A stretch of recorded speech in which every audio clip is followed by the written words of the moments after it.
right, are we live? Nope. This way more? There we go. Hello, everyone.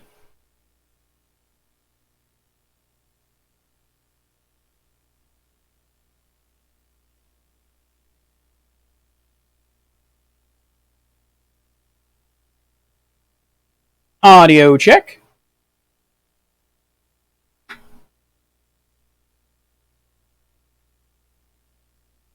All right, sounds good.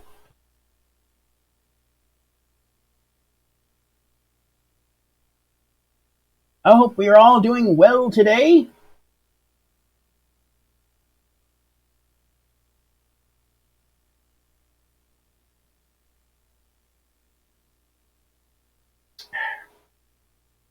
Have some nice chamomile tea here. It's been a while since I've had chamomile.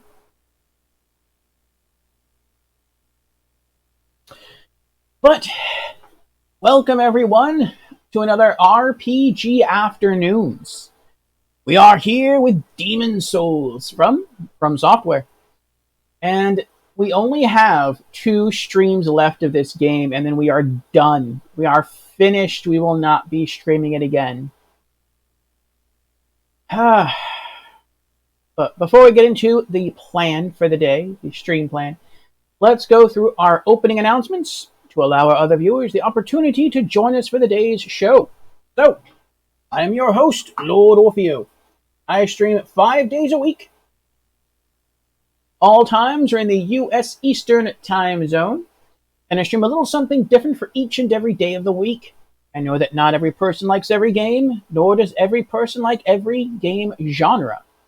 So, I like to stream a little something different throughout the week to appeal to more people, but also to help me from getting burnt out. And it's been working. So, let's get into our stream schedule, what we are streaming, and then we'll dive into the game. So, Mondays from 1 o'clock to 5 o'clock in the afternoon, we stream games that are not part of a series. They can be from any genre, but no horror and no role-playing games. And because we have days dedicated for those 2 genres. Tuesdays, I take off. Wednesdays from noon to 1 in the Discord channel. We have anime afternoons. We watch 2 episodes of an anime series, and right now we're going through the initial D racing anime. Afterwards, from 1 to 5, we have a weekly Just Chatting stream, community chat, and gaming news, during which we cover community updates, gaming news, and game releases for the week. Also, let me backpedal a bit to Mondays. This coming Monday, we'll be starting a new game called Hitchhiker, a mystery. I think it's Hitchhiker, a mystery game, or Hitchhiker, a mystery adventure. One of those 2 subtitles there. Thursdays are all about role-playing games, and that's why we are here today with Demon Souls. That is also from 1 o'clock to 5 o'clock in the afternoon.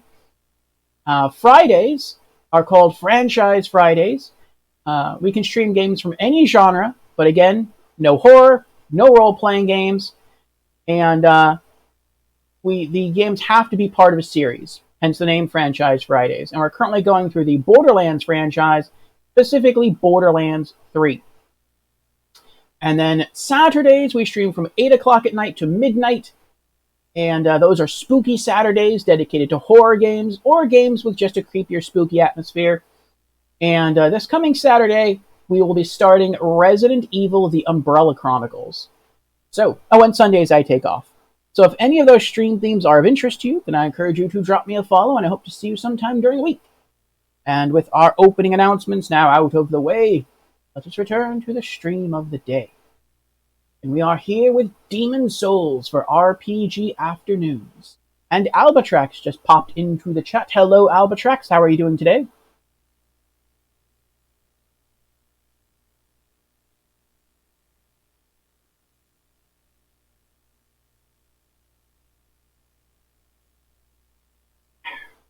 So, what is today's stream plan? Well, today we will be logging in. Let's do that now. And we shall be tackling the entire Archstone of the Tower Queen. So that is all of Latria. That is 3 main bosses, the Fool's Idol, the Man-Eater Demons, and the Old Monk, and what I consider to be one mini-boss, which is the Red Phantom wielding the plague-laden Baby's Nail Dagger. Also a mean crossbow, and the Thief's Ring. She is pretty, she's a pretty good assassin. So, that will progress us towards our Platinum Trophy, and this Archstone has one of the 3 key items that we need for Platinum, which is the Soul of the Old Monk. So we need to trade his soul to Saint Urbane, who we have not rescued yet, in exchange for a miracle. And after that, we'll just have one more miracle to obtain and trade, and we'll have our Platinum. So, yeah. Albatrix says, I'm good. That's good, Albatrax. Glad you're doing well. And Albatrix says, got my wireless earbuds. They're really an upgrade from my wired ones. Nice! Congrats, Albatrax. Sometimes your wired earbuds seem to be better than your wireless, but I'm glad your wireless are actually an upgrade for you. Alright. We are soul level 211. We have invested 422 hours and 3 minutes into Demon Souls. Let's load in.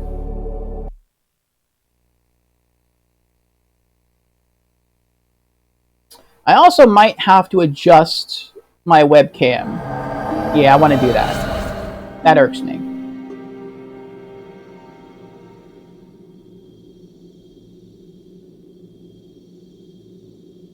On OBS Studio, excuse me,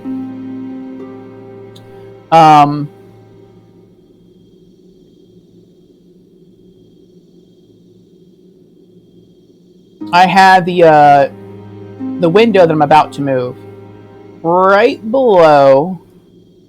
There we go.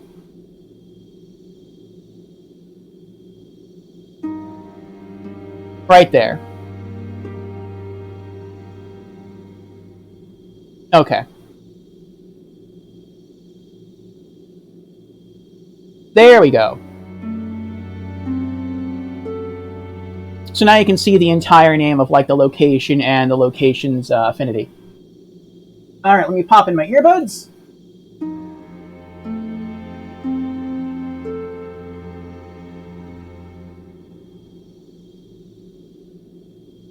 And we will get started. I'm not sure how long this is going to take. I'm not going to try to really loot too many items. I mean, if I know that an item ahead of me is like grass or spice to help with healing or to help with mana restoration, then yeah, I'll loot it. But otherwise, I'm really just trying to beat the Archstone. That is the primary goal. We're going to try to do that as quickly as possible. Before that, though, I do want to make sure I'm not holding any excess items. I don't want to be overburdened with anything. How dare you? That was what? Let's make sure inventory is clean and clear. Unknown Hero Soul. We'll pop that. That's good, that's good, that's good. Okay. We are in... Yes. What spells do we have? We have... Good. Okay.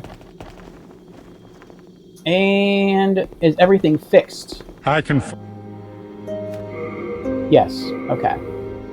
No interest in... I can tell. I don't remember where we left off as far as the basic upkeep of our character. Alright, let's go. Oh, there is something I want to do, though. Which you really shouldn't do. But I don't really care. We're going to do it anyway. And that's popping soul consumables, because I just don't like having them in my inventory. And how many souls do we need to level up? Right now we're holding 221,000 souls. We need 349,000. So I'll say 350. I shall await. Yeah, I am here. That's nice. Okay. 350,000 souls. Maybe we can get that after the first boss. We'll see. Alright, Tower of Latvia. Latvia, land of the Queen's ivory tower. An old man took revenge on the Queen by locking her family in a prison with inhuman guards. All that escapes the place are the prisoner's cries.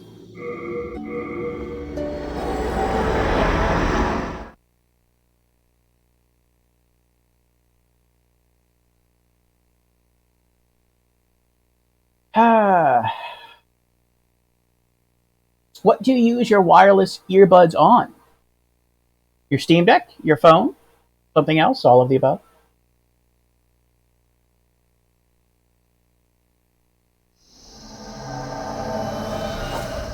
I have a pair myself, though I really haven't used them too much. That's a little dust there.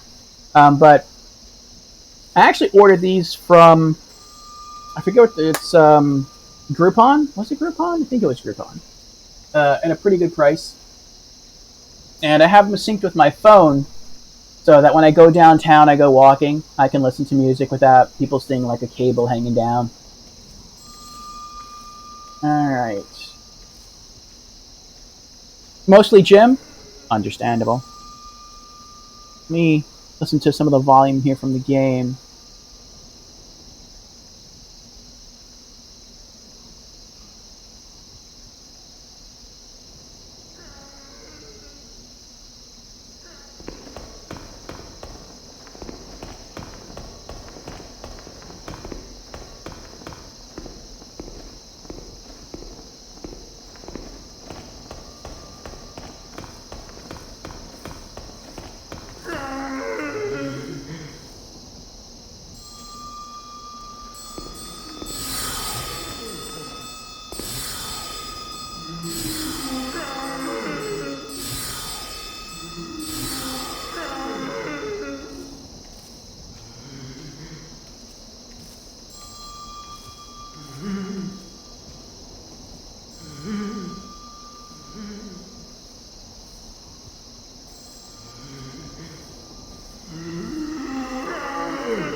Alright, so we're just going to go back and forth just to get all of our health back. Opportunity, so they also have a low latency mode for gaming, but haven't really tried it. Oh, that's cool. Alright, take two. We didn't have to leave. I could have just stayed there and equipped the, what do you call it, the regenerator ring, but it was faster just to do what I did.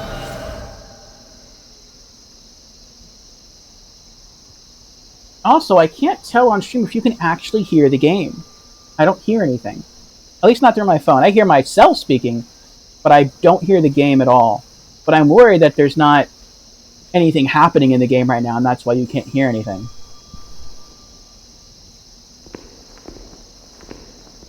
Hold on.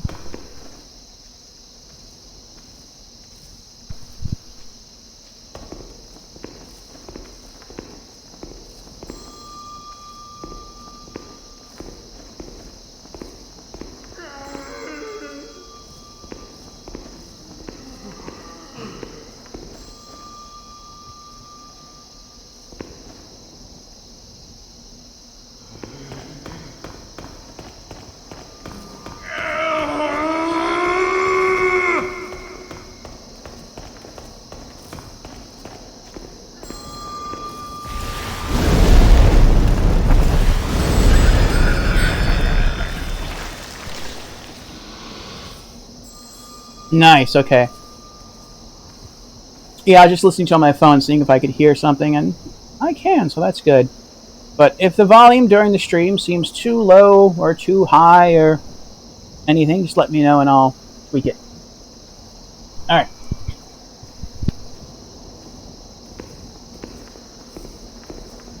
Okay. Oh, that's right, that's a spice in full. Oh, I passed it. Well, I passed one of the things I need. I forgot you were there.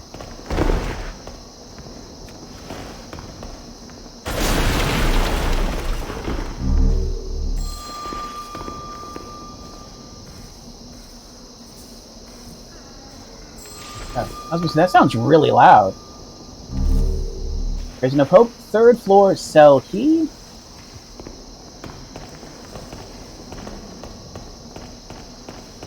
Please, help me. No. What is this? Oh, all the wizard gear. I didn't need that. Let me get rid of that.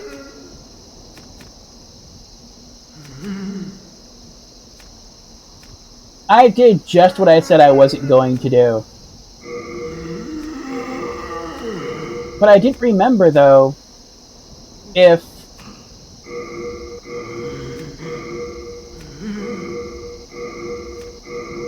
that knight dropped armor, or if he dropped an actual item. You know what? We're just going to skip all the pickups.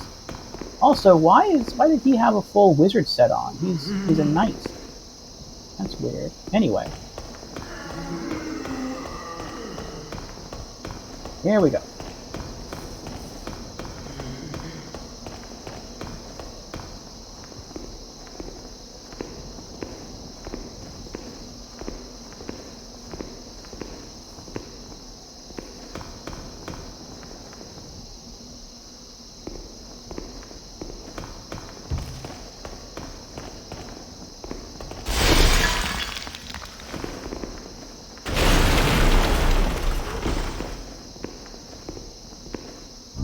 Renowned soldier soul. See, that I like. That's the kind of stuff I want. Healing items, mana restorative items. I don't really need stones. I guess a whole mercury stone? No. I have a maxed on mercury stone. At least I think I am. But, yeah, and, like, souls, that's what I want. That's great. Also, any flowers. And I know you can get a lot of flowers here. Actually, yeah, we are going to need flowers. I mean, I have, like, almost max flowers, but it can't be overstated how important flowers are throughout the game. Like, this is my 4th playthrough, and I still don't have max flowers of anything. But I think what I am going to do, or rather not do, is if there is a place here, like a cell, that has prisoners in it that would be freed if you open the door, I'm going to leave that closed. I don't care what's in there. But if there isn't, Guide of Guidance, no, I don't need those. Then, and there's an item in there, then I will definitely try to explore it.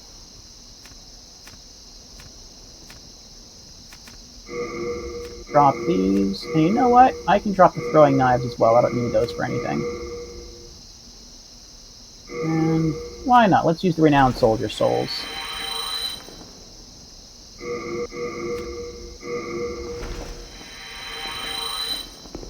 Okay. And I know I can't use that yet. I need the key all the way at the end of this level. We're also not going to thoroughly explore the prison. Again, just because we're trying to beat it, that is the only goal for today.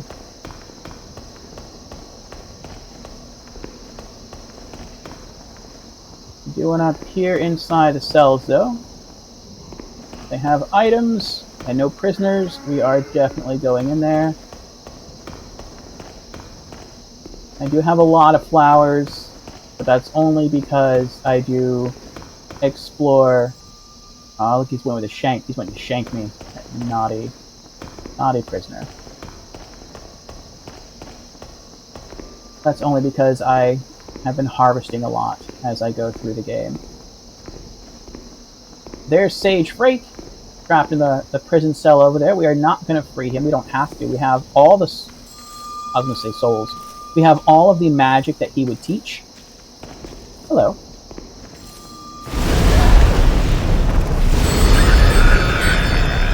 Goodbye.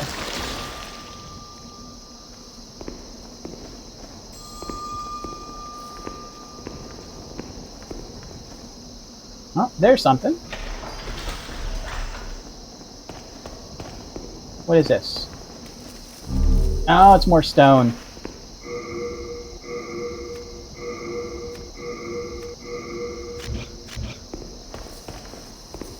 Alright, what else we got? It's empty, and there's nothing here. Okay.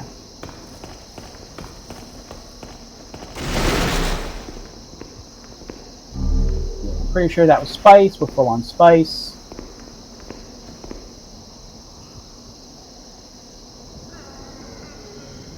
Yeah, there's nobody here.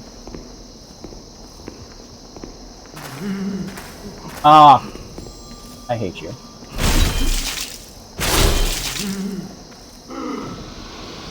There we go. Is he gonna see me? No. Okay, good. Oh, someone does, so.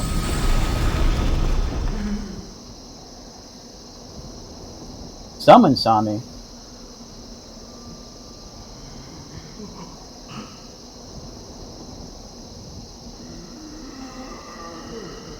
Okay.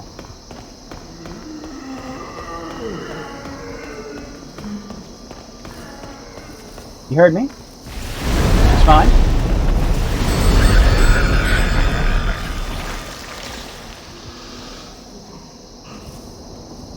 I'm using one of the lowest, weakest spells in the game, which is Flame Toss. It is the starter spell that magicians start with, which I am actually a magician. No, there's people in there. And I'm able to two-shot the phantoms, which is pretty impressive, with my Flame Toss.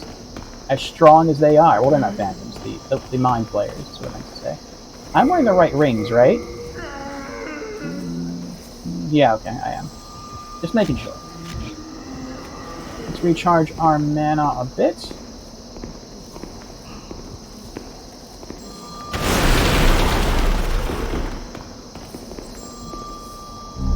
Prison of Hope, 3rd floor key.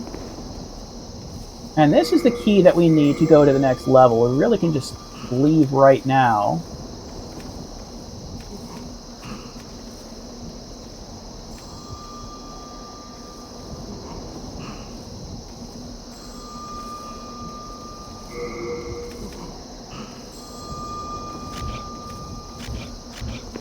But let's keep going.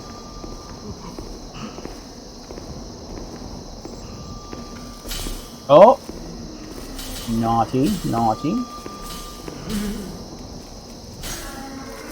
Alright, no prisoners in here.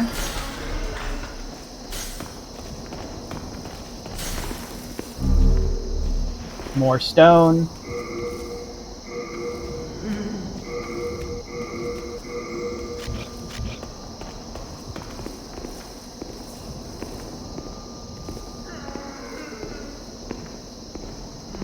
And what do you have? Renowned Soldier Soul. There we go. Alright, let's get out of here. Oh! I almost messed up. I was running in the middle of the hallway here instead of towards the railing.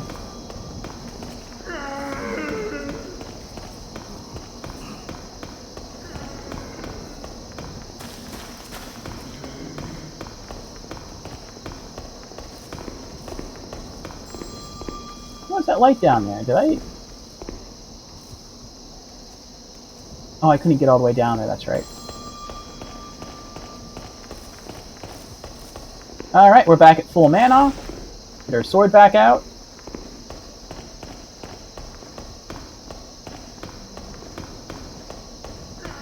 And we can kind of run around here. We don't have to worry about any holes in the floor, since there aren't any on the 3rd floor, which is very nice.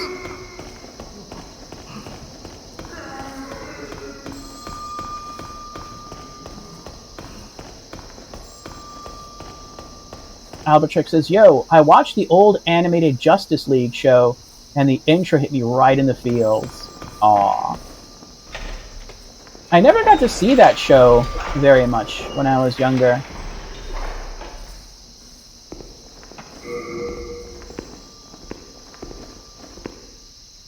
But I was a big DC Comics fan.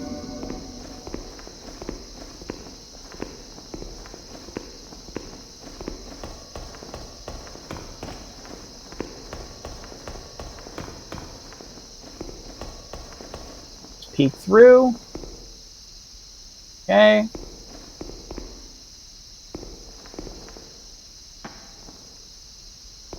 We have one prisoner here. We can potentially mess this up. Thank you, good sir, for your soul, and for your royal lotus. Alright, let's keep going. Item. I don't see anyone in here. Alright, let's go in. I think there is someone in here, but I think he's in that sarcophagus, or he's in that whatever that is. So we're going to leave him there. Unknown hero soul. Nice. Let's keep going.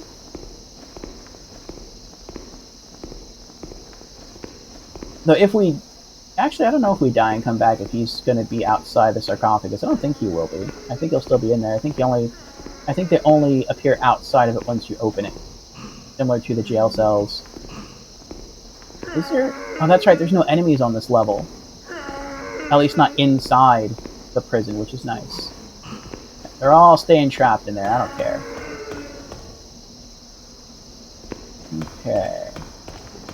There is someone in right there, but he can't shoot you through the door. See, he sees me, but he can't do anything. Oh, he's so mad. And I don't recall... Actually, he can hit you. But you have to get, like, really close to the door. Okay, so we got people in there. Leaving that alone. Oh, careful. I don't want to run. I don't want to risk falling through a hole in the floor. I know 3rd floor is safe, but I don't remember all the other floors. 4th floor might not be.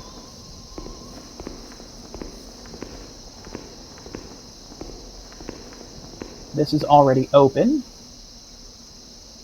We can go through here. Why can we... Oh, I know why. I know why. Because we can't open the door down there yet, which is what we have to go through. We have to get the key to that door first, and that's through here. Wait for him to walk by. I believe there's someone in here. There's either someone in there, or there's someone in there. I don't remember. But we're not going to open any of these. Go here. Oh, he heard me. Gotcha.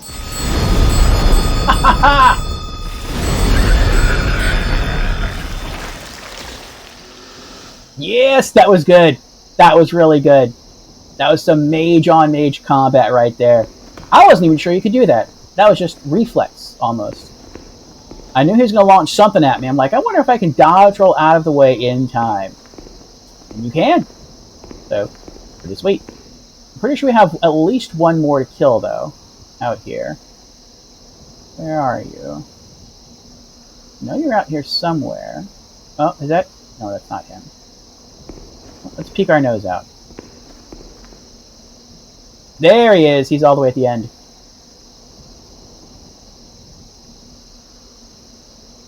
Okay, he never comes all the way down to the end. That's good. There's the key. Prison of Hope 4th floor key and 4th floor cell key. I think with this key we can leave.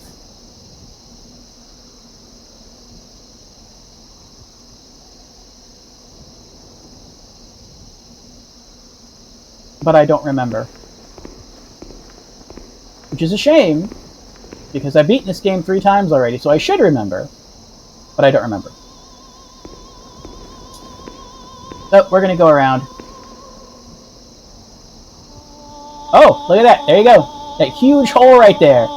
Yup. We can leave now.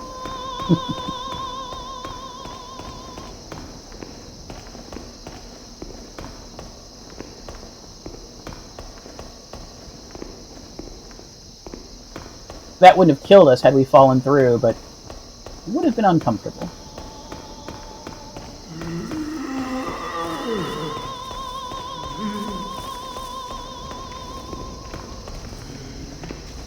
Hello. Wait for him to walk away. Now, he heard us, so he's looking for us. He doesn't know where we are. There we go.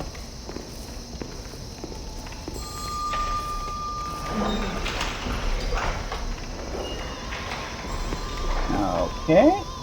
And now move away again.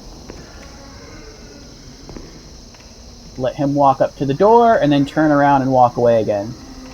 Then we'll move in right behind him, and zap him in the back. Go!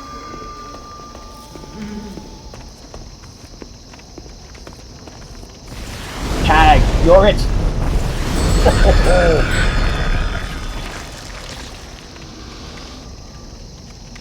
Nice.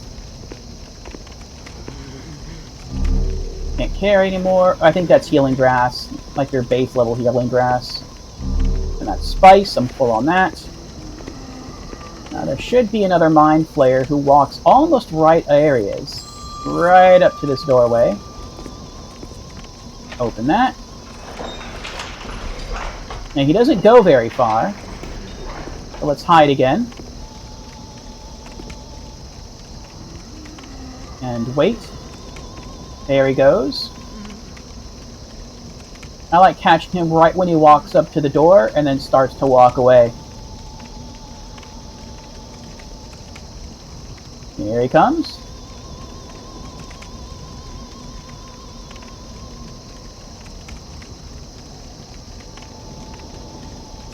I believe this is also where the once royal maiden is.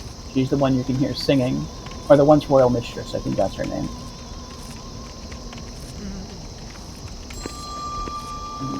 Right. Hello?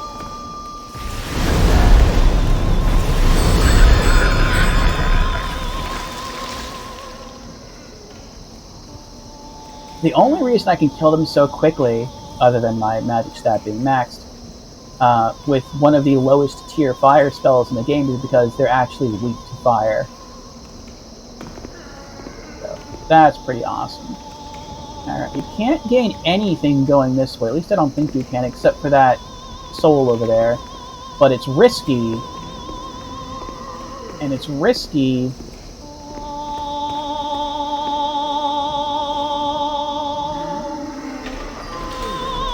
I'll open her cell, but I'm opening her cell more as a precaution. There is a mind flayer that's at the end of that hall. Wait, why is he not at the end of... Oh, we killed him! That's right. Never mind. We don't have to do that at all. That's the large hole right there. Renowned hero soul. So usually there's another mind flayer at the end of that hall. But he's only there if you kill everyone, leave, and then come back and try to make a beeline straight for her. And if you do that, then yeah, you have to contend with a mind flayer on the other side that you can't reach. But since we already cleared out the other half of this floor, we're fine, we're safe. Albert Shake says, yeah, I was gonna ask who's singing. She's creepy, she is creepy. She is a kind soul, though. She is a merchant. We just don't need anything from her. No! Oh, that hurt. That hurt. I hit the wrong button. I did that like 3 times last stream. I don't know why. We just cut our mana bar in half. That's fine. We'll just be careful as we continue. So, I have 2 catalysts, or basically 2 magic wands. A wooden one, which is my default, and then I have the insanity one, which is like metal with a piece of a yellow robe wrapped around it, which is the same yellow robe that's wrapped around my face.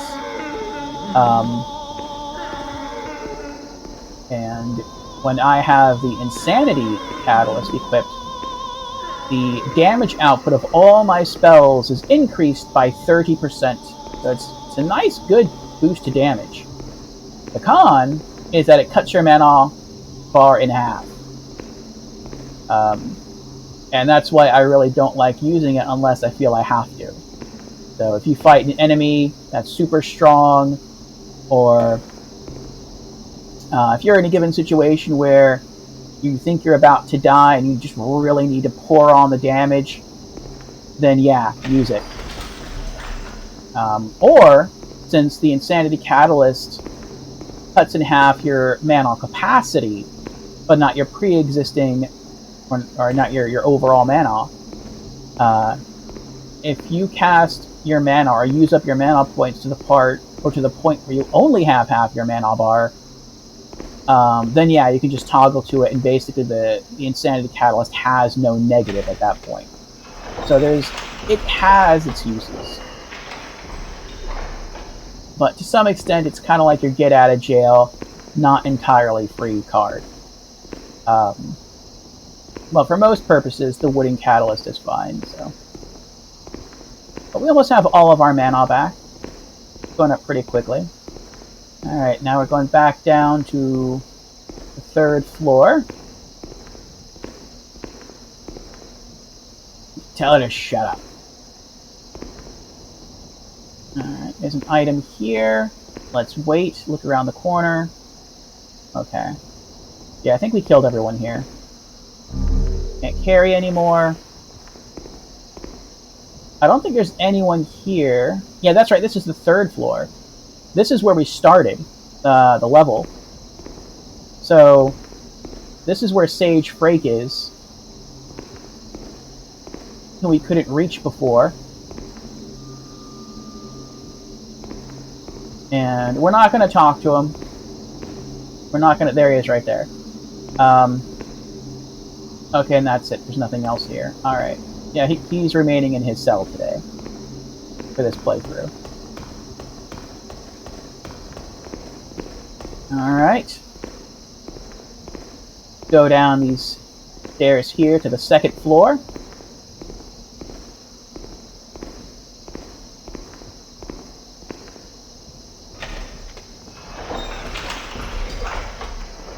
So I think this is actually considered like floor 2.5. And that's where we need to go, but we don't have the key to that door yet. Here's some other keys. Prison of Hope, 1st floor key and 1st floor cell key. We actually have to go down to the 1st floor to get the keys to come back up here to get through those doors to the boss.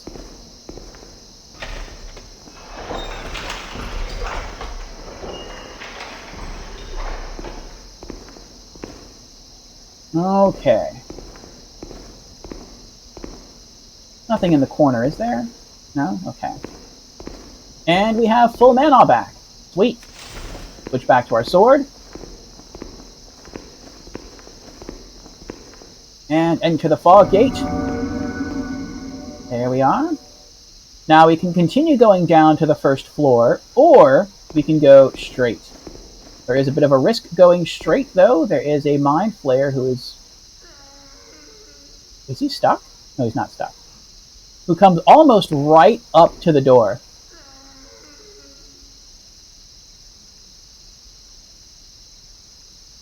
So this is where a lot of people die when they play this level. They don't see him at the end. They run in to pick up that item, which is why it's there. It's kind of meant as bait.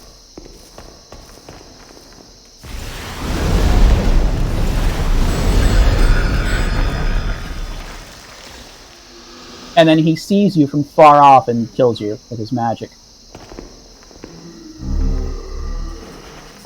Oh, I don't need that. I'll keep the bolts. I'll add that to my collection. But I don't need the heavy crossbow, so we'll drop that. I don't remember if there's honestly anything else on this floor that you need. We'll explore it though. We'll explore it. Maybe we'll find some other souls or other useful items in a cell. Nothing there.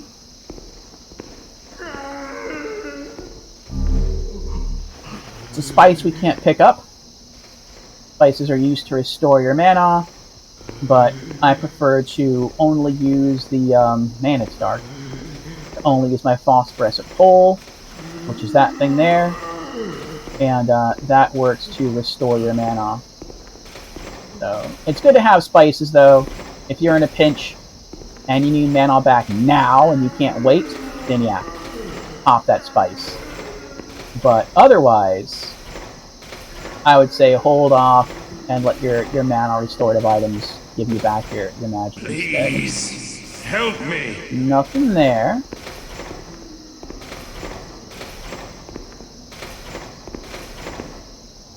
Nothing there. Oh, that's right. That's why he's here. That is Lord Ridiel. He is a peaceful soul. I'm going to leave him trapped in there. I've only ever rescued him once. And the key you need to free him is not even in this prison. It's that you have to kill the first boss. And then you have to have pure white world tendency, which you typically aren't able to obtain until you beat the entire Archstone without dying. So you have to beat all the bosses here without dying. Then you have to go back to the second world, find the key at one of the highest points in the level, then come back to the first part of the level, which is here, and then you can free him. And as a reward for freeing him, you kind of don't really get anything that's all that useful, to be honest. Unknown Hero Soul. I mean, it depends on the build that you want. Another Unknown Hero Soul. I think he gives you a ring where if your HP is really low, then all of your damage gets upped. I think it's by like 20%. No, I take that back. I think it's like 40%. But you have to have really low HP. I'll keep the Shard of Moonlight Stone. But some people run like suicide builds or kamikaze builds where there's a sword in the game that if you hold it, I think it ups all your damage by like, I think it's like also 40%, like 30 or 40%. So they wear the ring and then they hold the sword, they stay at low HP and they just deal ridiculous amounts of damage. And I mean, it's really risky, but it's also very rewarding. It's one of those high risk, high reward builds. But I've never really been into that for this game. Blocked. We don't have the key. But at one point I did free him. I had to in order to get his ring because there is a trophy for collecting all of the rings in the game. You also can come back here during pure black world tendency and even if you don't free him, he will be here, but he will be in his red phantom form and he will try to kill you. And he's quite strong, and he's quite resistant to damage. But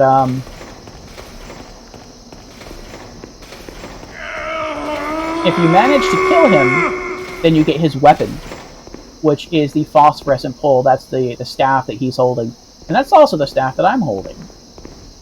And what makes it really nice is that if you focus a lot on boosting your magic stat, it's actually, I think, I could be wrong, but I think it's the most damaging weapon in the game. The most damaging melee weapon that's based off magic in the game.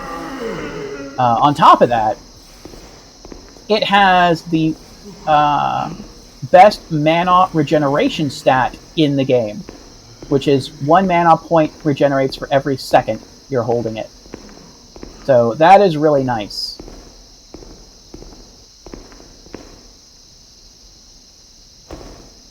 And that was the only point to go through there, I guess. It was just to get some of the souls and to free Lord Ridiel or to fight Lord Ridiel, depending on world tendency and if you have the item. We have to make our way down here to the first floor. We got full MP. Let's get our sword back out.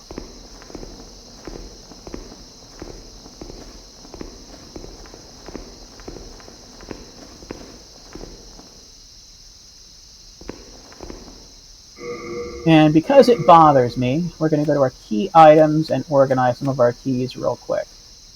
First floor key, third floor key, fourth floor key, first floor cell key. Reorganize. There we go. Third floor cell key. This isn't exactly alphabetical order with the keys, but it's like you need the fourth floor key to let you into the fourth floor.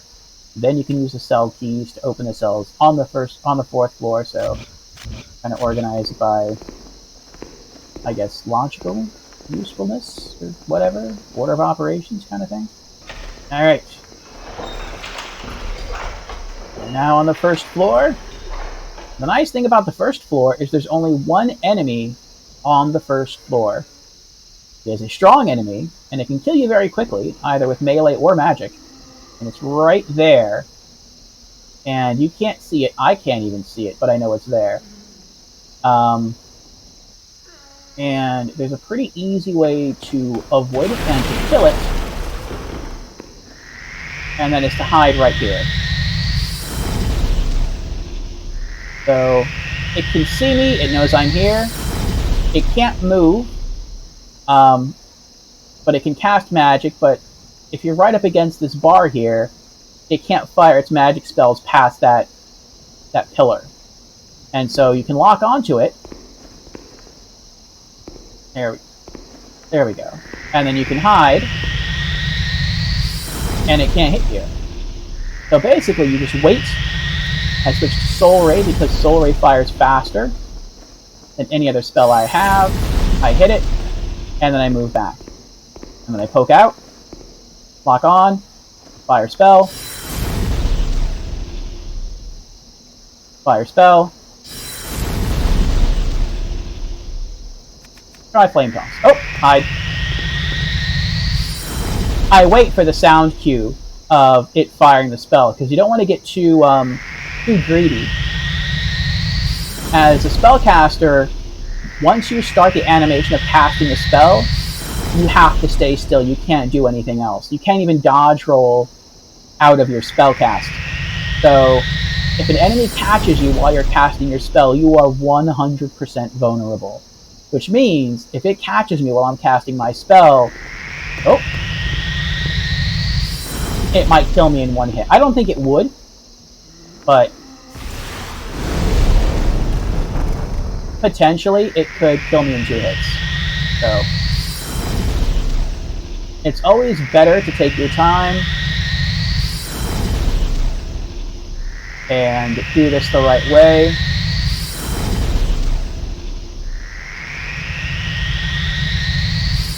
Be as careful as possible. Oh crap, see? I kind of got lucky right there. You should always wait a little bit with this thing, just to see if it starts to try to fire at you.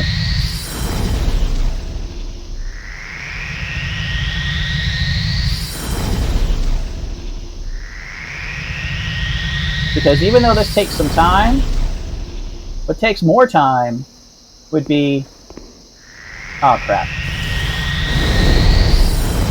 What would take more time is if it killed me, and then I had to replay this whole level all over again up to this point. That would take a lot more time. So, just makes more sense if you take your time killing this thing. And it's almost dead. It's down to, what is it, its last third of HP. So, it's actually very tanky. It's just that I have very damaging spells.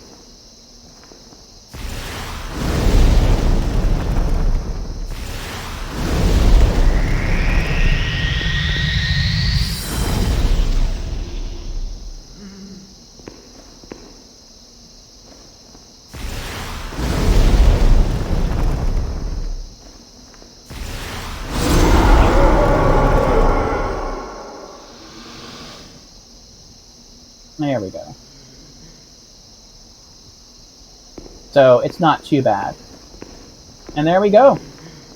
That was the only enemy threat on this level. That's full. I think maybe if you set these guys free, one of them might try to punch you, but it's not too bad. You can still die on this level, though. This is the first floor, which means any holes in the floor that you fall through, you are just falling into nothingness. You are falling into the abyss, and you are dying. And I think that hole does exist down this hallway. And let's get our staff out so we can start regenerating some mana. Let's see if there are any cells over here. And that's right, all the cells on the first floor are single room cells. I guess it's like the darkest of the dark. This is basically solitary confinement down here. I was pretty sure there's a hole here somewhere, though. Was I wrong? Oh, item. There's also no enemies in any of these cells, which is nice. What's in here? Unknown soldier soul, nice. I'm thinking maybe after we defeat the first boss, and the first mini-boss,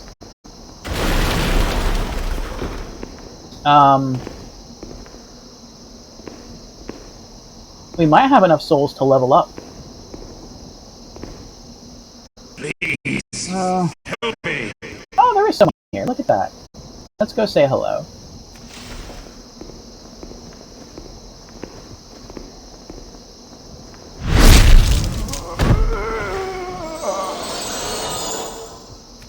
Thank you. And another Royal Lotus. Nice. Royal Lotus will cure the bleed status ailment. There's, I think, 3 status ailments in the game. And each one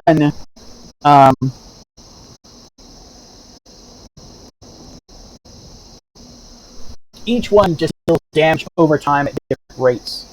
So bleed is like the weakest of all the damage over time status ailments. Above that is poison, and above that is plague.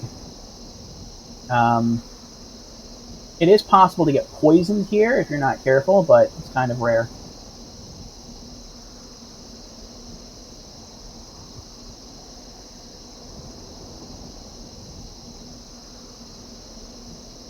Okay. I'm not going to pick these up. I remember what these are. This yellow dot here, hovering above the knight, is the full suit of knight's armor, which is pretty cool. So if you're a melee class, and you decide that maybe you're having kind of a hard time being a melee and you want heavier, beefier armor, but you can't find any, there you go. You got a whole set of knight's armor. And then over here, I forget exactly what this is, but I think this is also a full set of armor, but I don't remember what class it goes to.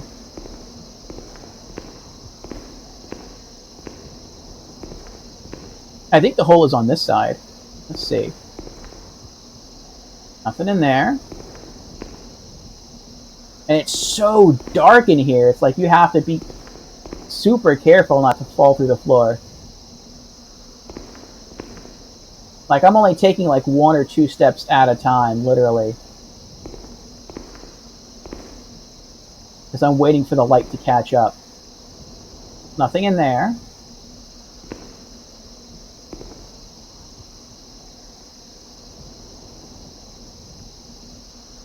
I feel like I should have died already.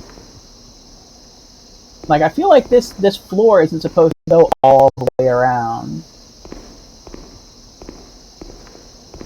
No, I think I'm misremembering. Maybe it's further in? Might be further in. Nothing in there. Oh, there's something.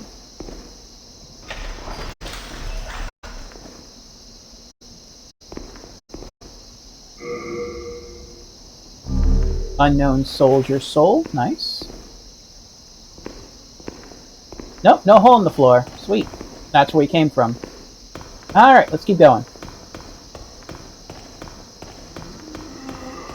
Oh, that's where it is. The hole in the floor is over there.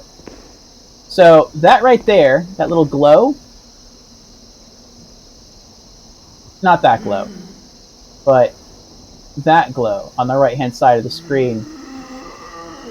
There we go. That is a crystal lizard. They have some valuable stones they drop sometimes. And, usually the crystal lizards, almost always, if you try to run after them, you will die. They'll train you into enemies, or they'll run off a hole in the floor and you'll drop to your death. There's just so many ways they can kill you.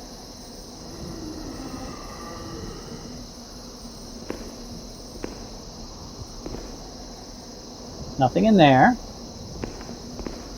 And so, usually in the game, you want to ignore crystal lizards. At least the first time you see them. After the first time, if you think you know where they run, and you have confidence that you're not going to get killed, then go to it. Something in here. Unknown soldier soul. That is really loud. Where's that coming from?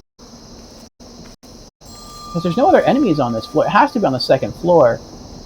But I thought we killed all the enemies on the second floor. I guess not. I don't think there's anything that you can loot here except for one. See, there's the hole right there. Right above the door. But if you come over here, break some of this stuff, you can get outside. And there's one item out here, but it's like not even a real reason to come. I think it's a stone, and it's not even a good stone. Shard of Moonlight Stone. Yeah, it's not a big deal. And there's nothing else out here. So, bit of a letdown. But I mean, it is kind of cool coming out here and getting to look around, see some stuff. I forget how far out you can come. I think that's a sword. Actually, we'll get this sword, since we very rarely come out this way. This, I think, is the S-Stock.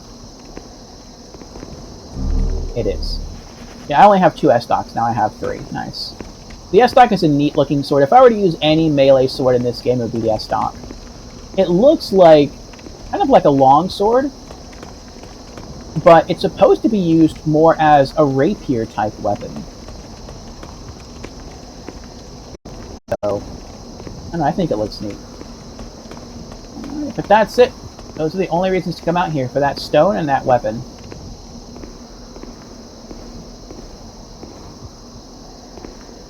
There's the crystal lizard over there. Once you start walking towards it, it's going to run right off the edge. And I think you might be able to collect its souls. But you're not going to be able to loot it for any items.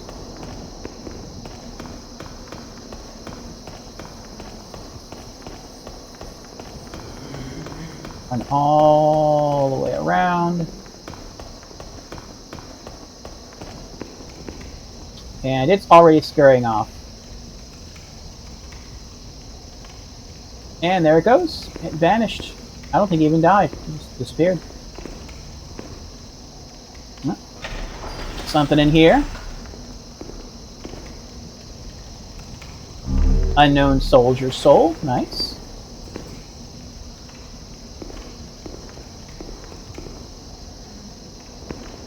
Okay. Anything here? No. And that's wall.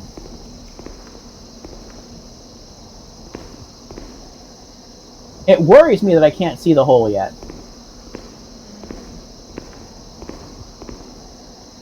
I feel like I'm being careful, but despite me being careful, I'm just gonna like walk right into the hole.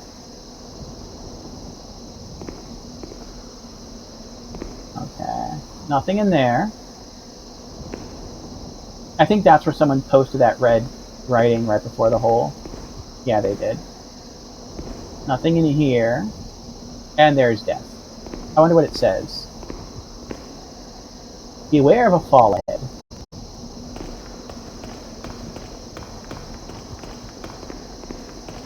I'd want to troll and put my own message there saying run straight through. But that would just be too cruel. Like, this area is so dark, it's just too easy to die. Alright, here you kind of have a decision to make. You can either go through here.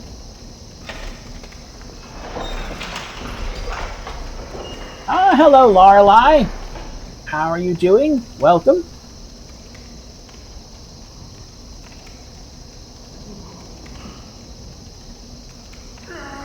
Shout out to Lorelei. Last casting Fortnite. You're looking for a variety streamer who casts a good amount of content, Fortnite, Elder Scrolls, Call of Duty, and check out Lorelei's channel. You're doing okay? That's good, Lorelei. I'm glad. Am I? I am doing well, Lorelei. We are here playing through more Demon Souls today, and this is the next to last time we will ever be streaming Demon Souls. And so I am trying to enjoy it as much as I can. And Lorelei casts invisibility to go unnoticed. Enjoy your lurk, Lorelei. This is not something you have to do at all. I'm just doing it because I genuinely forgot what's up here. I think there's a door that you can open, but you need a specific key, and we do not have that key, nor is that key located anywhere within the prison itself. We have to go outside of the prison to locate it. It's the same... Actually, no, I take that back. It's not even a key. Here we go. Yeah, there is no key. There's a mind flayer down there too. But if we were to free Lord Ridiel, once we give him what he wants, or basically once we set him free, he somehow like uses some kind of magic to unlock this door for us. He never tells us that's what he does, but he does it. So, but if you free him and you go around and you go through that door over there, then you can get some nice rewards. It's kind of like extra bonuses if you want to further explore the area. Alright, out here, usually there's no enemy. The only time there's an enemy out here... Oh, cutscene.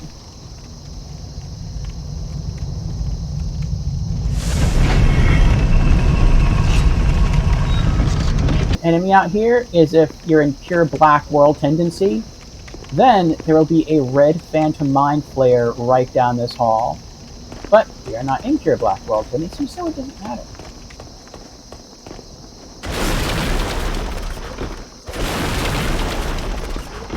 There is a stone of ephemeral eyes. You know what? We're not even going to go get it. We're not. It's not too far. It's just right there, but you can die. It is very possible to die going to fetch it, even knowing how to fetch it, so I'm just going to let it go. You can also go that way to get a fire rapier, which is really cool, but we're not going to do that either. I'm sorry, not a fire rapier, a poison rapier. But we're not going to do that either. Ah, Creepy is here. Hello, Creepy. Welcome. How are you feeling today?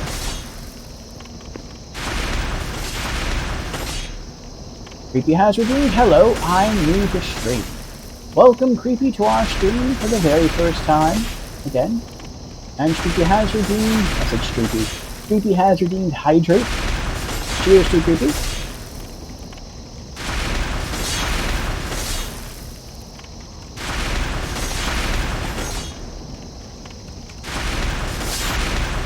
Creepy says stinky poops. But Creepy is feeling better. Well, I'm glad you're feeling better, Creepy, despite the stinky poops. Alright. You have two options here. You have the brave option, or you have the smart option. I always take the smart option. So, the brave agile option is you can roll, dodge roll, through those arrow bombardments. And that is a massive shortcut. But I don't even want to try to do that. On the PlayStation 5 version, you have to do that if you want to get the Platinum Trophy, because there is a trophy tied to that. On the PlayStation 3, It does not exist, so I don't care. Just have to get close enough to this fallen person right here, and you can collect the warden's key, and then turn around and walk away. That is a smarter option. It takes longer, but you're not going to die.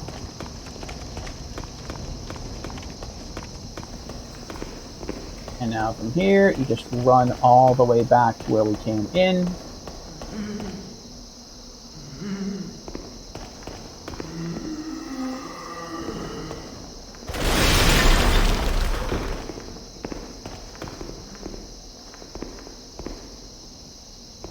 Which is right there. Okay.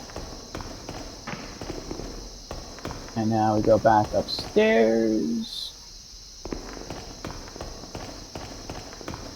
And then we have full mana. Let's get our sword back out. We only have 2 streams left of this game, Creepy. And we are done. Go back up even more.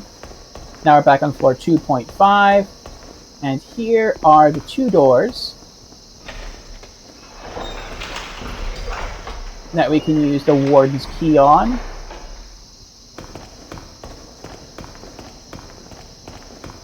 And the hallway through these 2 doors connects, so it doesn't really matter which doorway you go through.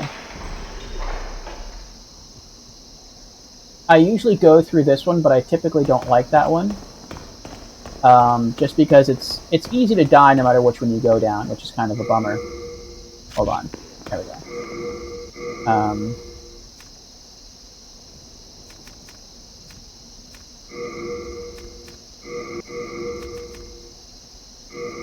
There we go.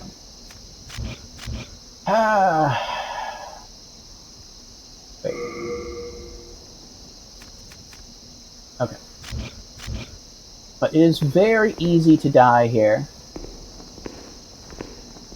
In my opinion, it is way too easy to die here. You make your way through, and there's almost nothing here. Quiet.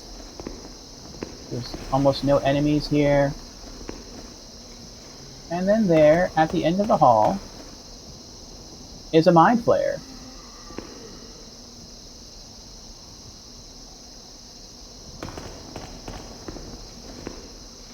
Now what I've come to like about going this route instead of the other way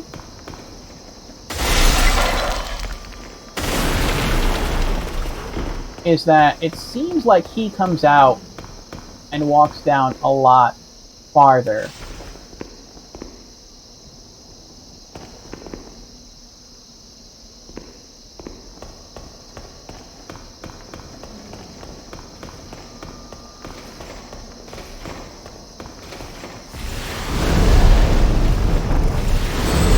There we go. Now what I like to do is run all the way back to the entrance. There we go. And look behind me. Because there's one guard in each hallway. And sometimes the other guard will be right next to the first guard that you kill, and he'll want to come through and be like, what's going on? What's over here? And he'll catch you unawares and kill you. It didn't look like that happened this time, so let's go back. See what this is. Renowned Hero Soul, nice.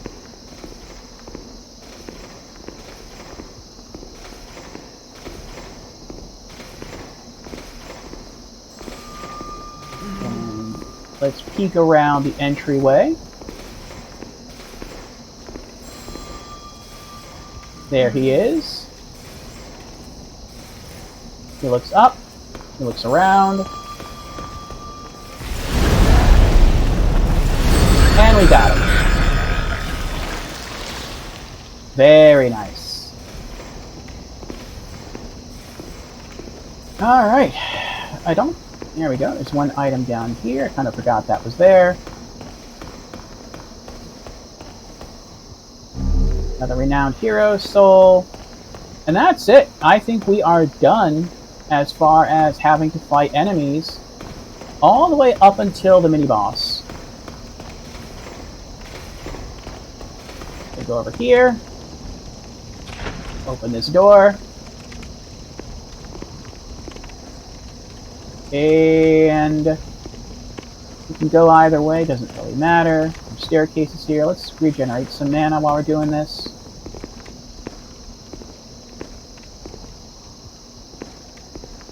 Some dead rats.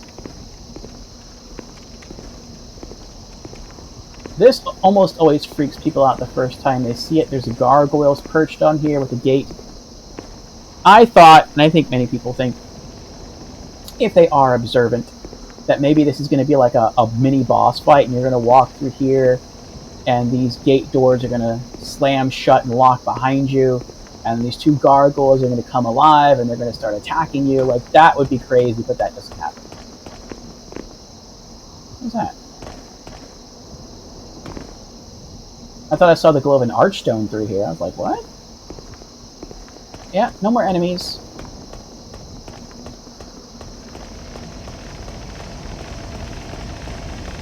There's the arrow machine that tries to kill you if you try to cross the bridge.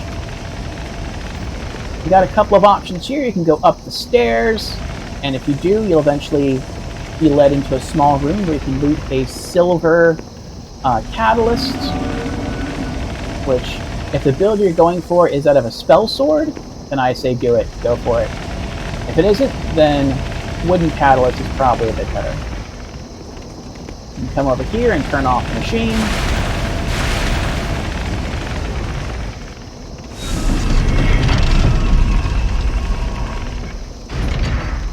Nice. People also worry that when they turn this off, if they run out here to collect items, that it will turn back on, but it can't. And I think if you run over here, you don't even have the option to turn this back on. Which I think it would have been really, really cool had they give you an option to turn it back on.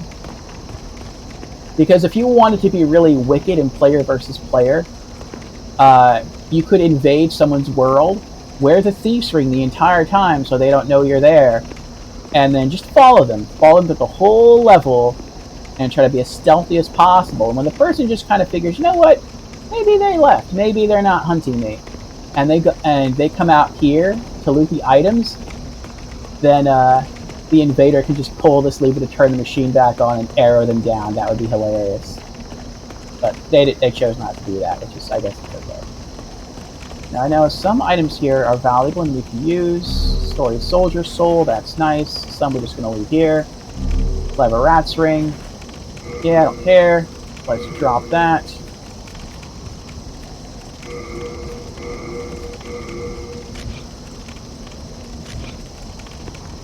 What's this? Renowned Soldier Soul, I'll take that. That's here. Another Renowned Soldier Soul. Over there on the left, that's a Stone of Ephemeral Eyes. I said I wasn't going to collect that because it's very easy to die collecting that.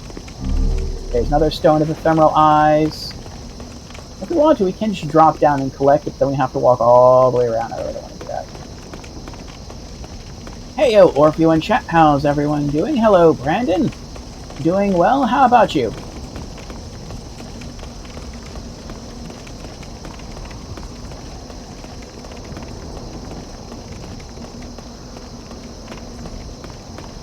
Alright, a lot of people also miss that door. They come out of this door, they look at the statue, they turn it off, collect all the goodies on the bridge, and then they just run straight towards the stairs, because that catches your eye. But if you do that, you are severely, you get severely, not messed up, but you can't really kill the first main boss of this area. You're doing good? That's good, Brandon. What's on your agenda for the day? More Solstice? Going to try to finish Asterigos? Maybe some of the Gotham City game? Alright, we got full mana. Switch to our sword.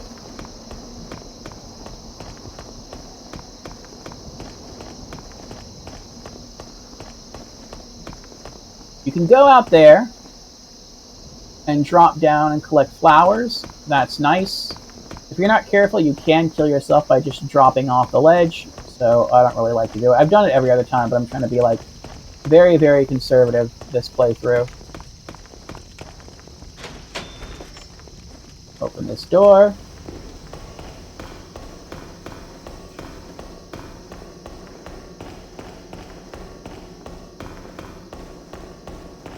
Might play some Horizon Zero Dawn. Nice.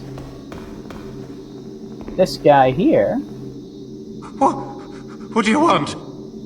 I am a humble servant. I do not wish to interfere. I won't cause you trouble. I won't. But he lies. This is your first encounter with a Dreg Mage. His only job is, if the boss, who spawns here, dies, he resurrects her. And he will do that endlessly.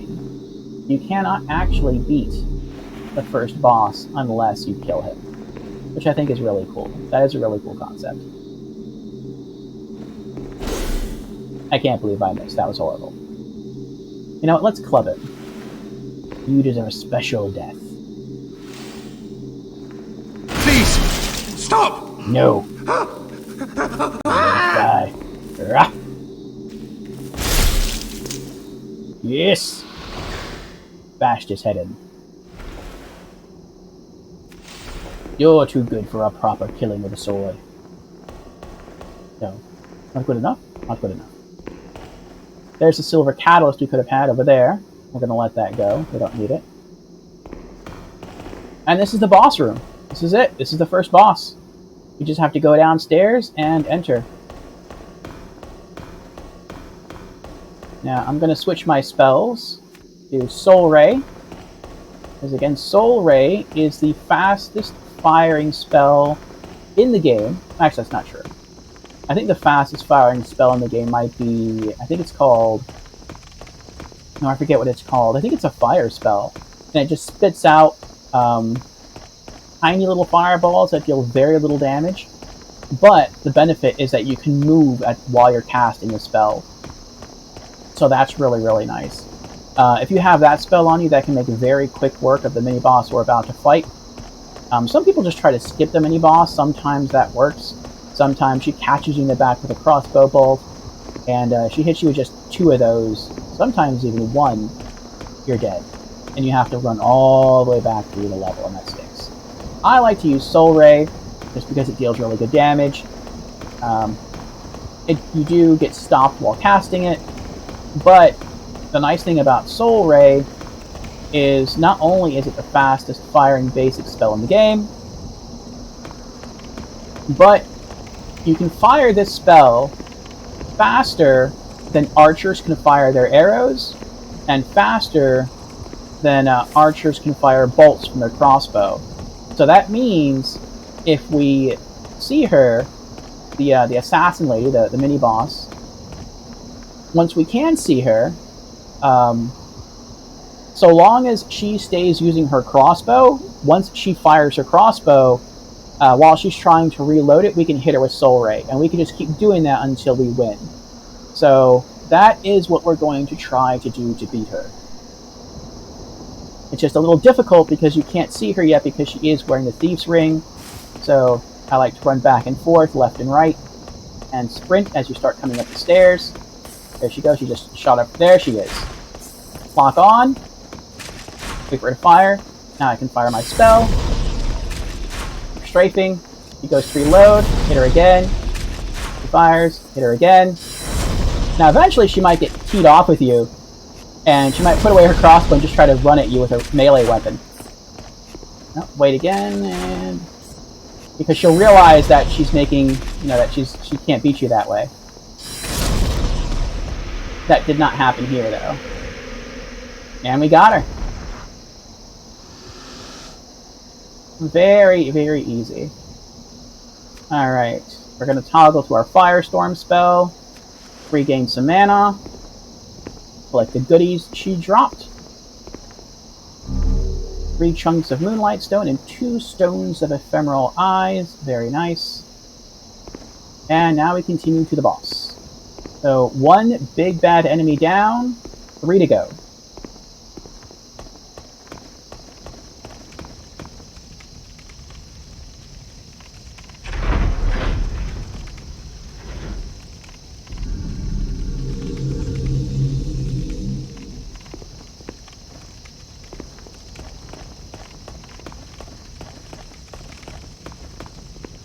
Now, I'm going to wait right here until we have all of our mana all back, and then we'll enter the boss arena. Though, this is one of the nicer bosses. There are some bosses in this game that will not attack you until you approach them. Not even enter the fog wall. Flame Lurker is like that through the Archstone of the Burrow King, and then the Fool's Idol is like that here. So you enter through the fog wall, the boss will spawn, and the boss will just stay there and look at you. And it won't attack you until you try to get close. But I always like being fully prepared when I go into a boss fight, so we'll just wait. It's almost we're almost at full mana now anyway. And while we're waiting, we'll give a shout out to Brandon, who was last casting Solstice. He is a variety streamer friend. If you wish to follow someone who is very knowledgeable about the Borderlands, then definitely check out his channel. He's also very good at fighting games. He's been streaming Asterigos as well, and he's been talking about wanting to get into Souls-like games, and maybe he'll even jump into a Souls game. We'll see. Also, shout out to Creepy, who's here, last casting Dead by Daylight, another variety streamer friend who is very knowledgeable about cars and so enjoys racing games. Also likes Phoenix Wright and science fiction games. So do check out their channels as well. Alright, we got full mana. Let's use our sword and walk through.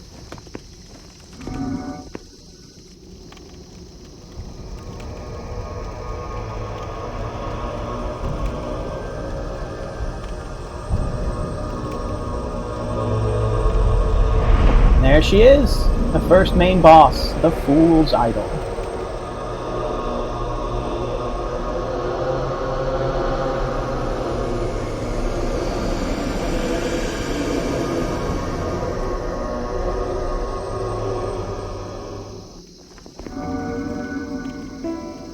Now I have a strat that I use, and it's worked twice so far. I wasn't able to use it in my first playthrough. I did use it in my second and third playthrough, and it worked beautifully. So I'm going to try to use it again. We sprint all the way to the end of the arena.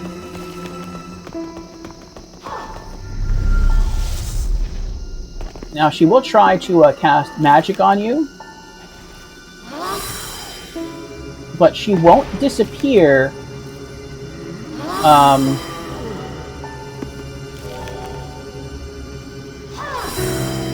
She won't teleport away and make duplicates of herself until you attack her first. We wait till she ignores you. Then what I like to do is break this table and the stool, then hide again, because that just got her attention. Oh, usually gets her attention. Alright. Brandon says, I'll probably download Bloodborne. I have it free for PS Plus. Good deal, Brandon, good deal. Alright. Now here's what I like to do. I sprint until I'm so close I'm practically touching her. But she's a mage, she can't melee attack you anyway, so it doesn't matter how close you get to her. And while she starts to slowly turn in your direction and hit you with a very powerful version of Soul Ray, I go down and I cast Firestorm. And if I'm lucky, I'll one-shot this boss. Even though this is New Game Plus, this is our 4th playthrough. If we hit her with Firestorm, she will die in one hit. If multiple pillars of flame hit her. If we're not lucky, she'll almost die, or we might be able to cast a spell twice. We'll see. It really sort of depends. But we're going to give it a shot and see what happens. So let's get a little closer. And there you go.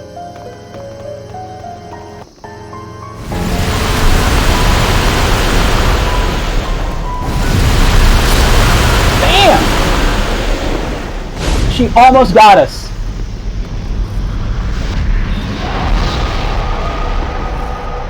And then I roll away. The reason I roll away is because if you stay next to that platform, gargoyles will come down and carry you off to the next area, and I don't want to do that yet.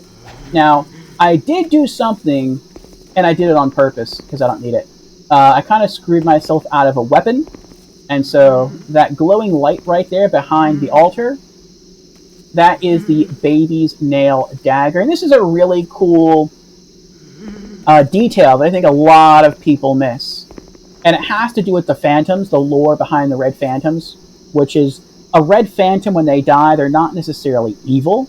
It's just that when that person dies, if they leave behind a red phantom, it's because that's the version of themselves that was filled with hate or rage or great sadness, some sort of very strong negative emotion. And so when they die, they spawn a red phantom. And so the mini boss that we killed just outside of the church, you may have kind of seen her holding it in one hand. She was holding the baby's nail dagger. That's a dagger given to assassins when you read the description of the weapon. And it's laced with the plague element, which is the highest damage dealing, damage over time status ailment. Well, if you look behind, if you kind of come up here and you peek behind the altar, not only is there, and again, I can't get it right now, that is the baby's nail dagger, but there's someone on the floor next to it. And you'll see this in the PS3 original, and you'll see this in the PS5 remake as well. And they do, I think, a better job in the PS5 remake of showing this off. And that is, this is the assassin that we fought outside. This is the body of the assassin that we fought outside. This assassin was sent here to Latria to try to assassinate the boss that we just killed, which is the Fool's Idol, and she failed. She died. And she died behind the altar. And she died, I guess, so full of anger at having not been able to assassinate the boss that her spirit spawned just outside of the church. And that's the person that we had to put down. So that's a really, really cool detail. Now, if I try to go get that dagger now, we're going to trigger the cutscene with the gargoyles. So if you do want that dagger, that's the only way in the whole game to get that dagger is right there, then you have to get that dagger before you fight her, before you engage with her. If not, if you kill her, you'll never be able to get that dagger. So I don't really care that much because this is our 4th playthrough, and I think I have like 2 daggers already, so I don't really need another one. But I will come over here, collect some of these other souls.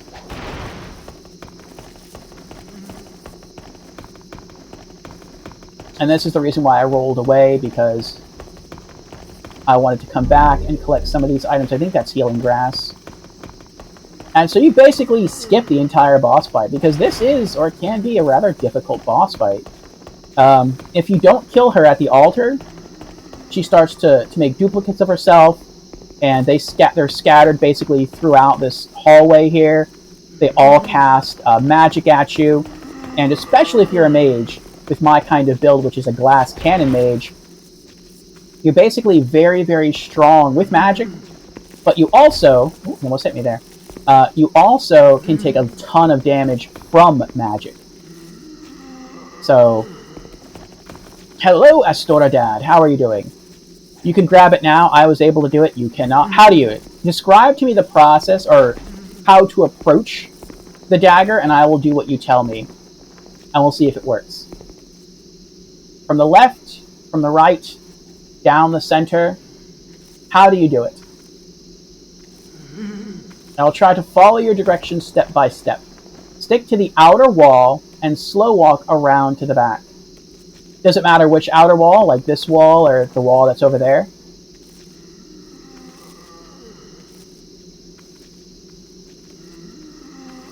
Either? Okay. Stick to the outer wall. That's this. And then slow walk around to the back. Let's try it. I'm going to keep walking into the wall just to make sure we are as far out as possible. Let's see if Astoradad is correct. Okay. Now, see, if this wasn't here, we could definitely do it. But it's here. Go around here, into the pillar. Okay, here we go.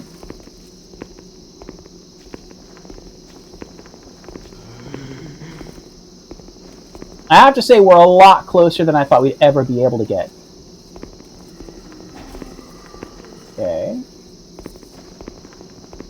Okay. Alright. And it's right there. Okay. Just keep walking around.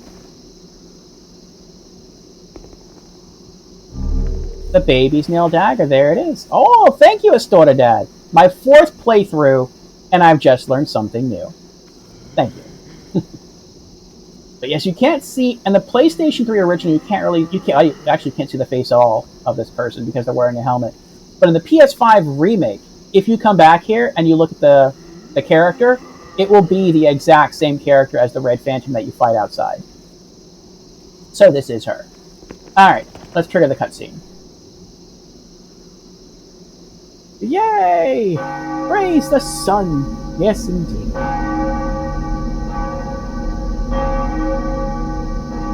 Thank you for that knowledge, Astorta Dad. Now there is hope, in case anyone is able to kill her and not run behind the platform first.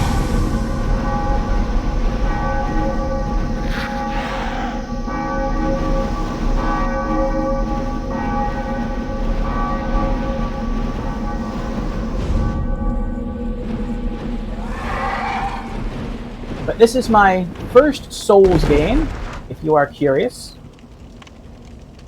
And this is the OG Demon's Souls on the PlayStation 3. You can probably tell that by the character models. Well, that and the magic and weapon and item panel on the bottom left-hand corner. And we are going for the Platinum Trophy. So, if you want to get the Platinum Trophy on the PlayStation 3 version, the trophies are different from those in the PS5 remake. There are no PvP trophies in the PS3 version, and there's also a few other differences.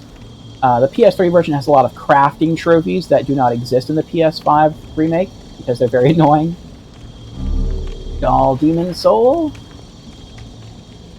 And return to the Nexus.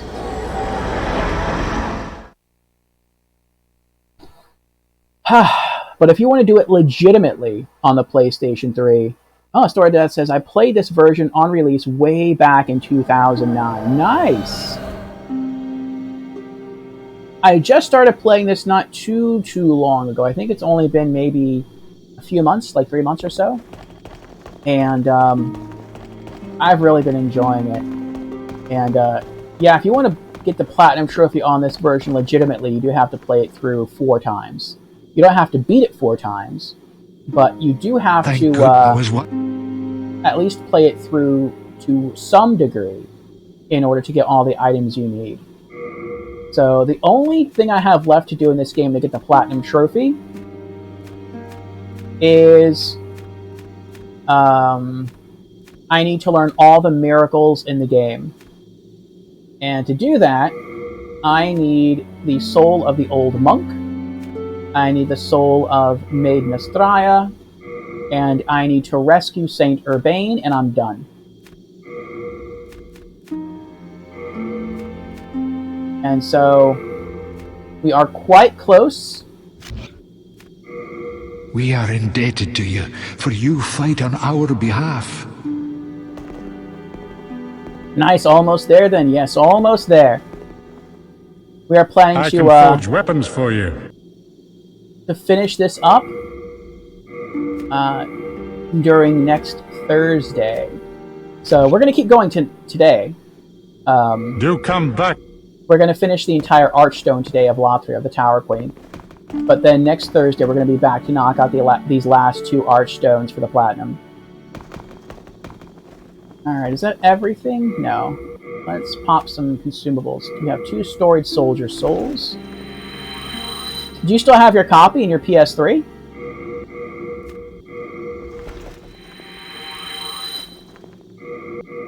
And 3 Renowned Hero Souls.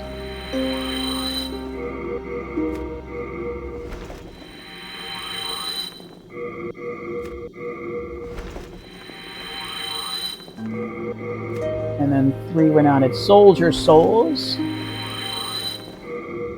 Nope, sold it many years ago. Understandable.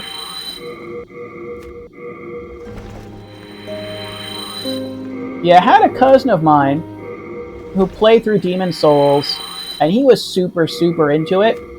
Unknown Hero Soul. And he beat it. He tried to get me to play it.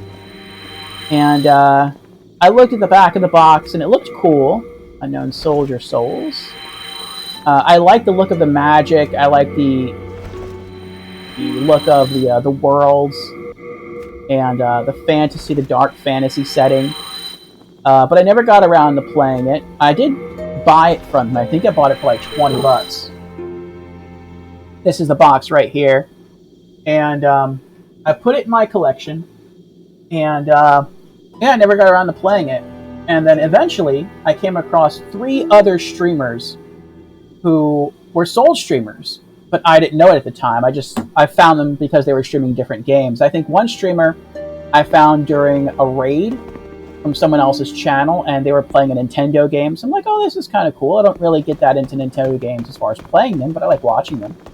So I gave her a follow.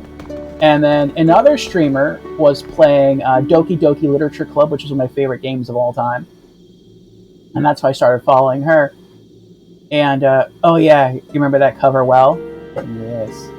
And then the third streamer I found playing Anthem, which is another one of my favorite games of all time. And I followed them all for different reasons. And like I said, I found out they were all Souls streamers, and eventually I saw them all play different installments in the Souls series, whether it was Dark Souls, or Elden Ring, or a bit of the Demon Souls remake. And it looked so much fun. I mean, before I was like, I don't want to play... I had read some bad stuff about Demon Souls, which is... or actually the Souls series in general, which is that they were really hard.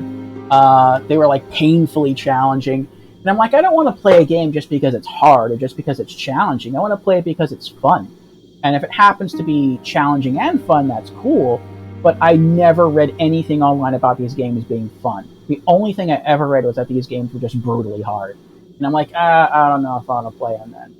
But when I watched each of the 3 Souls streamers that I came across play these different games in the Souls series, I'm like, you know what, this doesn't look too bad. This doesn't look too hard. And it looks like they're having a lot of fun. Maybe I'll give it a try. And so I did. And I'm really, really glad I did. With most of the games that I stream, I'm a first playthrough streamer. I play it, what's the expression? I'm one and done.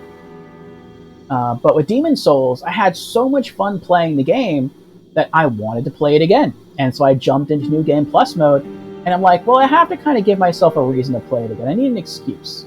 And I thought, well, I could try to go for the Platinum Trophy. I wonder how long that would take. And I did a bit of research, and yeah, 4 full playthroughs. So I'm like, you know what, let's do it. Let's go for it. And so, yeah, here we are on our final playthrough.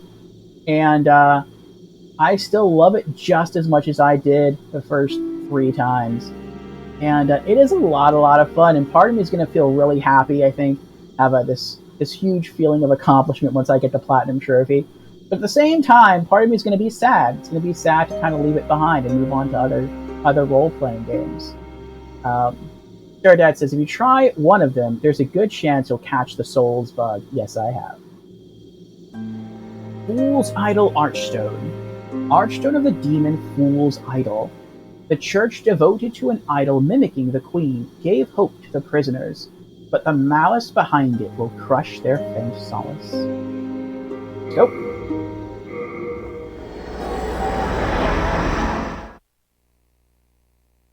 But yeah, I had so much fun playing Demon Souls and still playing Demon Souls that I now intend to play through all the Souls games. I'm not going to do it in order. Well, I'm going to do it in order, but I'm not going to do it back to back. So I want to space out the games a little bit. I find that when I do that, it helps me appreciate games in the series more. It helps me look forward to those games. And I don't want to get burnt out on the Souls formula.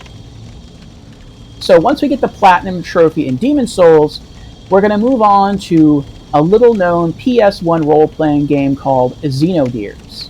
I don't know if you ever heard of that one. And that's supposed to be a pretty wild ride. And once we get through it... Wait, do I have the right spells equipped?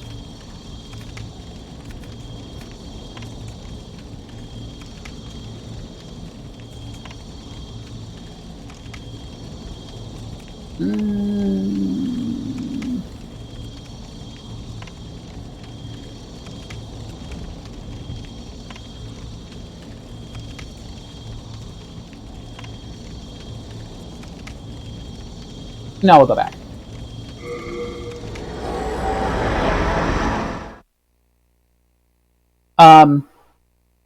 But once we get through a Xenogears, we're going to jump into Dark Souls Remastered. And something else I'm planning to do with the Soul series is that I want to try to experience all of the classes in the Souls series. I'm not going to get a chance to do that because I only ever want to pick a single character class and just run that one character class through through whatever Souls game I'm playing. But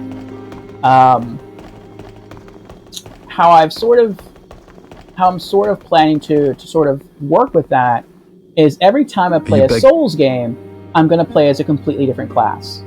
And so I think that's going to make it more fun for me. Okay, so I need to take this off, this off, this off, that off. I want Soul Arrow, and I want Soul Ray, and I want Fireball, and I want Firestorm. Normally, I had to make... Okay. I feel like the stone gargoyles are more resistant to fire and less resistant to magic. So that's why I prefer Soul Arrow going into the Fool's Idol Archstone. Good plan? Yes. So for Demon Souls, we are a magician. We are not royalty. We are a magician. In Dark Souls Remastered, we are going to be a knight. And so kind of the whole opposite end of the spectrum there. We're going from a magic user to a very stodgy, tanky melee weapon wielder. But I do want to take in some faith and kind of go for a paladin build. I've noticed that some classes do not carry on through the Soul series. For instance, there is a Holy Knight, a paladin, a Temple Knight, specifically, class in Demon Souls, but that does not exist in Dark Souls. You can kind of craft it, which is what I'm going to do, by picking a knight and then investing some points in faith so you can use some miracles, but it just doesn't come as a standard class. So we're going to do that. Creepy says, I've encountered a problem with building the Banshee. The Banshee? What Banshee?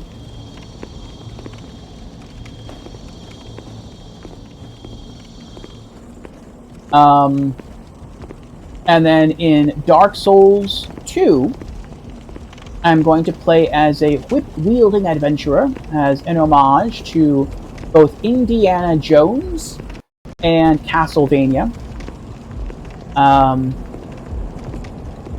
And I don't think the adventurer comes standard with a whip. We're going to have to find one. But, I hope we will along the way. We're going to try to just upgrade our whip and just do as much as we can with it as our main weapon.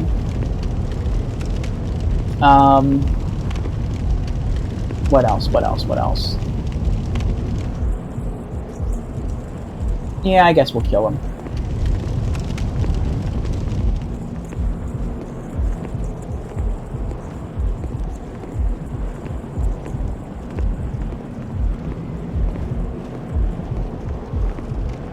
There we go.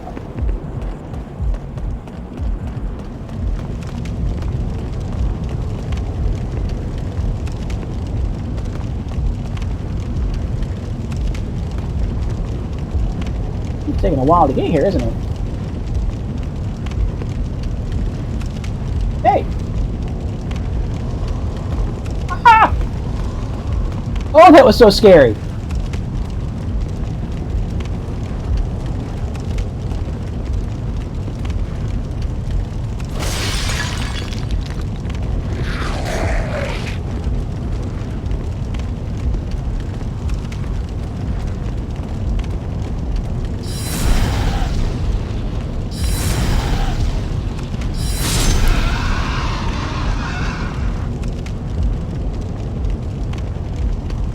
Oh my gosh. This is the pieces required for the Banshee's armor missing. They broke off during shipping from Japan. I have no idea what you're talking about, Baby. You're building a model of something called a Banshee? 5 of Rapier, Unknown Soldier Soul.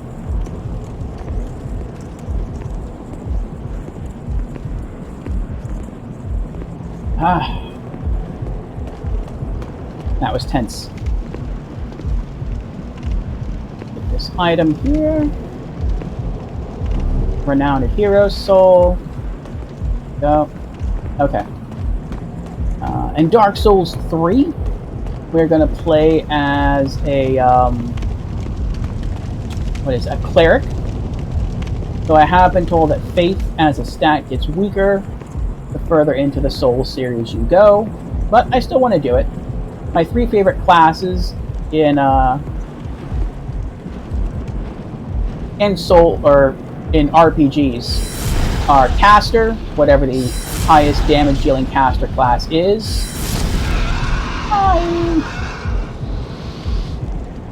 Now the Hero Soul. And then Unknown Soldier Soul. And tank and healer. I've never really been one for melee classes too much. So we're going to go and kind of go through them in that order. And then we're going to go play Bloodborne.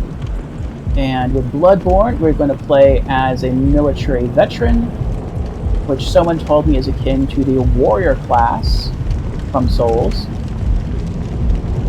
And then in Elden Ring, we are planning to be a bandit. So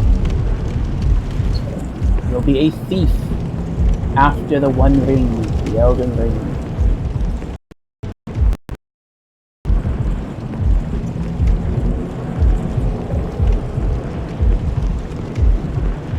I like the idea that we're going to get to experience all those different sides of the class system in the Soul series.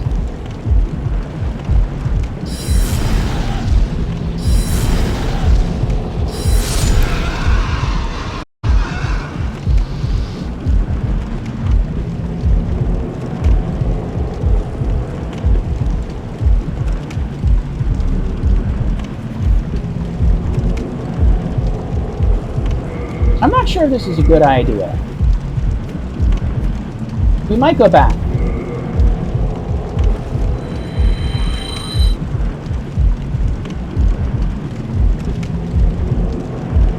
Now let's push ahead.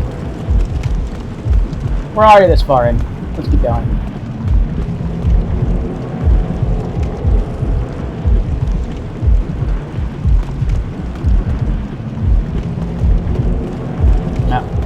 Alright. Next objective. We're going after the Man-Eater Demons. Those are the second main bosses. To do that, we have to sever 2 chains that are holding this beating heart aloft. And then we can go fight the boss. Creepy says, they dropped out of the box somewhere after I got them. I put it in Wipeout's Discord under collect stuff. Ah, gotcha.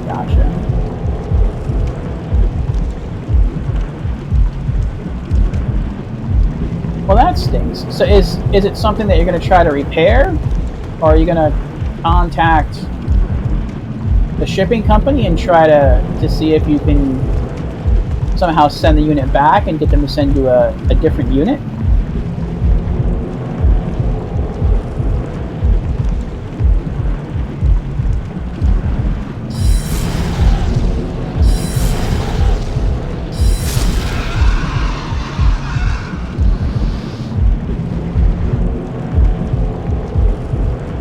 We need another 30,000 souls to level up.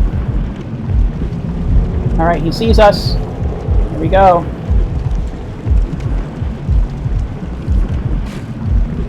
Dodge.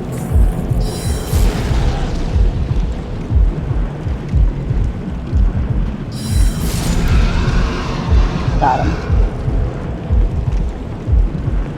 No, it took 6 months to get this one. Ooh. Think you're gonna make a battle diorama? That's cool.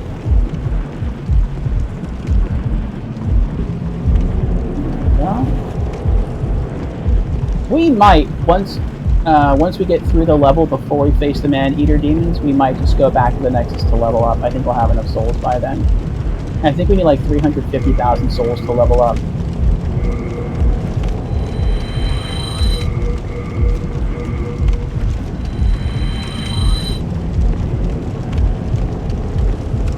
Also, if anyone... We're going to ignore that. That's the Flamberger sword. Also, if anyone has Demon Souls on the PlayStation 3, and you are playing on the PlayStation 3, you are playing through original hardware because this does not work through the emulator. But if you have it, and you want to get in some multiplayer, some co-op, then I would be... Oh, I forgot he was there. I think that would be cool. I'd be totally up for it. Whenever I play through a game the first time, I do want to try to solo the game. I do want to experience the increased challenge brought on by a solo playthrough. But I did that already. I did that my first 3 playthroughs. So, you know, if someone wants to hop in for multiplayer, for PvE co-op, I am more than down for that. I don't know how much we can do. Like, I don't know if you could just help me kill bosses, or if you can play through the entire level with me. Like, I really don't know how elaborate the multiplayer gets, because I've never done it before. Yeah, if it's something that you're interested in and, you know, you want to do, let me know. The fan server is running. I am playing on it right now. That's how I was able to obtain the yellow scarf around my head. Oh, I didn't mean to click that. How did you die? Oh no! Try to run off to collect the item. That stinks. Come on. Give me the item. There we go. Lorelei says, same with Dark Souls. If you need help, I'll be grateful to play with you, even though I haven't finished Dark Souls. Oh, very cool. Thank you, Lorelei.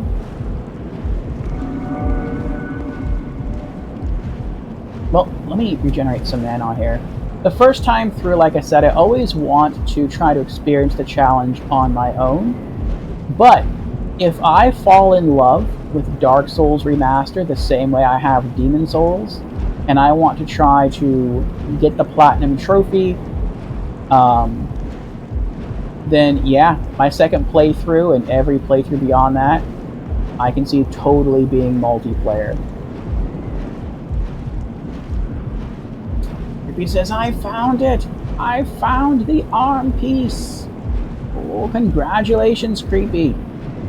Is it broken? Like, did it break off? Or was it just that you didn't see it in the box? Banshee is a go!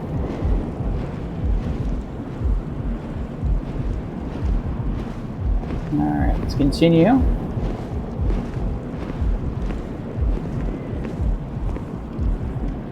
We can hear the beating of that other gargoyle's wings. It is very close. I think it's up the stairs as we continue to climb. We're going to wait a bit.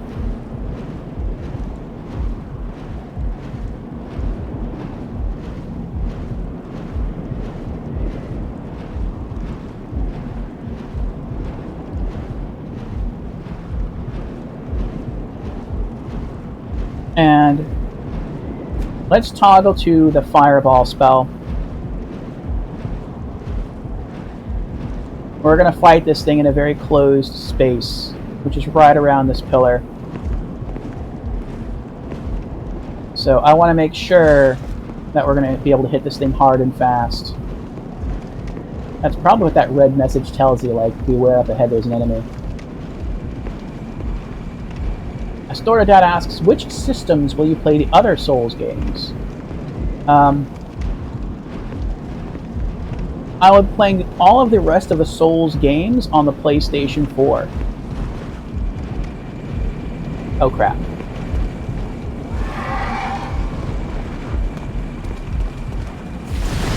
Oh crap. Oh, double crap.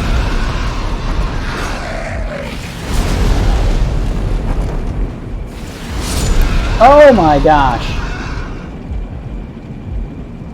I do not remember there being 2 of these guys up here.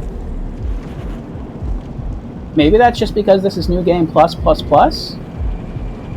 I don't know. That was very nerve-wracking, though. Gain back some mana.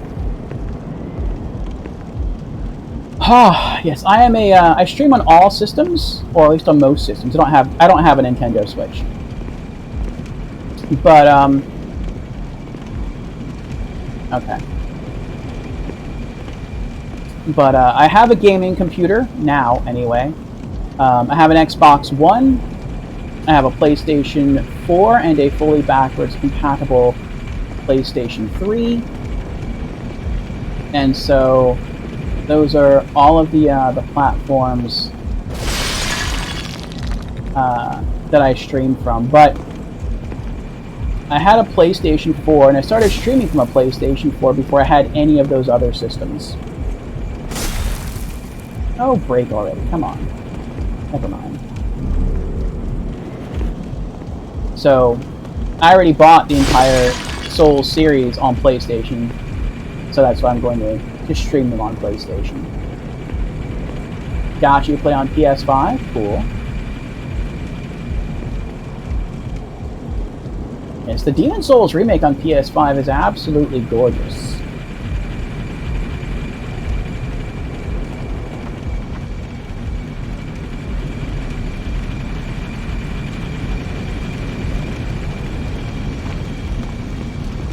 Okay. Now, I don't think there are any more enemies up this tower, except for the Dreg Mages, but they don't even attack you. We should be fine. And since we're in pure White World Tendency, we could actually continue all the way up there and get the special key to free Lord Ridiel, but we're not going to go back to the prison. We're done. We are done with that area.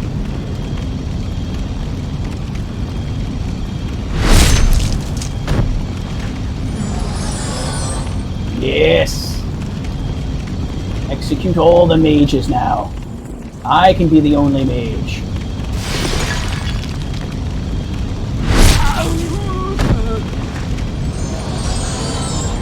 Give me your magical souls.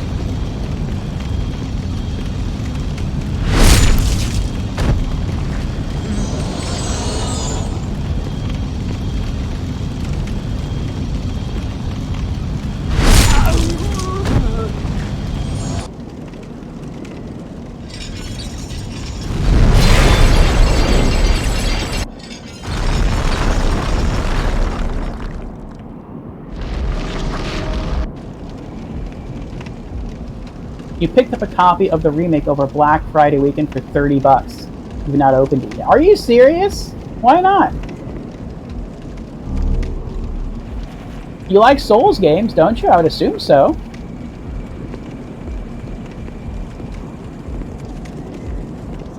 I mean, you beat the OG. Now it's Soldier Soul. See, now, I don't plan on getting a PlayStation 5. You're too busy? That makes sense. Is the holidays.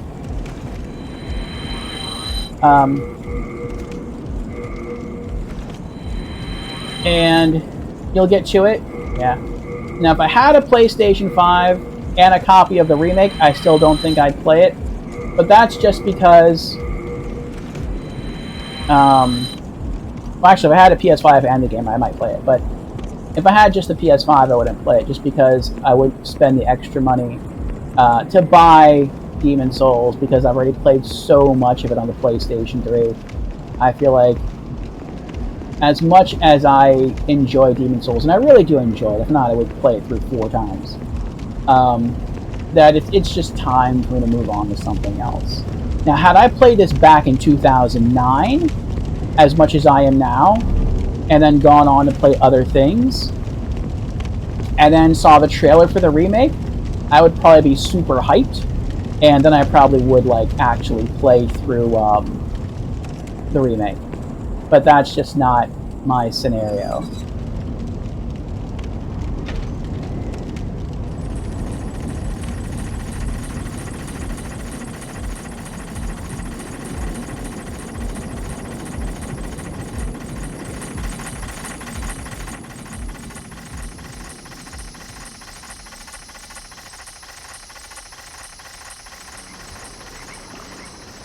But I decided a while ago whether or not to get a PlayStation 5. I hear him. Where is he? Ah! There he is. No! Ah! Oh my goodness. Ah, Charles is raiding! Hello, Charles! And hello, everyone coming from Charles' channel. How are you today? I hope you are doing better.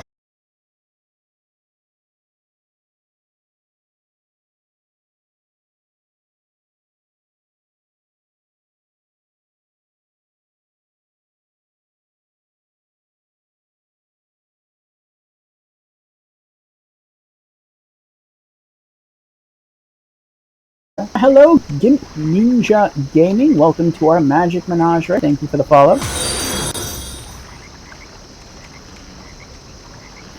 For anyone who doesn't know, I was actually talking about Charles earlier. I just didn't name him. But Charles is one of the 3 streamers, the 3 Souls streamers that I was watching earlier, that inspired me to try Demon Souls. So, there you have it. Thank you, Charles. Charles also does Bible readings in the early afternoons, and he is, as I said, a Souls streamer. He's been all of the Souls games multiple times, highly knowledgeable, and he's also into Lord of the Rings Online. And every once in a while he does a few other games from other genres as well. So do check out his channel. Yeah. Charles says, I am doing my best. Still have that cold, so not doing great. But had a good Bible reading. That's good, Charles. I'm glad. Charles says, 'tis true. I can't wait for you to try the whole Souls catalog. I am looking forward to it, Charles. I am very much looking forward to it. I have decided to stagger the Soul... And hello, BNF. I have decided to stagger the Souls series of role-playing games, so that I would not get burnt out on the formula. I am worried about that. And so, between each Souls game, I am planning to play a different RPG. So after we get the Platinum Trophy in Demon Souls, which we should do by next Thursday, that is the goal. We'll be moving on to Xenogears on the PlayStation 1. I heard that's really good. And then from there we'll come back and we'll... Oh! I forgot he was there.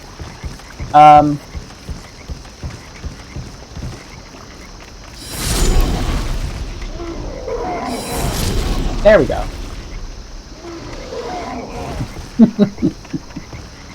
Then we'll come back to the Souls series, the Dark Souls Remastered, and our makeshift Paladin build.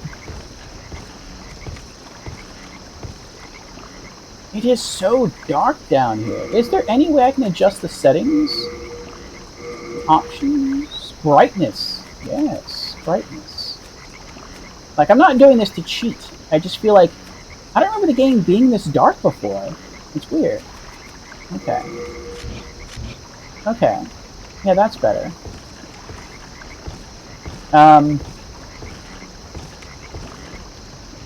But yes, I am very much enjoying Demon Souls, and I look forward to beating it we're going to get through all of Latria today. And we're going to knock out the final 2 Archstones. The Archstone of the Shadowmen and the Archstone of the Chieftain. Oh, hello.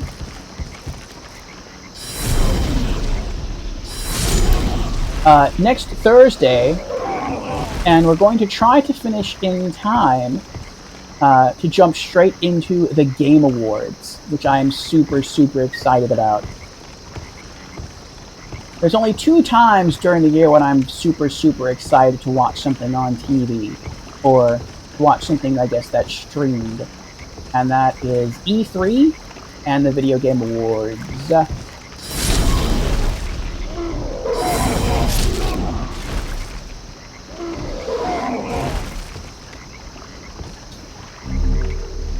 And so I am excited. Charles says, I'm planning on doing that as well. Play different games between replays of Souls and Elden Ring. Ah, glad to raid you. I must be off, however. God bless and Godspeed in the rest of Demon's Souls. Alright, Charles, thank you again for the raid. I wish you well on your way to recovery with the cold. And I look forward to catching you in future streams.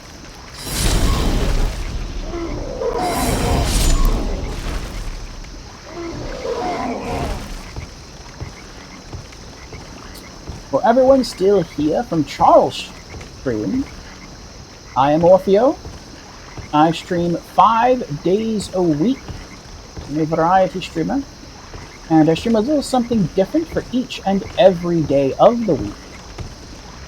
That says, oh, I guess I answered the question of the week. Demon's Remake. Did you get any? Yes, you did. Did you get any sale items between Black Friday and Cyber Monday? You got the Demon's Remake. Very nice, very nice. Good choice. I picked up some Steam games myself for my computer. I'm supposed to be going this way. No. I mean, I can go that way if I want to, but I don't have to.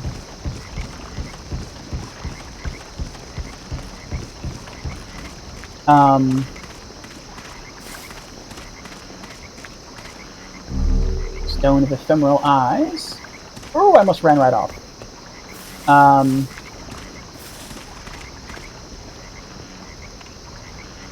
I forgot what I was saying. So yes, I stream a little something different for each and every day of the week. And I do that for 2 reasons. Oh, I see Lorelei has redeemed Dehydrate. Very well, Lorelei. I'll get to that in just a moment.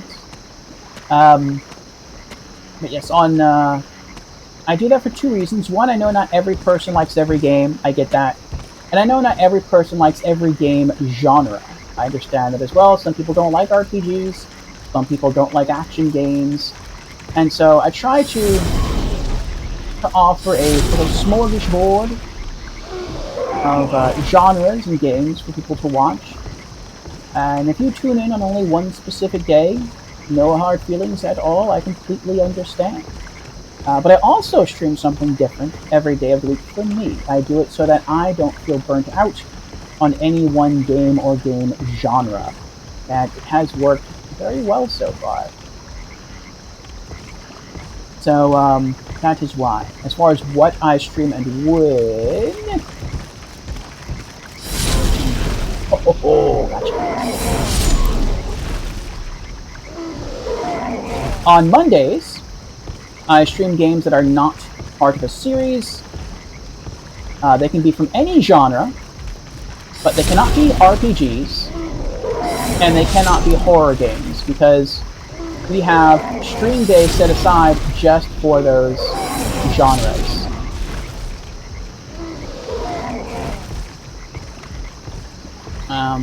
And like I said, they cannot be part of a series. So they are one-offs. They're typically indie games because of that reason. Tuesdays, I take off. Wednesdays, from noon to 1 in the Discord channel, we watch anime together.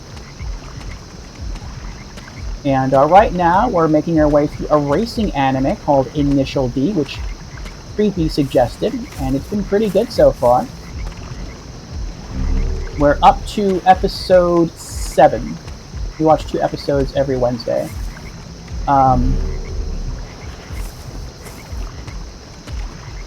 Let's see what else. And afterwards, from 1 to 5, we have a weekly Just Chatting stream going through community updates, gaming news, and game releases for the week. On Thursdays, they're all about role-playing games, and that's why we are here on Demon Souls. Fridays is another stream day I like to call Franchise Fridays. They can be games from any genre.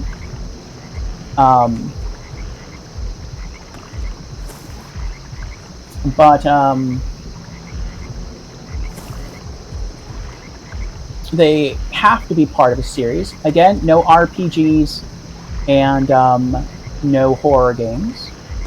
And then Saturdays, I stream from 8 o'clock at night to midnight, and that is horror games. We call those Spooky Saturdays. So if any of those stream themes are of interest to you, then I encourage you to drop me a follow, and perhaps I will see you during some of those stream days throughout the week. Alright, now before we go any further, let me go through stream chat and catch up. So, first things first, Lorelei has redeemed Dehydrate. So, let me get my shot glass. For those who do not know, dehydrate is the opposite of hydrate. Hydrate means drink water. Dehydrate means we drink a little something that isn't water.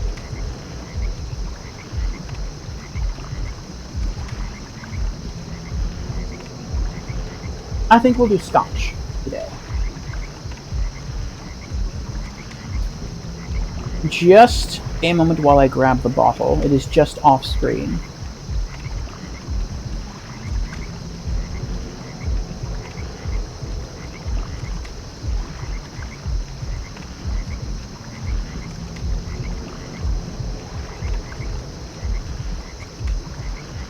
Uh-oh.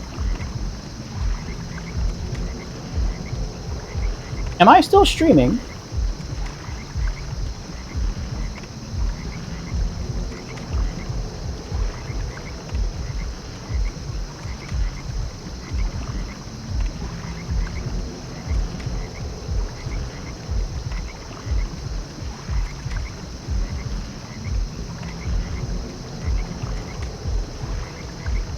Okay, I am. That was weird. We had a weird fluctuation there for a moment.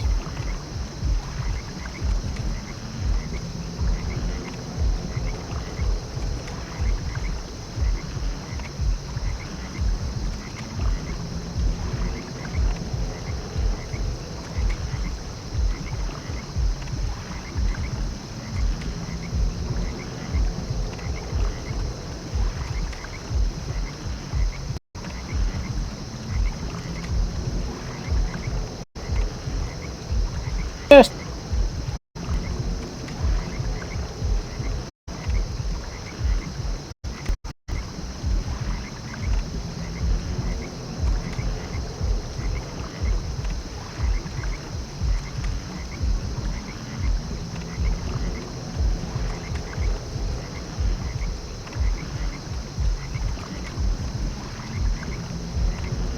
Yes, it looks like I am still streaming. It is weird. Alright, hold on. It doesn't look like I can blink out my camera right now, which is weird. But I have a cap someplace that I might use.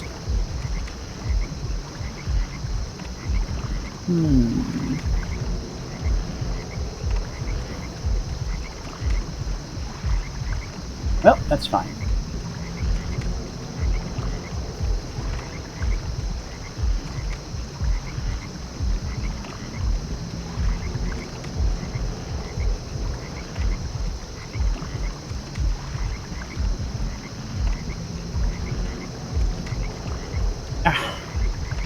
Well, I think since I can't get up, at least not effectively, not right now, for some reason, because the stream seems to be going weird, let me instead grab a little Southern Comfort.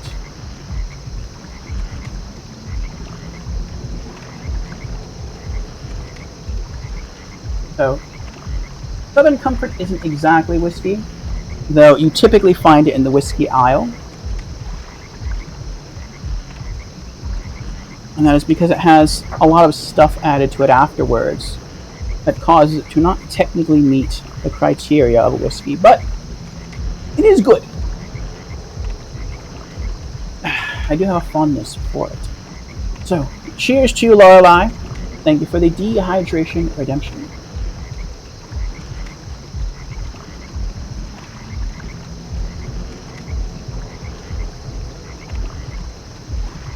It's smoother than I remember.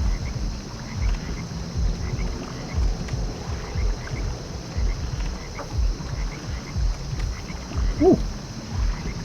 Ooh. Kirby says Southern Comfort isn't whiskey. Exactly. If you know what a whiskey is, it is not whiskey. In fact, and I think I've told this story before on stream, that I used to work at a liquor store as a clerk.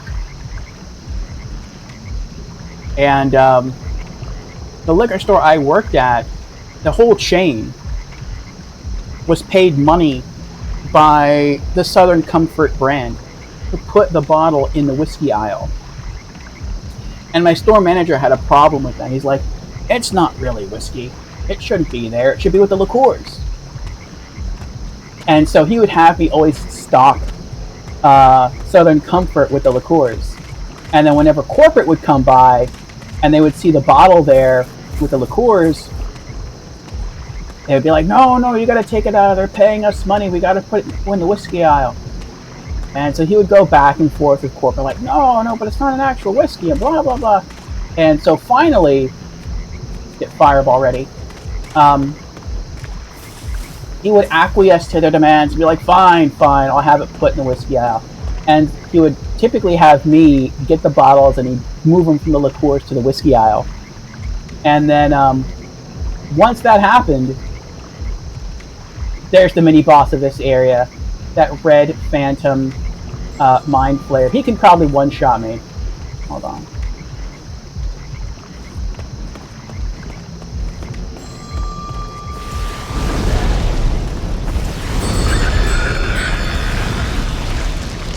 Got him. Whew.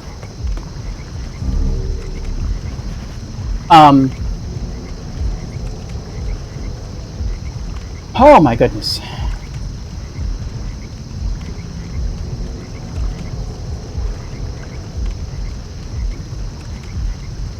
There we go, we're back. Okay. But, yeah, he would have me take them and put them over in the whiskey aisle. And then as soon as corporate left, he'd be like, all right, come here. Take them out of the whiskey aisle. Put them back in the liqueur aisle. And I'm like, but you just had me. He's like, I know, that's just because corporate was here. Put them back in the liqueur aisle. And so I had to take time out of my schedule, put them all the way back. And every time it would happen, every time he knew corporate was coming, he'd be like, all right, come on, we got to rearrange the bottles again. Because he would not, like, accept the fact that corporate wanted the bottles to be in the whiskey aisle. And I get it, like, I do. Like, he wanted to be honest with his customers, and, you know, he wanted to not lie or not be deceitful and be like, you know, Southern Comfort is a whiskey, because it isn't. It's a liqueur. But, oh! Whoops. I forgot I didn't... I forgot I didn't have Soul Arrow equipped. I also thought I killed it with that one fireball. Let me kill off this one here, and then we'll heal up. I'll continue to catch up with the text. There we go. Let's kill that little one too. Oh, never mind. I guess it's just gonna wait there. Okay, cool. That works. Yeah, alright. Regenerate some mana. Switch rings. Regenerator's ring. And regain some HP and some MP. And so, yeah. I had to keep doing that over and over again. I thought that was funny. But it is not bad. I do enjoy the taste. Alright. Creepy says, I ended up buying Vampire Survivors last night while it was on sale. Nice, Creepy. Congratulations. You know, Wipeout's been streaming that quite a bit. He seems to have really gotten into it. Get crunk. Then thank you for shouting out Lorelei, Creepy. And Indy is here. Hello, Indy. Indy asks, still with the big head wrap? Yes, still with the big head wrap. I try to maximize the items on my characters to boost my magic damage, and the head wrap is the most damaging magic head wrap or damaging magic headpiece in the game. So it will forever be wrapped around my noggin. And thank you for shouting out Indy, Creepy. Feel free to grace Indy with a follow. Last casting Apex Legends. Indy is a competitive streamer. If you like watching stuff, competitive shooter streamer, maybe more specific. If you enjoy watching stuff like Apex Legends, or Call of Duty, or Fortnite, or pretty much any other Valorant, pretty much any competitive shooter game out there, but I don't think I've ever seen him play Battlefield. But aside from that one, if you're into competitive, faster-paced shooters, check out Indy's channel. He's got you covered.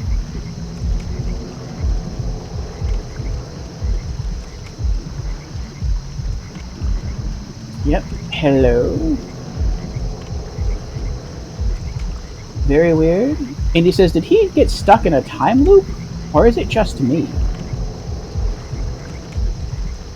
No, it's something weird with the stream. I don't know exactly what it was.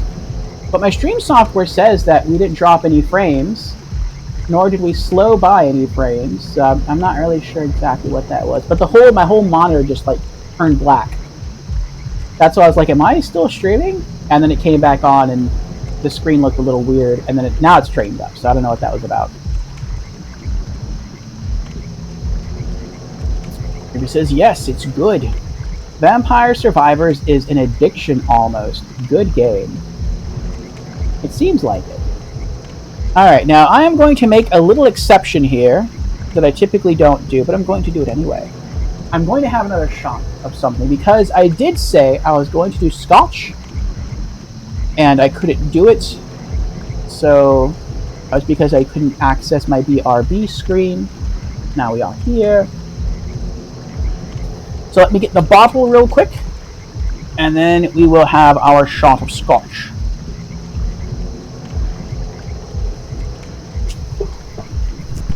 Oh! I forgot to disconnect the microphone. That's fine.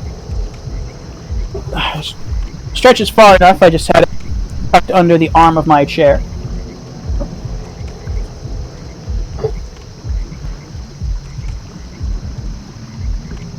Alright, there we go. Let me get my earbuds back in. How are you doing today, Indy? If you are still there, I know I did ramble a bit.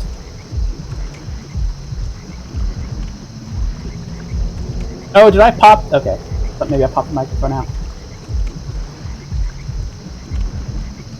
So here's my Scotch.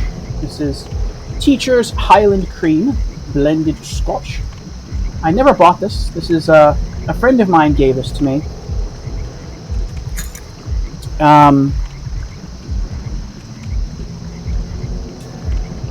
I told him that I was thinking of redecorating, and I wanted to get one of those nice pieces of like globe furniture that when you open it up, it has like a place for a decanter and glasses and everything. And he's like, oh, I have one of those, but I don't use it anymore. It just kind of sits off in the corner collecting dust. Do you want it? And I'm like, well, how much do you want for it? And he's like, I don't want anything. You can just have it for free. And I'm like, really? For free? And he's like, yeah, go ahead and take it. So I took it.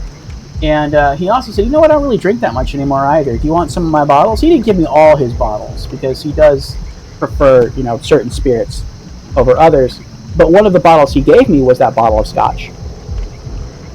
And so I am very grateful to him for that.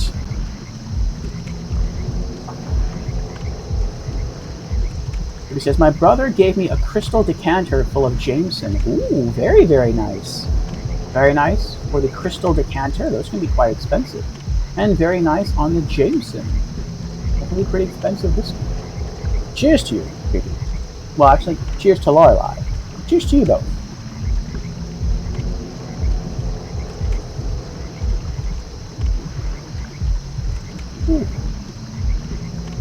Astorted says, I like Monkey Shoulder and Jameson. I've heard of Jameson.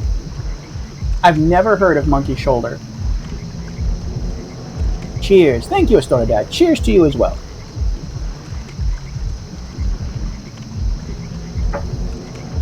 Ooh. Actually, hold on. There's a fan just above me. And I'm going to rise and click it on. Because I'm getting a bit warm. Not sure if it's as a direct result of all the heated spirits going into my belly. Alright, we are back. Oh, that feels much better. I feel it blowing over my head now. Cheers! Thank you, Lorelei. Thank you. Ruby says, I don't drink often because I can't get drunk. Makes sense. You just enjoy the flavor. He says, but Jameson is good stuff. Yes. And he says, still here, playing some Valorant at the moment, but my hands are freezing. Where do you live, Indy? Here in Florida, it almost never gets cold. It gets cold like maybe 2 to 3 months out of the year. Like between December and February is when it starts to get cold. And then that's it. The rest of the month the rest of the year just feels like summer. Michigan? Oh, you're way up north. Alright, we have full health. We have full mana. Let's switch back to our sword. Let's put our proper ring back on, the Ring of Magical Sharpness, and continue. We had ourselves a good little break. Out of a stream chat. Knocked back a couple.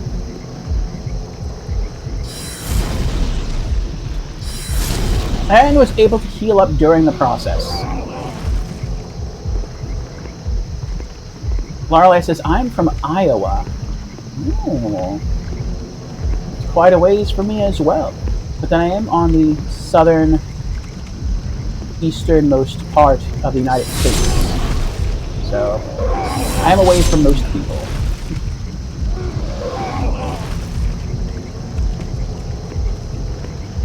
I stored it says Florida? Cold?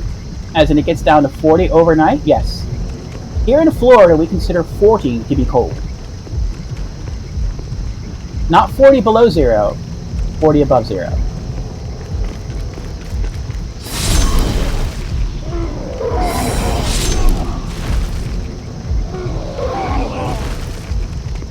In fact, if you come to Florida when it's 40 degrees, actually when it's 60 degrees, you'll catch people wearing jackets and long sleeve shirts. When it's 40 degrees, you'll catch people fully bundled up. I'm talking ear mittens, if they have ear mittens, because ear mittens are sold nowhere in Florida unless it's like a specialty shop. Gloves, big puffy parka coats, sweats, the whole nine. Because for any Floridian, 40 degrees is extremely cold.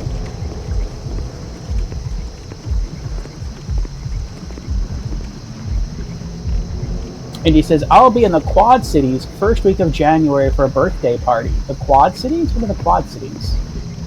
And he says, I live in Georgia. I get snow. See, that's nice. I would like to see snow again. You don't really see snow that often as a Floridian. Also, 40 isn't cold. And he says, here in Michigan, we put on shorts and grill outside in 40-degree weather. Ooh. Oh, in Iowa. The Quad Cities are in Iowa, I see. He says, I lived 180 miles north of a town called North Pole, Alaska. 40 ain't cold. Alright, now right around this corner, now lock on him now, is an archer. There he is. We're going to try to kill him first. You have to be really careful though, because if we mess up, unlock and run. I don't know if we have the other gargoyle pursuing us right now or not. No, he never got off his perch. Okay, good. A lot of people I see try to fight that gargoyle doing what I just did, and they mess up, and it's very easy to mess up. They'll just walk a little bit too far back, or they'll strafe on the wrong angle, and they'll just walk off right off the bridge there and die. I have seen that happen so many times. So many times.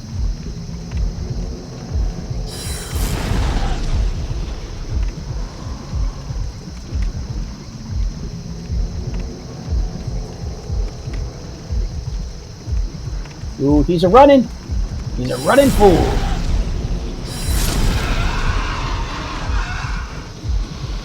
These encounters could have been much harder with the gargoyles if, when you hit them with a spell, they didn't stagger.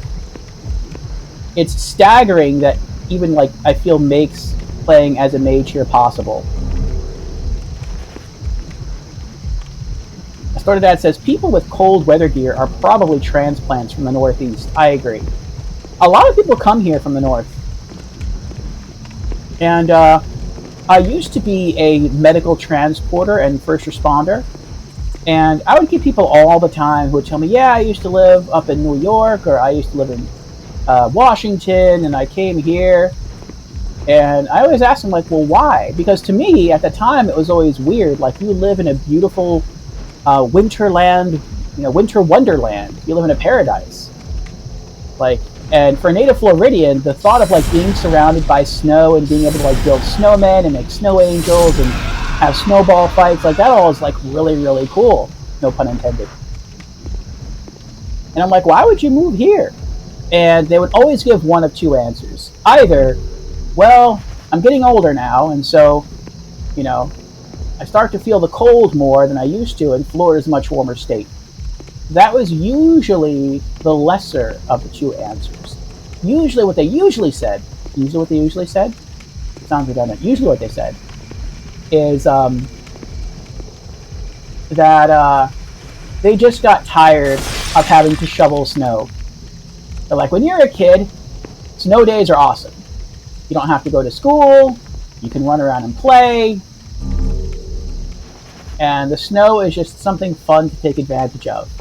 When you're an adult, you have to worry about driving in the snow, you have to shovel the snow, you have to scrape off your windshield. It's a real pain in the rear end. So you just get tired of it after a while and you want to leave and get okay. So I always find that kind of funny.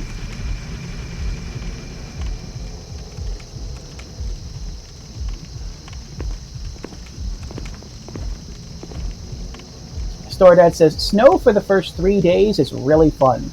After that, go away. Alright, we have a bit of difficulty up ahead. This elevator will take us up very, very quickly. And once we get there, we're going to have to fight a gargoyle. So what we're going to do is we're going to toggle now to Fireball. Which I think even with this, we still need to hit it twice to kill it. But, you know what? How many times would it be to kill it with Soul Ray? Let's go for Soul Ray. Soul Ray is my fastest firing spell. We'll try 2 Soul Rays, maybe spam 3, we'll see. I'll go back to our sword. And we'll wait.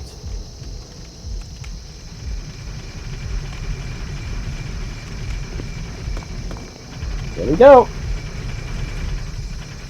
This, to me, is one of the scariest encounters in the entire level, because he's so close.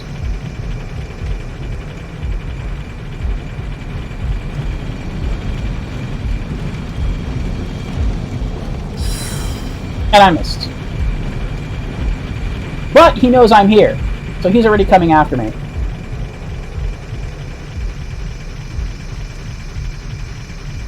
He might even land on the platform that I'm standing on. We'll see. If he does, I'm going to try to firestorm him. If not, I'm just going to try to run off and go up the stairs a little bit. Maybe he didn't even see me, I don't know.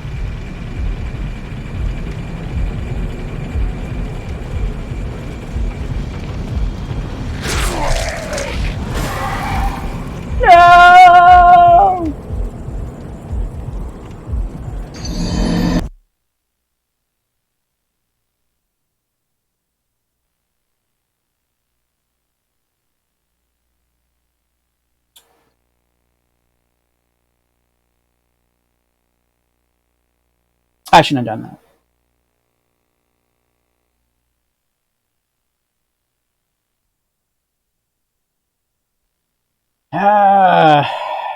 Let's go back. We got too far. I didn't want to repeat everything.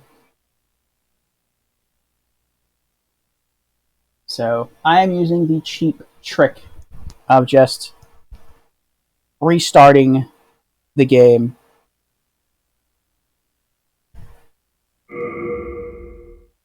For those who don't know, if you are about to die, if you are quick enough, you can force quit the game. And if you do, and then you launch back in, you will not have died. And instead of having to start the level at the very beginning, which is a penalty for dying, you will start at an area just before you died. And all of the enemies you killed will still be dead. So,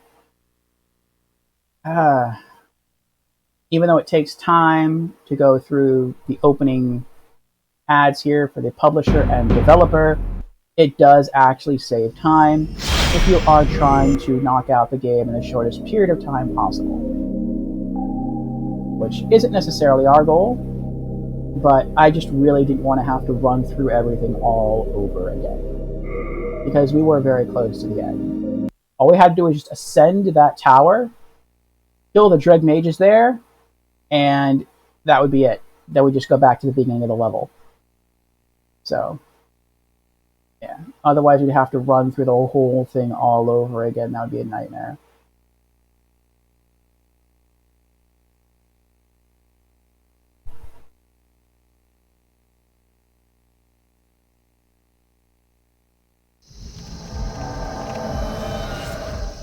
And here we are. This is the soldier that we killed. Not killed, sorry. That we got the, that drop from.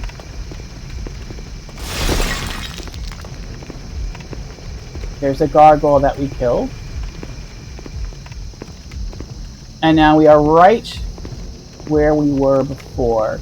This is the speedy elevator that takes us up to where we died. Alright, so we are going to go this time with... Let's go with Fireball.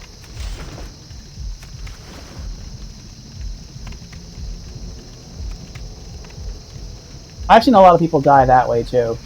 They try and swipe at the gargoyle, and they fall off because he just flaps his wings backwards, and with only 2 swings of your weapon, you're dead. Actually, we're going to go Firestorm. Oh, he fell! You know what? I'm good with that too. I'm totally good with that too.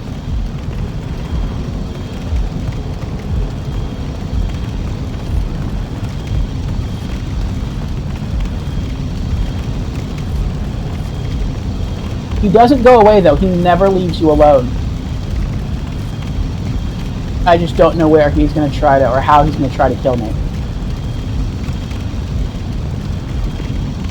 I hear his wings.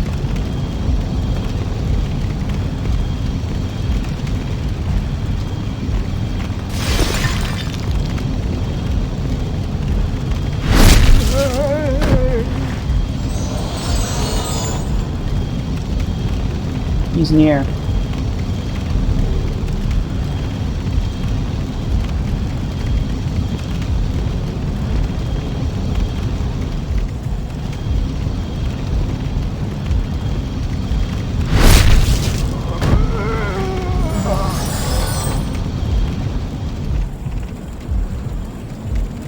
And there's the beginning of the level. That's how close we are. Widow's Lotus, nice.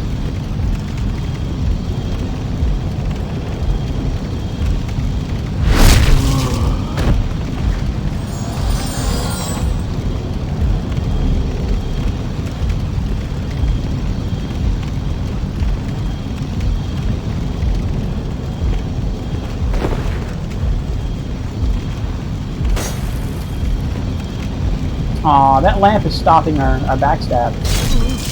Oh well. There we go.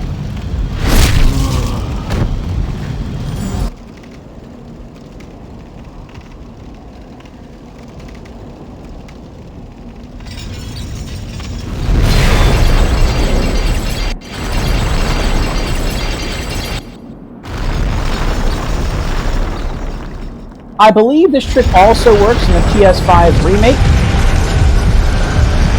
Indy asks, no more falling off the map? Not if we can avoid it, Indy.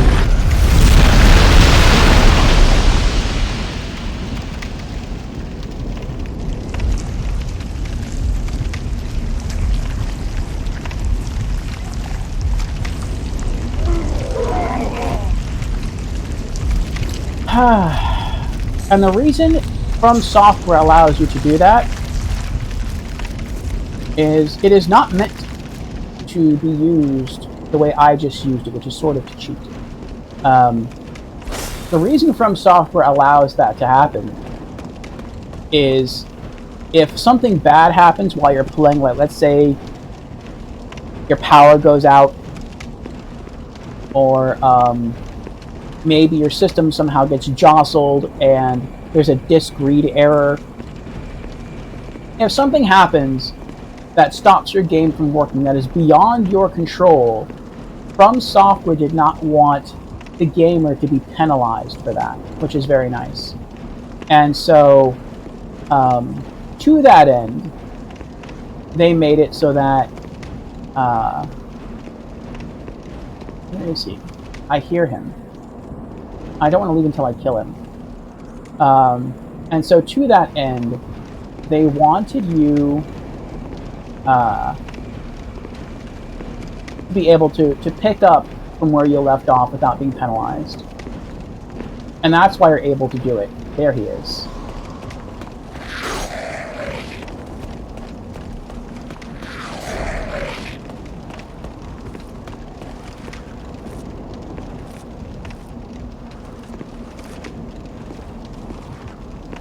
But knowing that, you can kind of use it as a workaround. Here he comes. We're going to go with Fireball on this one. Where are you? You're down there. I know you're down there. I don't have to fight him. I could just go another route. But I hate the fact that he could show up later on and I just not know it.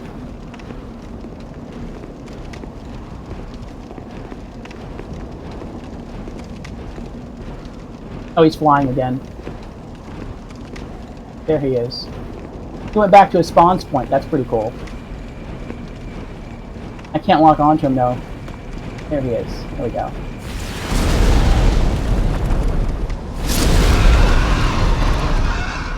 That's what you get for almost making me die. Oh, actually, did make me die. Alright. Let's get out of here.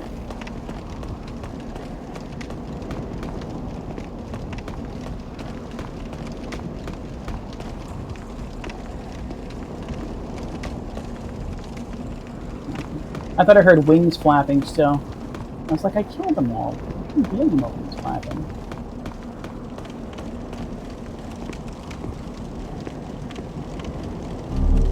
Another storied soldier soul.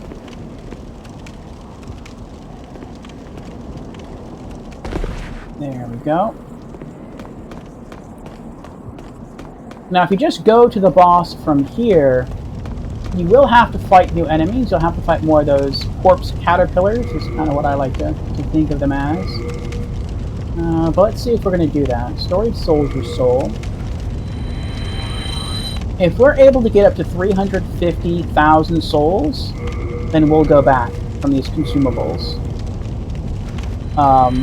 Just to level up. Otherwise, we're going to push forward. Renowned Soldier Souls. We're getting close.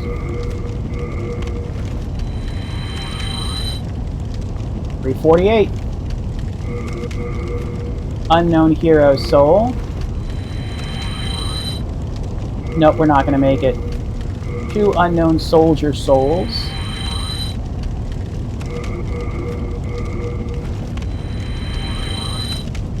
$349,127. I think maybe the exact number was like 349,000, like 500 something souls we needed to level up. So, yeah, I think we're just going to go straight for the boss, which is really worrisome because we are really close here to leveling up. But hopefully we'll be successful.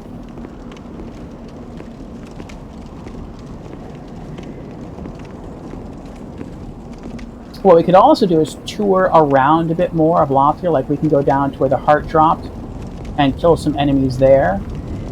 And maybe if we kill all those enemies plus the other enemies around the central tower of Latvia, maybe that would give us enough souls to level up, but I don't know. Oh, there is actually one more enemy.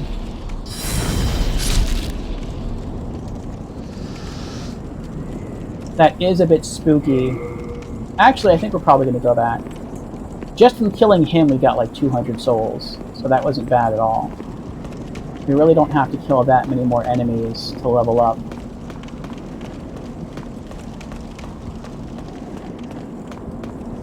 And I'd much rather do that, so that if something bad happens and we die, we don't lose all of our souls. Now, granted, I could always force quit if we die at the boss, and we won't lose our souls anyway, but I'd rather not have to worry about having to do that.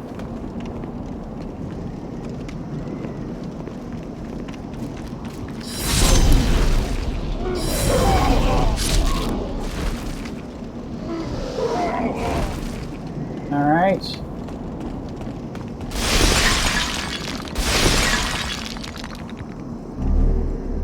That's healing grass.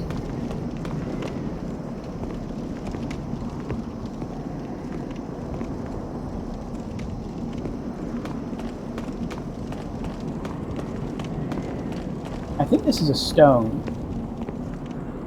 Yep, Shard of Moonlight Stone. Then we have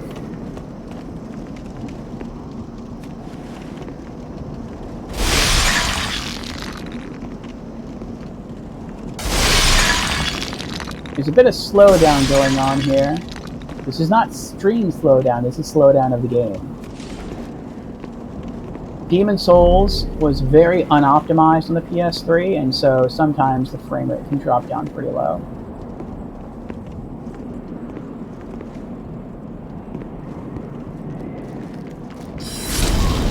But then From Software has never really been known for their graphics in games. Now the Demon Souls remake looks absolutely gorgeous, I've said that already, but From Software was not the developer of that game. That was Bluepoint.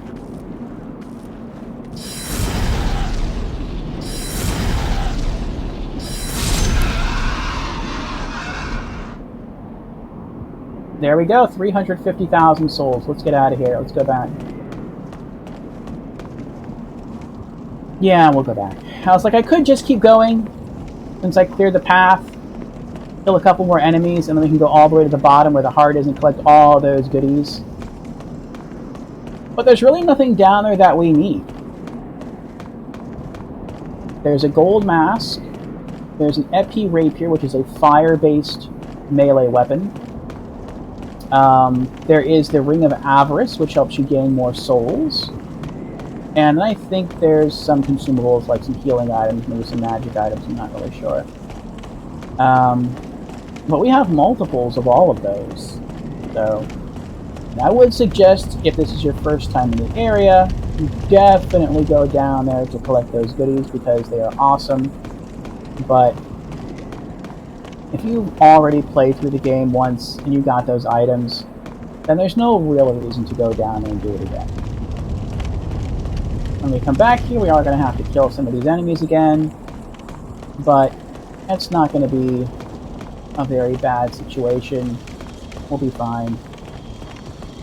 What's most important is that we go cash out these souls.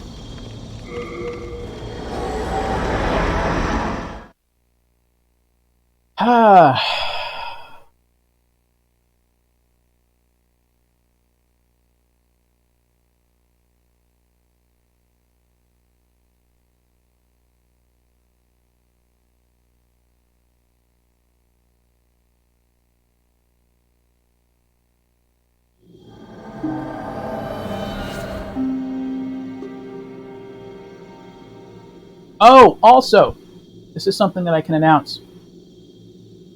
I just learned of this today.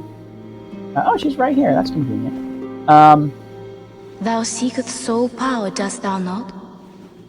Then touch the demon inside me. If you are interested in the Video Game Awards, which happen every year, it is happening not today, but next Thursday at, I believe, 8 p.m. U.S. Eastern Time. And once we get through with our RPG Afternoons stream, we will be raiding another channel to enjoy the Game Awards over on that channel. But if you don't know what the Game Awards are, they are what they sound like. It is an award show designed to give awards to different game developers for their contributions to the world of gaming. And it's very much like a movie award show, like Best Action Game, Best RPG, Best Fighting Game, so forth and so forth. But there's something special going on this year. And that is, and I posted this in the Discord already, so some of you might know if you're in the Discord, that has to do with the Steam Deck. And for those of you who don't know what the Steam Deck is... Okay, I can't reach it. The Steam Deck is a handheld gaming computer, just right behind me. Actually, maybe you can see it. Let me see. Can I go that way? Can I go? Well, no, you can't really make it out. But it is a handheld gaming computer about yay big, about yay thick. Well, yay thick. And it is what it says it is. It is a gaming computer. It's on par with like a PlayStation 4 Pro in terms of power. You can play a ton of games on Steam. And during the Game Awards next Thursday, Valve, the company who makes the Steam Deck, is giving away a Steam Deck, one Steam Deck, every minute, so long as the Game Awards is streaming. To give you an idea of how many Steam Decks that is, the award show is supposed to be about 3 hours long. So that's 60 times 3. What is that? It's 12, 18. That's 180 Steam Decks within 3 hours. That is insane. If you are looking for a gaming computer, specifically a handheld gaming computer, but again, it's still pretty strong, given its specs, then I would definitely recommend tuning into the Game Awards, even if you don't really care about the Game Awards. Tune into the Game Awards just for the chance of getting a Steam Deck. But you have to watch the Game Awards on Steam. You have to go to the Steam page, I think it's steam.com, and watch it through there. That's how you get it. The other catch is that you had to have bought at least one Steam game or made a Steam purchase through the Steam store between November of last year and November of this year. If you've done that at least once, then you qualify. So head on over. That probably means you're already a gamer. Steam powered, thank you, Creepy. But I mean, you could have done something else. Like you could have made a Steam purchase by like buying a Steam gift card for someone that you know, digitally. I believe that would also qualify you. And yeah, you will have yourself a good shot at getting a Steam Deck. And so I've already registered, even though I have a Steam Deck. If you register, you do get kind of a cute animated icon. And if I win one, then we'll see what happens. I might just do a giveaway here on stream. I might do that. I'm not making any kind of promises. Or I don't know, I might try to think through who might really need a gaming computer and give that to them. But yeah, we'll see what happens. But yeah, a free Steam Deck, a free gaming computer. Who wouldn't want that? So tune in, watch the Game Awards. I'm planning to make a day of it. Soul of the mind, key to life's ether. Every year during the Game Awards, Soul of the lost, I order myself a huge its pizza vessel. or some kind of other tasty Let food, strength be and granted I so just the sit there and I world just might be mended. enjoy watching video game So stuff. the world might be mended. So I am really looking forward to it. And the fact you can actually win a handheld game computer is crazy. Also, you have to be in the US, Canada, or I think Europe. So sadly, no one in Japan. Alright, intelligence. We are boosting it by 1 point. That's going to give us 2 extra mana points. Okay. Alright, 353,699 souls to level up again. We're down to only 1,402 souls. We're not going to be able to level up again tonight. At least I don't think we are. Art thou done? May thine strength help the world be mended. We are really close to having our HP bar and mana bar equal again. They used to be, but we used to wear a different headpiece. We used to wear something called the Silver Coronet. Hello And again. the Silver I'm Coronet boosts your mana points by 20%. And so while we were wearing that, we did have equal HP and NP bars. But once we got the golden robe headdress, we stayed using that. Yeah, we're full on Mercury Stone. And as a result, our overall mana pool dropped. So, ever since then, I've been trying to build it back up. You have a heart of gold. Alright, so let's go here. And I want to drop... Actually, I guess we can use the Renowned Hero Soul. But I want to drop a Shard of Mercury Stone. There we go. And get some stuff fixed. I can... Our sword, our pole, armor's good. Do come back up. Okay. And let's reset some spells.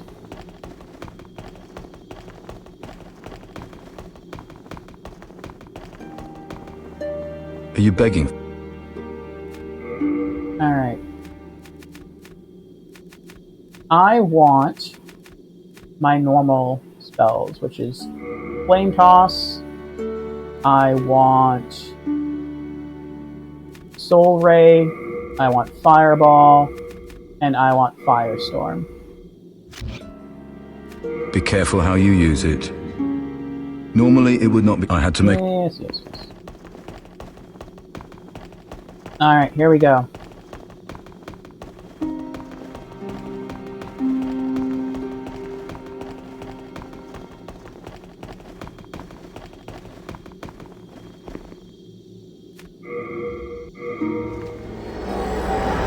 Now, we're not going to have to run all the way through this Archstone all over again, because once you unlock the way to the boss, you can just kind of go straight there. It's a pretty much a straight shot. You just go forward and up, and you're done. There's no more taking the elevator all the way back down into that swampy location, going through all that creepy stuff all over again. A cool thing is, though, and I'm not sure exactly where it happens at, but you can actually look up even before you take down both chains to see one of the bosses. And it is like a super strong gargoyle. No, I can't see it right now. It's between that tower and the tower behind it. But if you angle your camera the right way, at least in the PS3 version, you can see the first of the two bosses, the first of the two man-eater demons. Which I think is pretty cool. Oh, I didn't see the stairs there for a moment. I thought I was about to walk off the edge. I'm like, I know this has to be the way because the gargoyle is right there, the glowing eyes, to tell you that he's an enemy.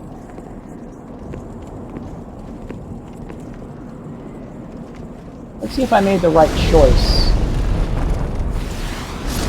No, I made the wrong choice. I should have been playing using Flame Toss the entire time instead of Soul Arrow. Because it took 3 Soul Arrows to kill one of these guys, or just 2 Flame Toss. Actually, it kind of depends, I guess. I mean, if you want to try to be like the most mana efficient you can, then yeah, Soul Arrow is the right choice. But look at the blade on that sword. That's the Spiral Rapier. Part of me would like to create a melee class to play through the game all over again and just use and upgrade the Spiral Rapier because it looks like such a cool weapon.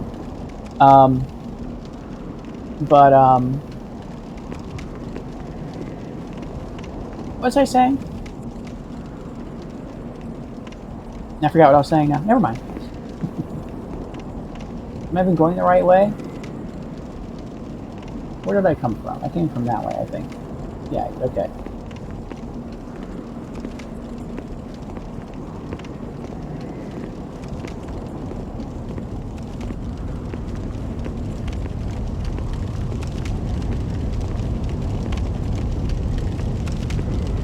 Oh, that's right, mana efficiency. If you're going for pure mana efficiency, then yeah. We kind of went the right way using Soul Arrow. Because it costs 15 mana points per Soul Arrow cast, so that means it costs 15 mana, or it costs 5 mana points to cast Soul Arrow, which means 15 mana points to kill a gargoyle. It costs 9 mana points to use Flame Toss, and we have to use 2 Flame Toss. So that's either 15 mana or 18 mana to kill the same enemy, so you do wind up saving a few points if you go with Soul Arrow over Flame Toss, if you're trying to save on mana, which every mage always should. But if time is more important to you, time to kill, then Flame Toss is definitely the better option because it doesn't really, you don't really save that much mana. It's only 3 mana overall. Come on. There you go.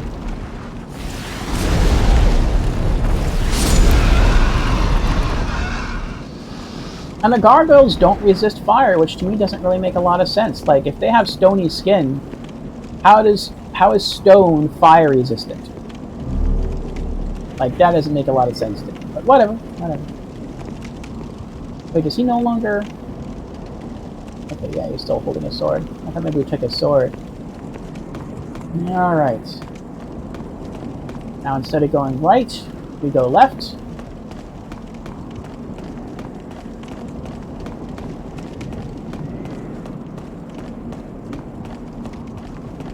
All we have to do now is just go all the way to the top of this tower and fight the boss.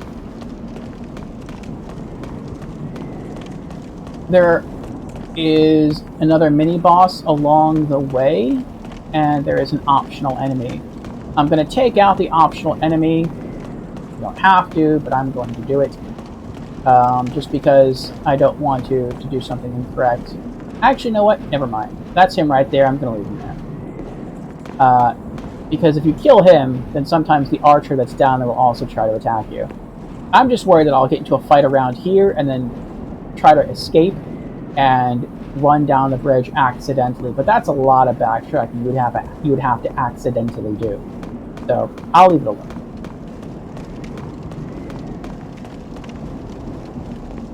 Run around the staircase. And there's another item. Renowned Hero Soul. There's also a sword and shield that you can get around here, but I'm not going to do that. I already have them. But it's further down that way. Okay. Now this is interesting. Notice there's a banister here on the side of the stairs, on the left.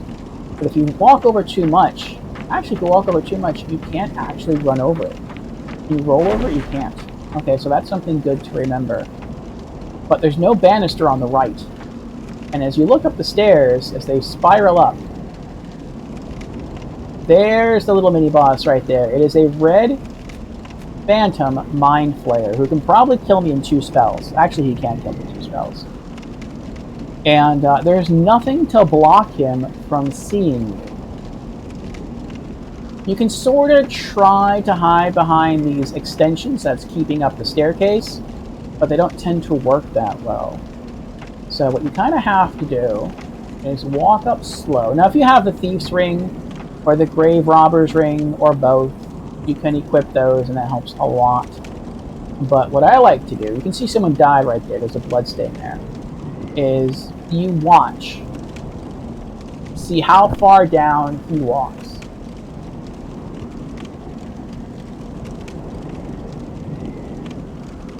And if you fought the Phantoms enough times, if you fought the Phantom Mind Flayers enough times, you kind of have an idea of how close you have to be before they'll start trying to target you and kill you. Okay, so he stops right there at the beginning of that arch. So we can move up a little bit more. I'm gonna guess right about here. Where that bloodstain is probably where he'll try to hit you with a spell. Now the good thing about him is he walks up quite a long ways up those stairs. See? All the way up there. So he goes from there all the way up there. So if you sprint, you can catch him. But you have to be careful because as you sprint, not only is he going to hear you, but it's possible that you can make a mistake and actually sprint off the staircase, which really stinks. So there he goes, and go.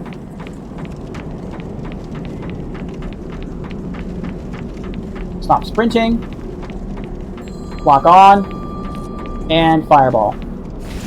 Fireball again, fireball again. Nope, I only had to do it twice. Nice. And there he goes.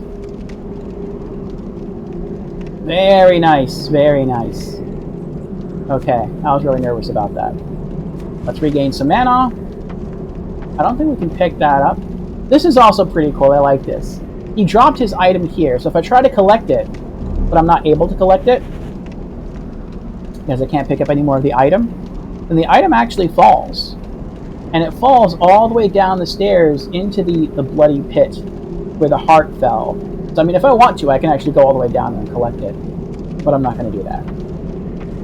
Oh, wait, is it behind me? Am I wrong? I am wrong. It's actually right there. Never mind. But, yeah, that's kind of cool. That's where he fell, though. Alright, now there's no more enemies between us and the boss.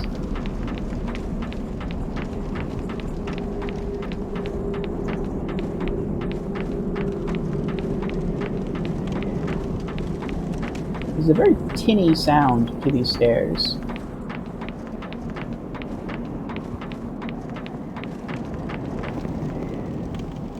Okay. I also learned that there's another item that you can collect around here, and I've only ever collected it once.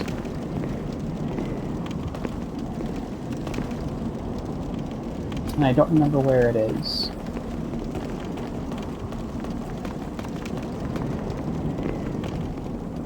Actually, I think it's over here.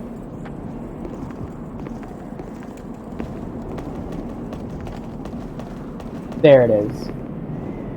You just have to be careful not to fall. You have to walk into the pillar.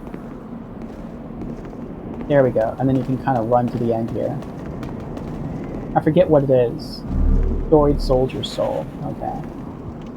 Yeah, when you look down, there's the staircase. So if you fall, you might not die. You probably will take some fall damage, though. But if you mess up, and you, depending on how you fall, you could totally miss the stairs and fall to your death. That would be really annoying. You also have to be careful when walking out to go around this part of the stone pillar that sticks out. Because again, if you fall, you could fall in between the stairs and the wall and die that way. Everything about this game seems to want to kill you. But that is part of what makes it fun. Alright. Past the boss door, which is right there.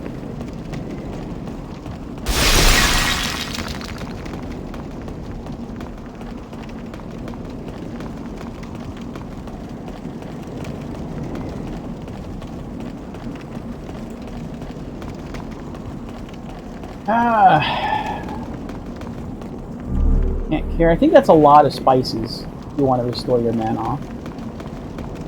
Alright, that's it. Those are all the items. Main boss number 2. The Man-Eater Demons. Now, if we do this right, it's still going to be hard. And part of it will rely on luck. What I like to do, I'll go to our sword for the magic bonus. And we're going to set Firestorm up. Now, you get, I think, about 1, maybe 2 real-world minutes to kill the first Man-Eater Demon. And then the second Man-Eater Demon will fly at you and try to kill you.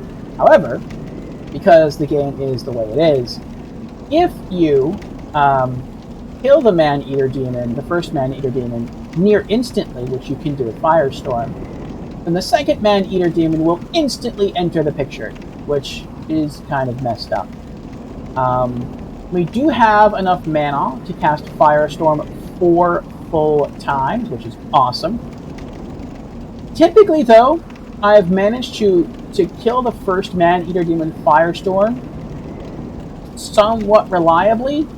I don't think I've ever used it to kill the second Man-Eater Demon reliably. He seems somehow to be able to just not get hit by it, which stinks. But we're going to see what happens, and hopefully come out successful. So here we go, entering the fog. There's the Man-Eater Demon. And cast. Cast again.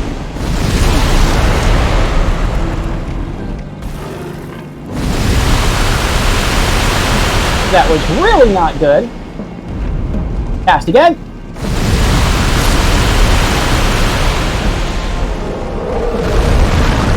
Run. Dodge roll. Dodge roll. And I'm dead.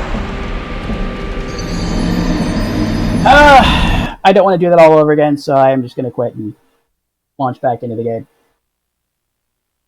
Well, we got close, though. We got close to pulling off the first time. I have a Resident Evil background set up on my PS3 because this Saturday we are starting Resident Evil: The Umbrella Chronicles. So I thought it appropriate just to take down our Demon Souls theme. We did it, though. We killed the first Man-Eater Demon. We just couldn't kill the second one in time.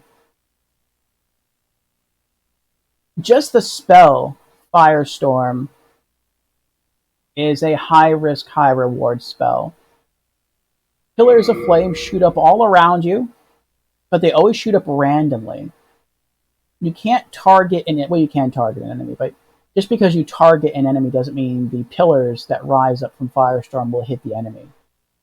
They can totally miss. And so if you're lucky, then you can one-shot a boss. If you're unlucky, then the boss stands a very good chance at killing you because the cast time for Firestorm is quite lengthy.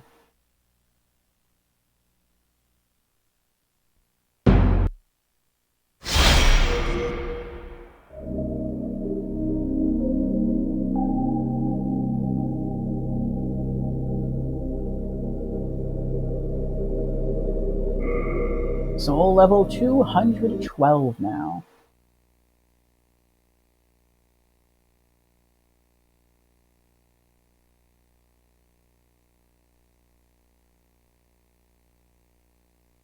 But I was saying earlier to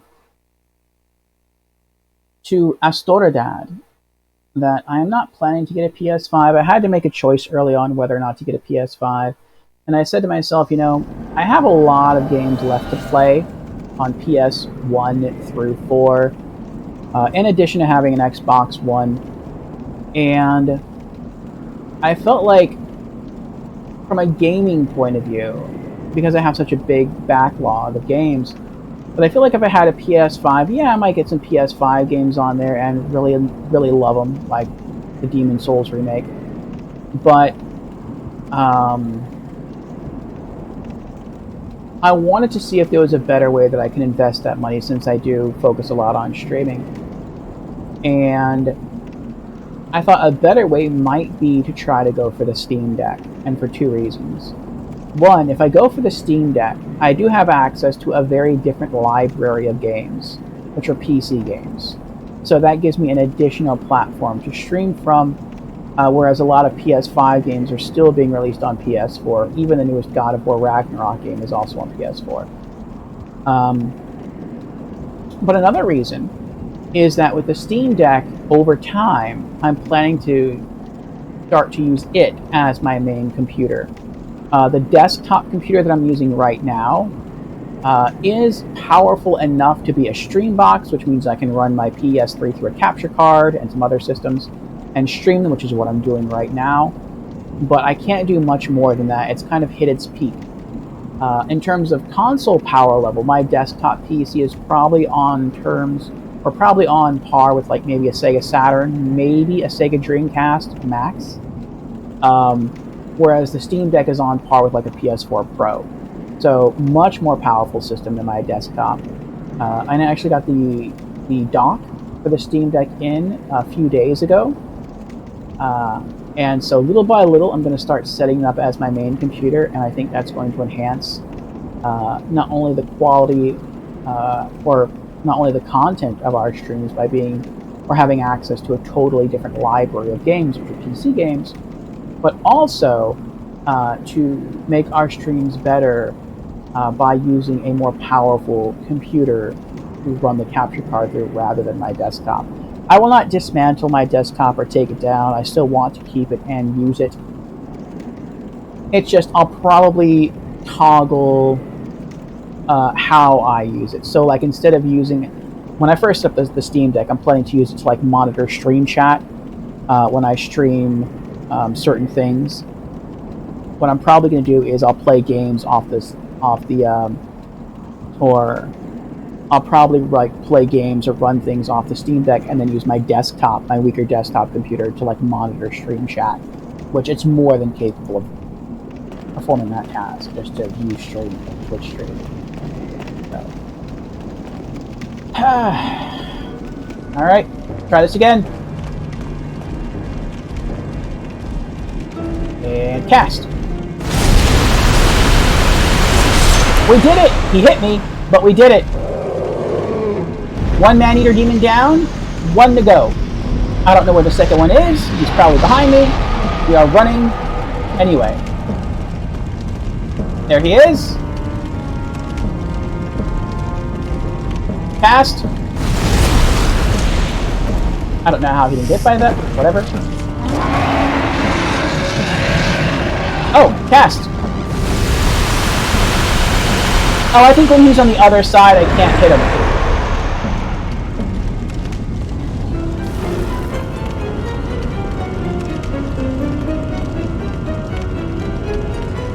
Get some mana back.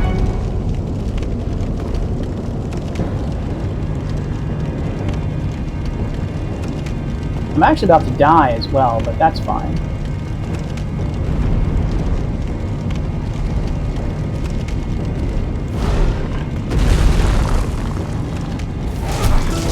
Oh, maybe it's not fine.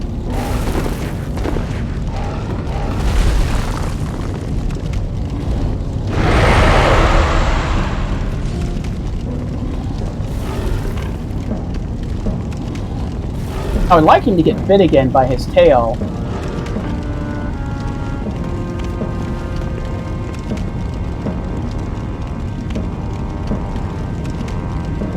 While he's on the ground, so I can run up and try to firestorm him. I also should have set my stronger healing items, but I didn't really think about doing that.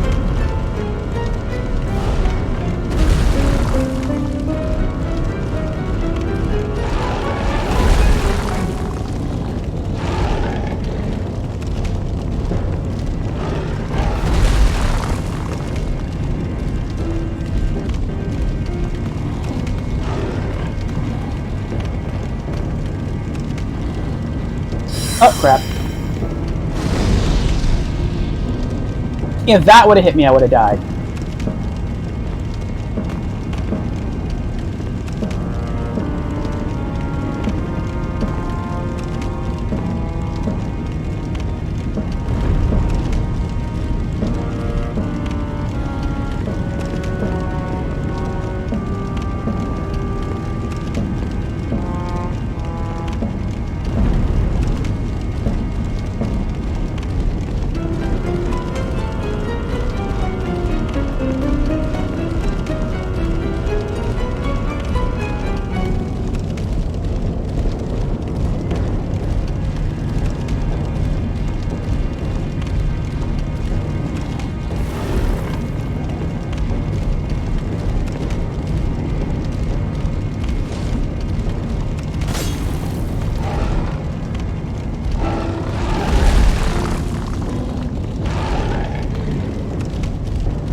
if I can hit him with Soul Ray through there.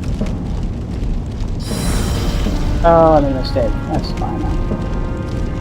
I still had my phosphorus and fully equipped. I should have pulled out my sword for more damage.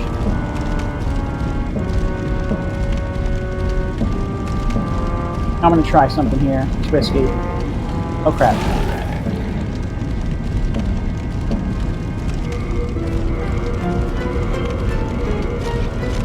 There we go. Now we have our regenerator ring on. Now our HP will slowly start to recover.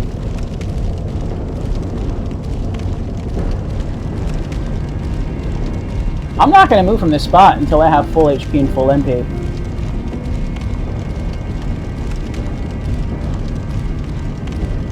If he just gets stuck... Oh, wait.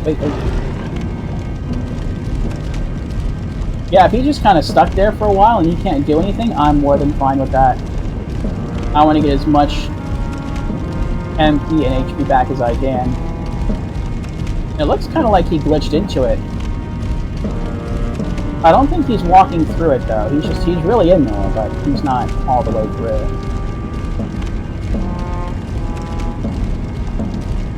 I hope if he melee attacks so it can't hit me through there, because he's really close.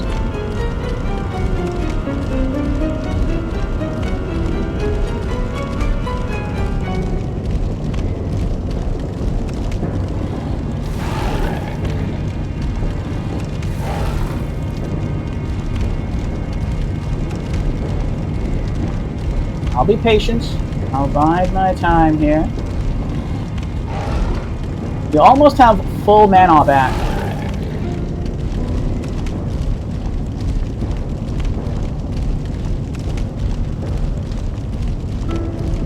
There's no rush.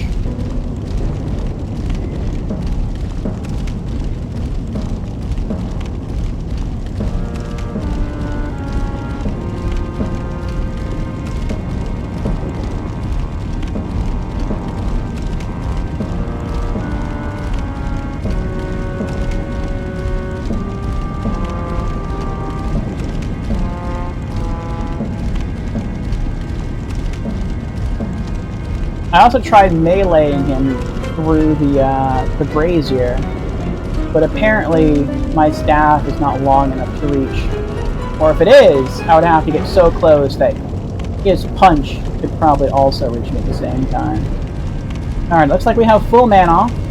Nice. Let's switch back to our sword to boost magic damage. Now we're just waiting on our HP. And once we have full HP, he's getting angry. We'll swap back to our Ring of Magical Sharpness to enhance our magic damage. So this is pretty awesome, but we haven't had to use any curative HP items.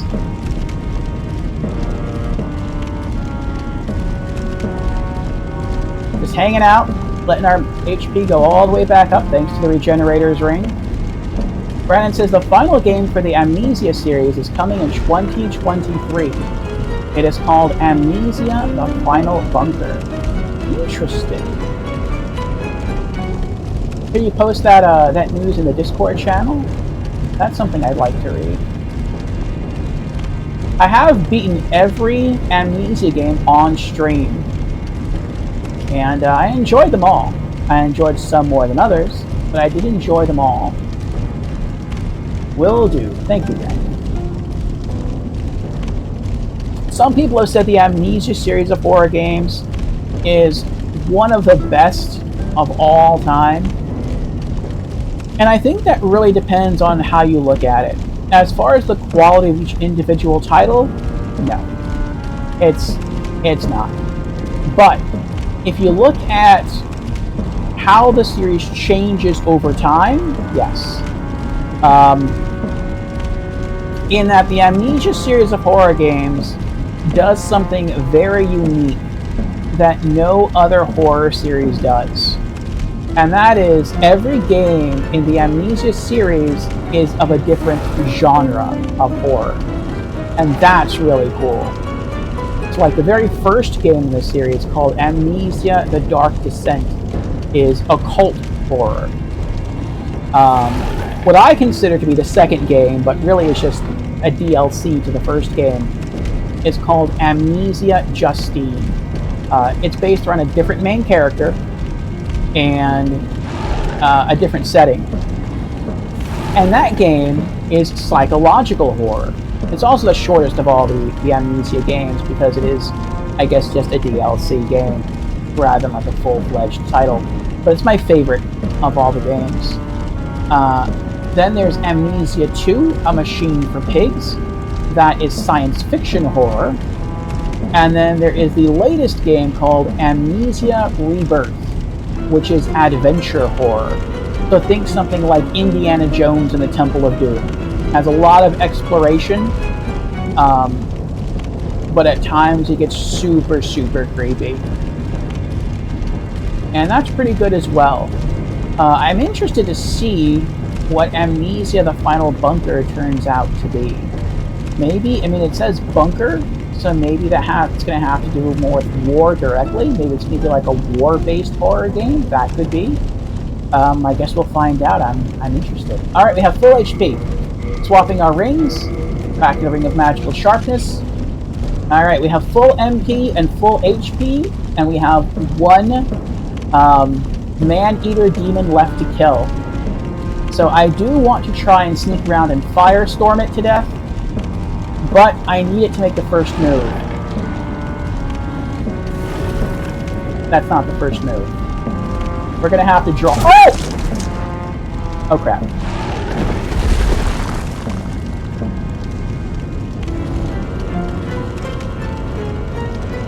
Uh-oh. Where'd you go? There you are.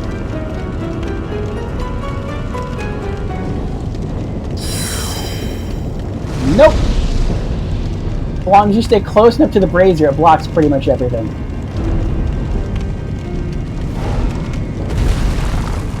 I think the only thing it might not block is that, if he's really close.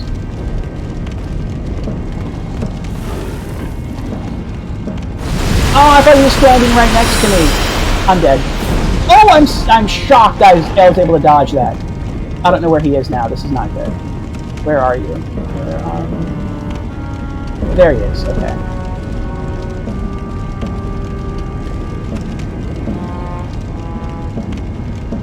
I can still cast my spell 3 times.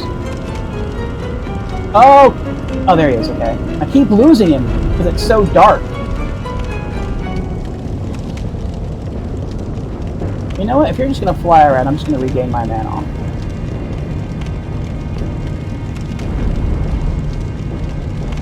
Okay, here we go.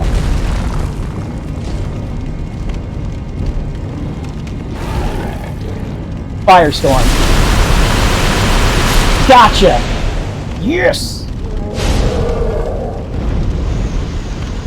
That's what I was waiting on.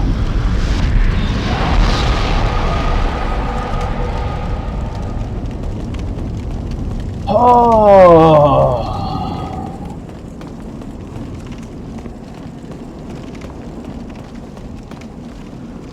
That's healing grass. It's not really worth it for me. It's too easy to fall off trying to grab that. Mixed Demon Soul.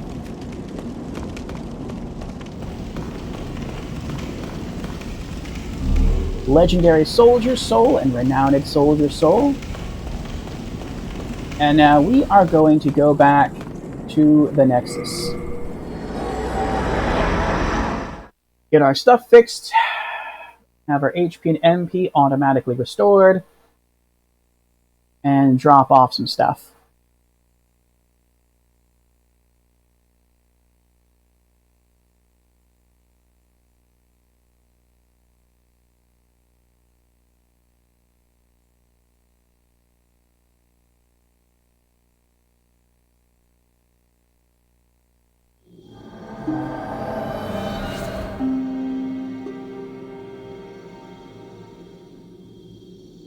Okay.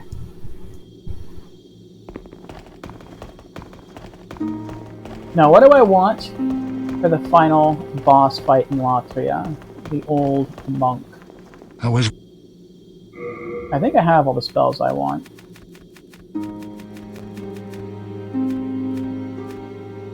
Put the mixed demon soul away. Spiral rapier. Okay. We are in. 71,411 souls. I can forge. Repair. Armor. Do come back up. Okay.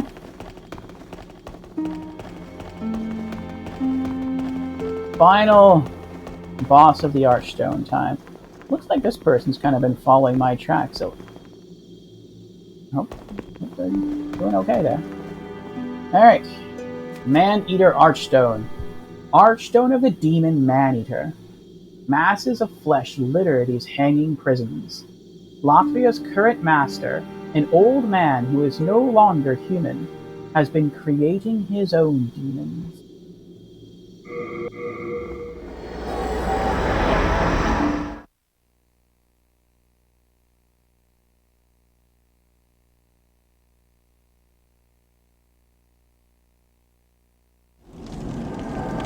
Oh boy.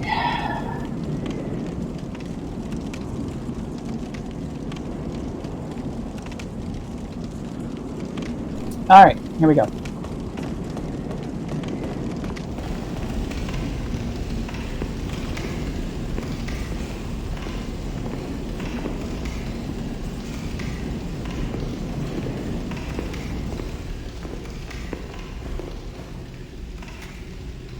Soul Ray.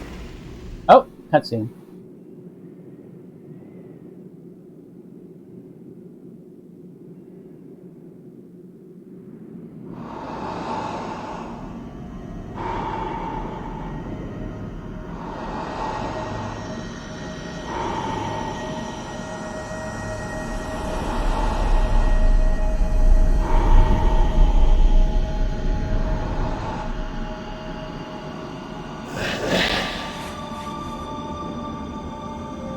Boss fight? Yes, Brandon, boss fight. The final boss fight we will do today in Demon Souls.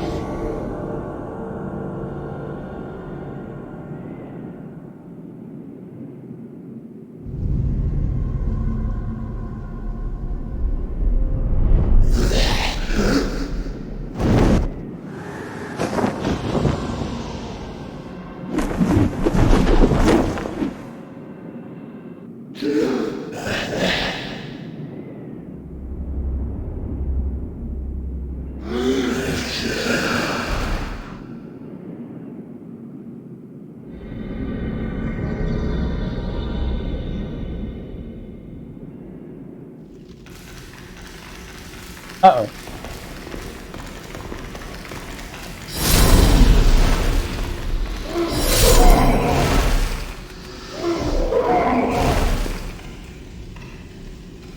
Ah.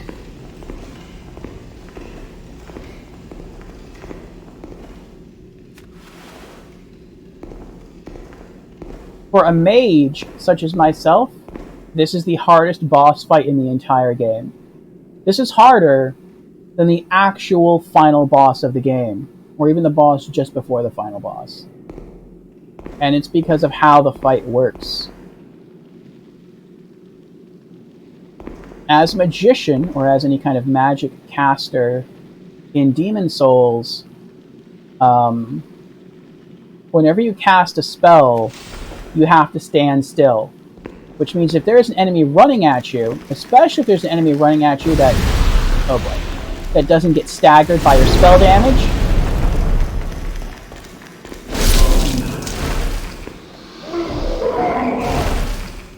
then that means that that enemy is going to catch up to you over time. And the old monk, which is the boss here, does not get staggered by our spells. Further, the old monk, as he takes damage, starts to use his own magic. And because of how I built my magician is very strong in terms of dealing magic damage, but in order to do that, I have had to make myself very weak to magic. Which means, if the old monk hits me with his strongest magic spell, I get one shot. It doesn't matter if I have full HP, I die instantly. So that means when I fight the old monk, the weaker the old monk becomes, truly the more dangerous he gets. And once he gets about halfway down, from that point on, I have to be flawless in how I fight the old monk. And that is very, very tricky.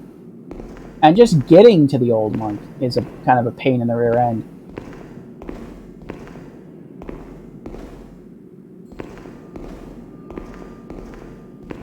This is one of those... There we go. There's that red phantom there. If you're a tank, or maybe even a melee class, the old monk is perhaps the easiest of all the bosses in the entire game. Just because he runs at you, the melee weapon he uses against you is not very strong at all. It's possible to block and parry him. And so, yeah, if you're playing a knight or any kind of tank class or even a melee class with a good shield and armor, Old Monk is like one of the easiest bosses in the game. But if you're playing as a mage, a very traditional mage, which is what I'm doing, hardest boss in the whole game. So, I've never beat the Old Monk first try. We'll see what happens. We're going to switch to Fireball. In order for this to work, I have to lure him down. He has to chase me. Let's get our sword ready. Hello. Oh, he didn't chase me. Can I do it again? Wake up!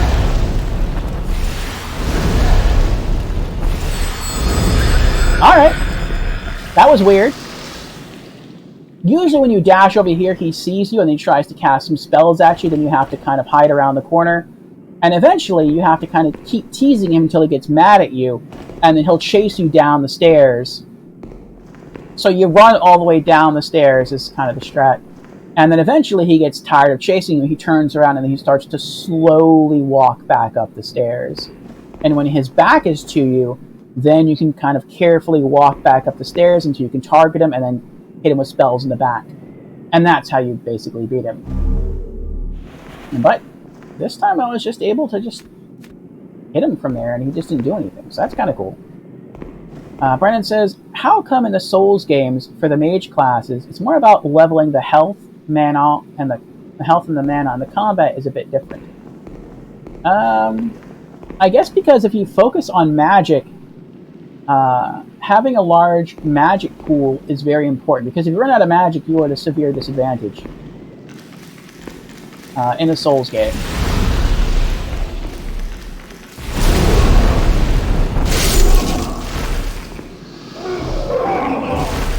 Though during my first playthrough, I didn't really focus on health. I focused on magic damage, and I focused on mana pool, and that was almost it.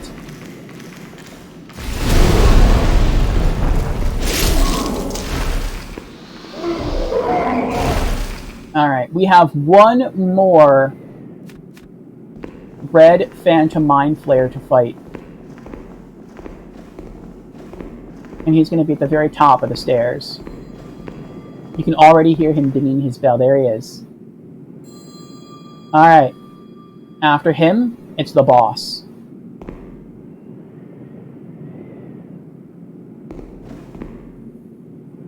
I can lock on. I'll try and do the same thing to him if I can.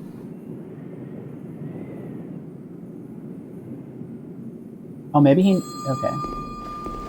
Oh! There we go. He saw me. Casting, and he can cast much faster than I can, and if he hits me with probably 2 of those spells, I'm dead. It's also kind of hard to see him with this head wrap on. Hello?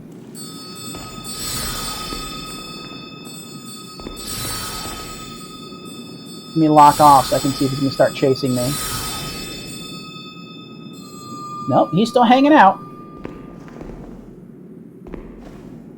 And I don't think actually, I think maybe my spells can stagger him, but it's not a hard stagger.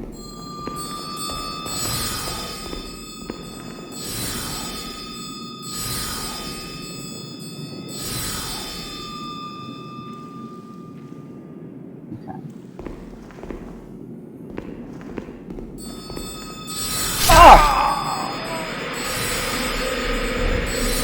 Oh, I was wrong. It wasn't 2 spells. It was 1. One shot. He one-shot me. He's not even a boss, and he one-shot me. That stinks.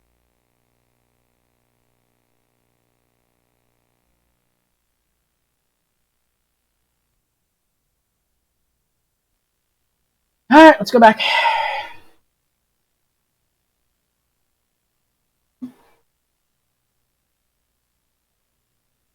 What? No, I know. It's horrible.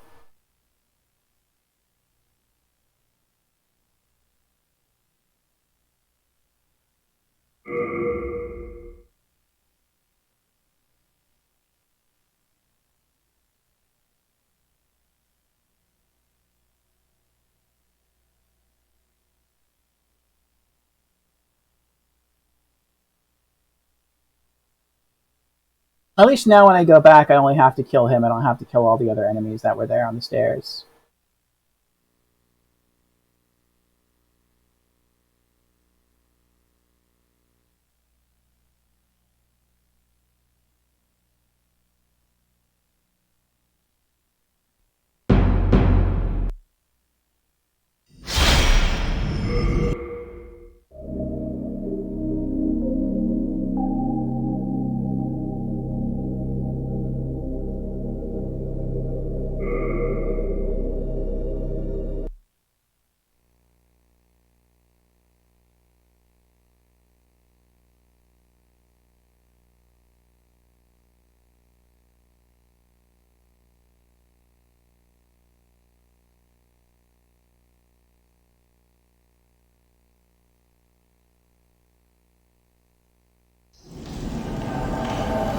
Alright.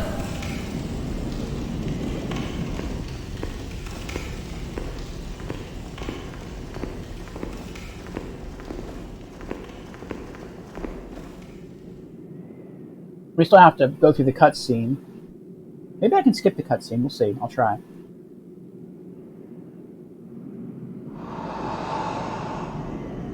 No, we can't. I'm trying right now. I think on the PS5 remake you can skip the cutscene. But on the PS3 original, I guess you have to watch it every time.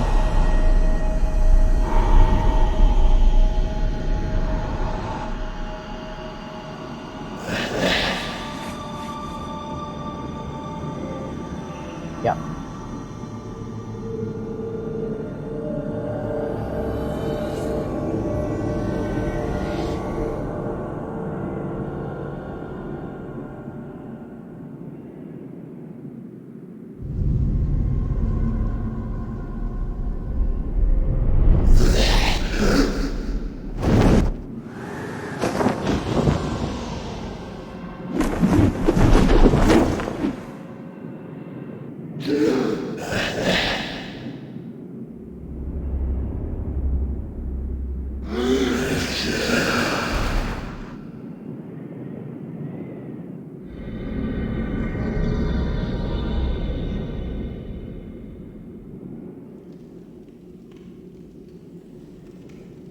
Alright.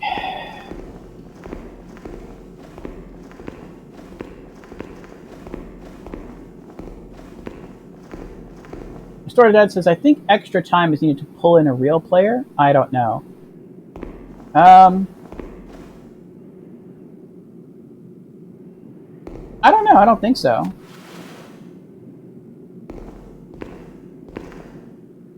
I think if there's a player at the bottom of the stairs, because I've done it, I've invaded someone else's game, you just have to cast your stone and wait, and during the cutscene, it may bring in someone. I mean, there could be someone. I could get up there if I survive this Red Phantom up here, and maybe I will fight another real-life player. But, we'll see. If that happens, it's probably going to turn out even worse than if I fought the AI. Because the players in Demon's Souls who like to challenge others in this boss fight gear their character based around just this boss fight.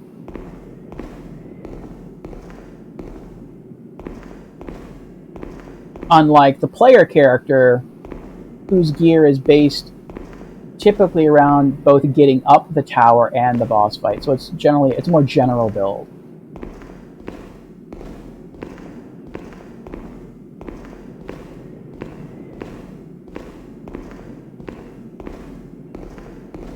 Where is he? Hello? Oh, it's still alive? Okay. We can do that.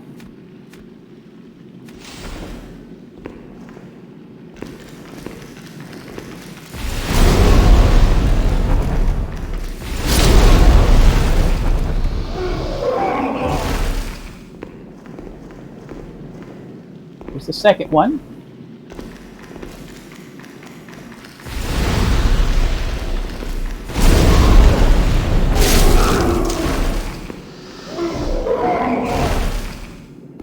I'm not going to pick that up. That's a mercury stone. I don't need any more of those. Alright, we're going to go fireball again.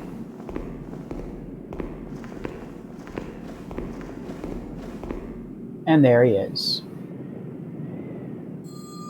It's almost like you have to kill this boss to fight the next boss. Like, the reward for killing the boss is to fight a boss. Crazy. Now, if you're a tank, especially if you're a tank on your second playthrough and you have the silver shield, which, if you have the silver shield, that means you're immune to all magic damage so long as you use the shield, this guy's super easy to kill. But that's not how I am. I could use it, I have it, but I feel to a degree that's cheating, because that doesn't stay true to, like, the build that I want to use. Alright. I feel like I'm not going to be able to lock on to this guy and kill him the same way I did the first Phantom. I'm going to have to try and troll him down the stairs.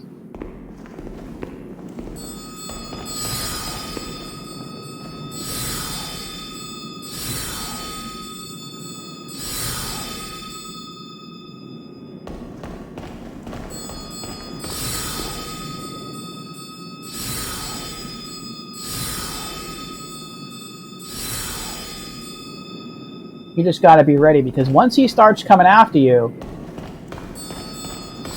he is a really quick runner. Oh, he's not even running though, he's walking. Why are you walking?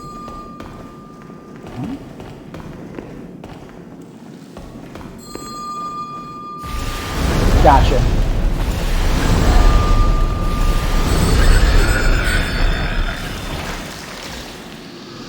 That's not usually what happens. Typically he, like, sprints down the stairs. But you know what? I'll take it. I'm not gonna argue.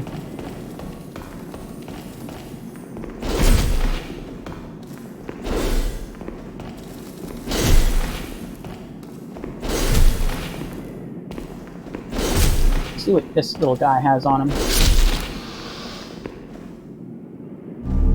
2 chunks of moonlight stone. And there's the boss. And that's probably not a player. If it were, most players don't stand, like, right there, which is kind of the honorable place to stand, but most don't do it. Most stand off to the right, or they stand off to the left. So when you enter, you don't see them. And then they try and flank you. Alright, so here's the plan. This is what has worked. Actually, hold on. Let me get some mana back before going in there. Alright, so here's the plan.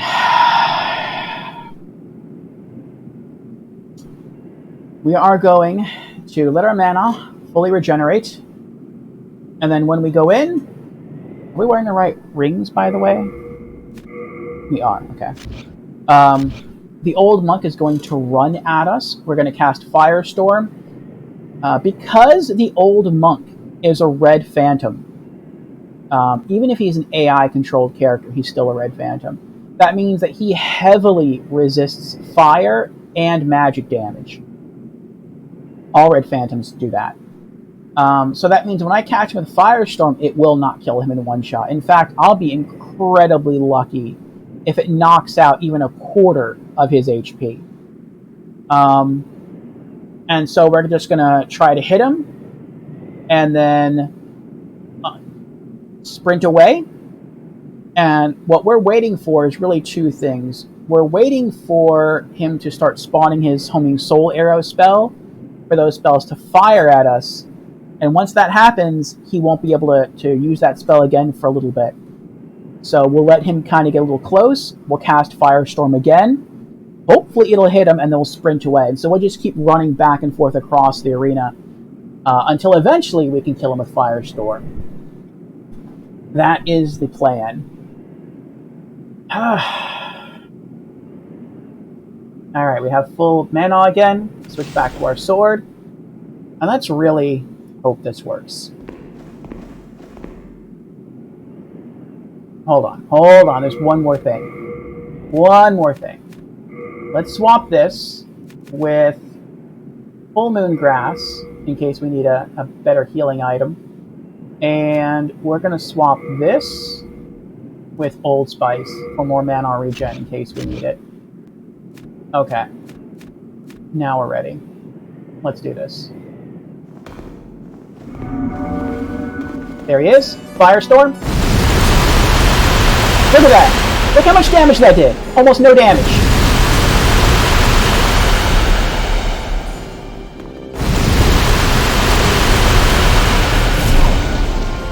I was trying to roll out of the way, but I couldn't roll in time. Look at that. Look how much damage I just took there. No! I'm dead. I knew I was dead. I couldn't unlock fast enough. As soon as he hit me with the first set of spells and I dropped almost no HP, I was trying to unlock from him the entire time. And I think I got nervous. Instead of hitting the analog stick, I hit the roll button. Let's go back. Dang, yes. How much HP did he have? What did we get him down to? I don't think we even dropped him to half. I think we got close to half. But we're going to try the same thing again. I think what I have to do is just not lock on to him at all. It's just too risky. And Firestorm doesn't home in anyway. It doesn't like lock on, so it's kind of pointless to lock on in the fight with the old monk.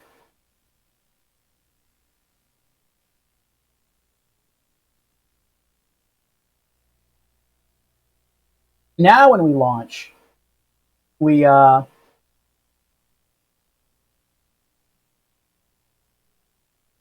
the enemies on the staircase should be dead. And we should be standing right in front of the boss.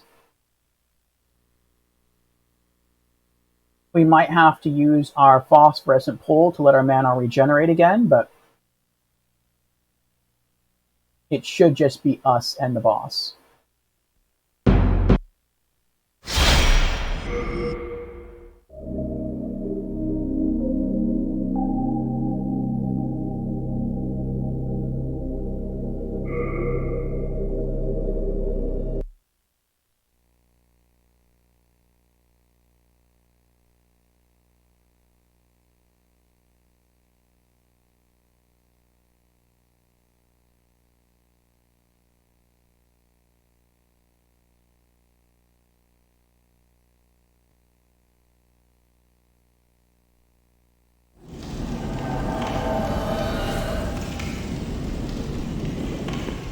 The bugs just fell over dead there.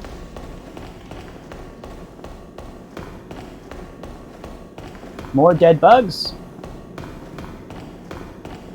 More dead bugs. Cutscene.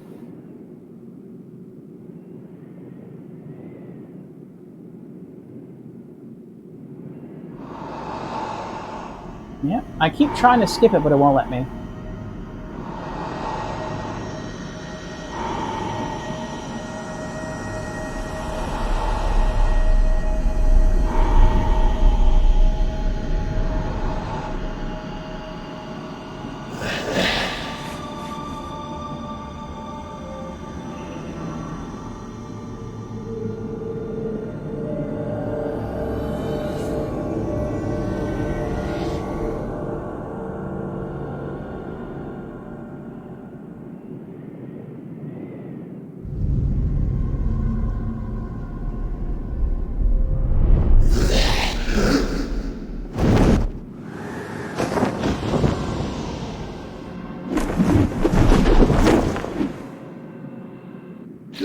I think if I want to, I can kill the crystal lizard again, but I'm not going to do that.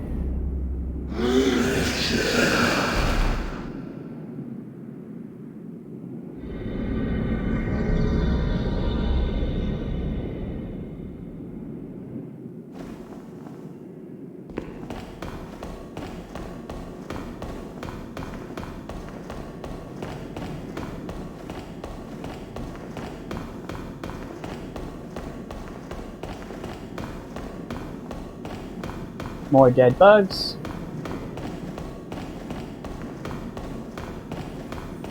And no red phantom. But yep, there's the crystal lizard. Yeah, I guess why not? If I can. I mean, it's here, so.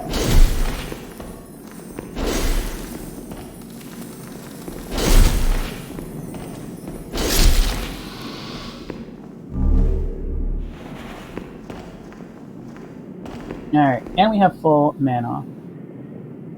Same plan. This time, though, we're not going to target. We're just going to use Firestorm and run.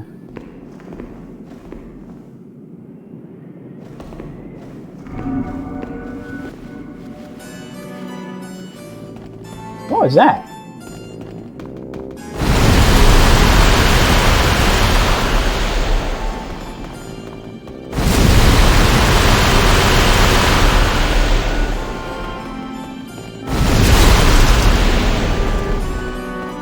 Over halfway.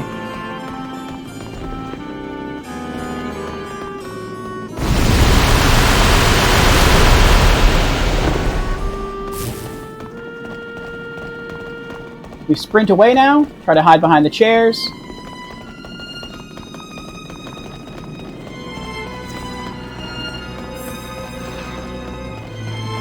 Heal. Sprint. Look at that. Mana. Sprint. Mana. Sprint. And the really annoying thing about this is that if you ever sprint too far away from him... Uh-oh. Firestorm. If you ever sprint too far away from him, he can heal himself. So you have to be super, super careful about this. Oh, crap.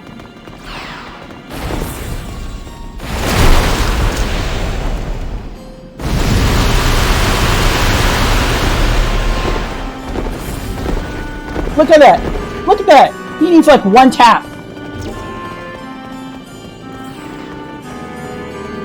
Look how close that was! I'm dead.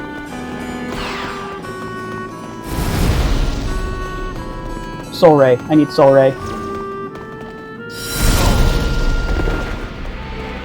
I'm shocked I survived. I don't know how I lived through that. I really don't know.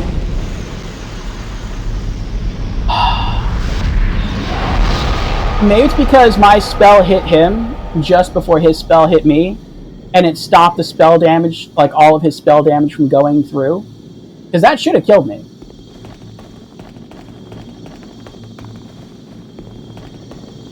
Good game. Close. Yes, it was. Very, very close. Oh my gosh. Let me reset my items.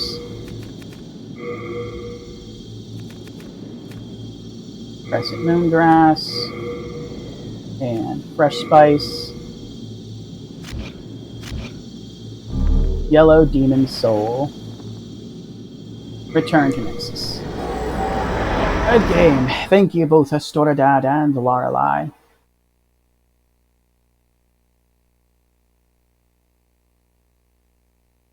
His soul is one of the 3 items we need to get the Platinum Trophy.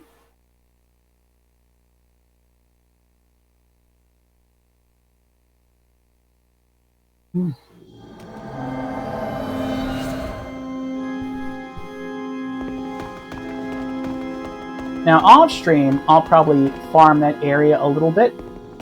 It's actually, as far as I'm concerned, the best farming area in the game. I was what? deposit.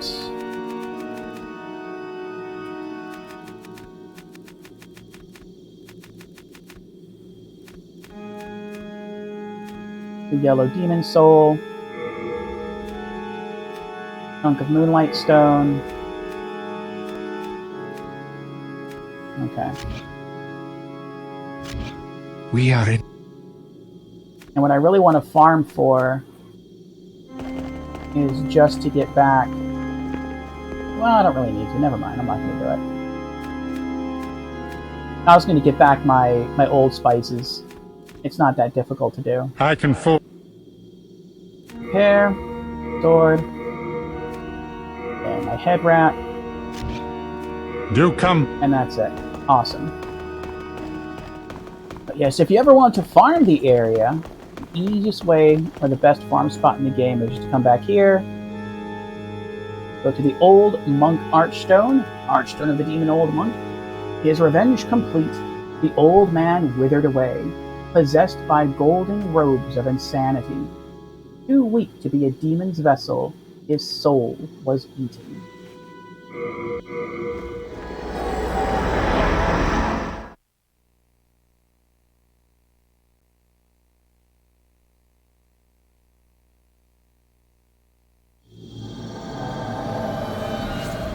Right back to where we had the boss fight. Go to Fireball. And then right outside this archway is a red mind flare. But he never sees you unless you cross that candlestick holder. So since his back is to you, he can't see you, and you can kill him pretty quickly for the win. Fireball, Fireball, Fireball. And there you go. Before he can even turn around, he's already dead. That's 65 souls. I like to use Soul Ray. This is going to be a spice. There's an old spice right there. How many old spice did we use up? Or do we need? We need another 3 old spice to hit max again. Run down a bit. We see the 2 corpse centipedes. Typically, a single Soul Ray can kill both of them at the same time. Run down some more, and you should see the second red phantom, which is right there. Lock on, angle it right, and 3 fireballs. And that's it. You can go down there, check the item he drops. Nice, I got another old spice. I need 2 more old spice. And I'm back at full capacity for my old spice. I probably will do it, just because it doesn't take that long. And that's it. You just rinse and repeat. That's a good amount of souls. Now, I can do things to make farming souls here faster if I were actually farming souls. I do have the Ring of Avarice, which gets you 20% more souls if you wear it. And I could put that on, but I'm not farming for souls. All I want to do is just get some old spice. They also won't always drop old spice. Sometimes they'll drop fresh spice. But if you're a mage and you're just interested in farming spice, this is the best area in the game to do it. Just because as you're doing it, they drop both fresh and old spice. And you're gaining a lot of souls each time. If you're into just getting souls, then this is also, in my opinion, the best area to do it. I know other people prefer different areas, but really, in my opinion, this is the best area in the game to farm souls. And the reason why is because it's so low risk. Like, since you're coming from the top of the stairs and going down, none of the enemies are facing you, and so you don't really have to worry about ever getting caught or dying. Now, I said though, you have to be careful, because with this candlestick holder here, if you run out of this archway and you go over here, you're fine. You can run around in circles, he's not going to hear you. But if you run, or if you walk on this side, he will hear you and he'll kill you. So, what I used to do when I was just grinding for items, or sometimes even souls, is I would come here, and then I would watch someone else's stream, or I'd hop on YouTube and watch some videos, and because you don't really have to pay attention when you grind this way. You can kind of just be chill and relaxed and more stress-free, and every once in a while just kind of glance at the screen just to make sure you didn't mess something up. But, you know, very easy way to farm good souls. So both of those were fresh spices, not old spices. And that's it, you rinse and repeat. Now, if you're playing this on the PS5, if it's a PS5 remake, you can do this even faster, which is pretty cool. On the PlayStation 3, you have to touch the Archstone to return to the Nexus and wait for loading times. And then you have, once at the Nexus, and you have to touch the Archstone to return back here and wait for more load times, and then do it again. If you're on the PS5 remake, you don't have to do that. You can actually warp to the exact same Archstone without ever leaving the old Monk Archstone. And there's almost no load times in the game anyway. So it becomes even faster to grind souls or to grind spices here. See, I'm just going to run right out, and he never heard me.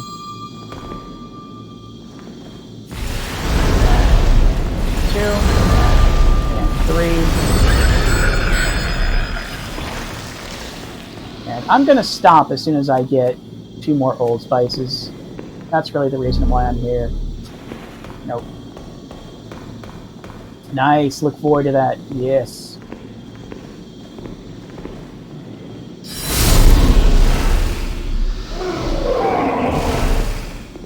And there are, like I said, a couple of other places that some people say are better, but it really depends on, you know, what you consider to be better. For me, it's about safety and good souls. And when you combine those two things and ease of farming, then this is the best spot in the whole game. If you're talking about the most souls you can get in a given area without leaving, then it is a different area. But yes, we've pretty much accomplished what we set out to accomplish for the stream. We went through all of Latria, the entire Archstone of the Tower Queen, and we killed the Red Phantom that was carrying the baby's nail dagger, and we killed all 3 bosses, the Fool's Idol, the 2 Man-Eater demons, and the Old Monk. How many tries did that take us this time? Was that 3 or 4 to kill the Old Monk? I think once we got into fighting the Old Monk, I think it took us 3 tries. I think that's how many tries it took me last time.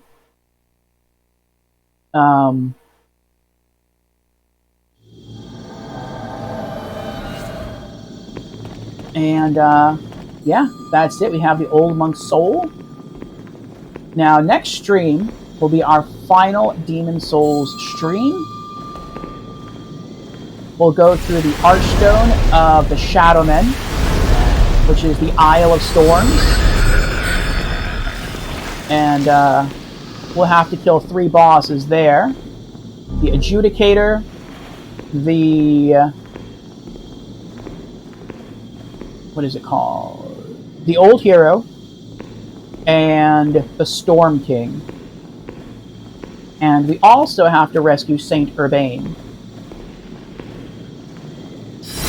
And once we do all of that, we'll make our way back to the Nexus, and we'll trade Saint Urbane, the soul of the Old Monk, to learn one of the 2 miracles we have left to learn in the game. Then we'll run straight through the final Archstone, the Archstone of the Chieftain, and kill the 3 bosses there, which would be the Leechmonger, the Dirty Colossus, and Maiden Astraea and her knight Jarl of Vinland.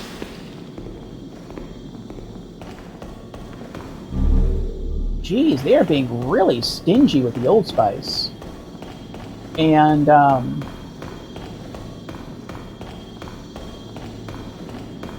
Once we get Maiden Astraea's soul, return to the Nexus, speak with Saint Urbane, trade him that soul, and we will learn our final miracle, getting us, I think it's called the Saint's Trophy for learning all miracles in the game.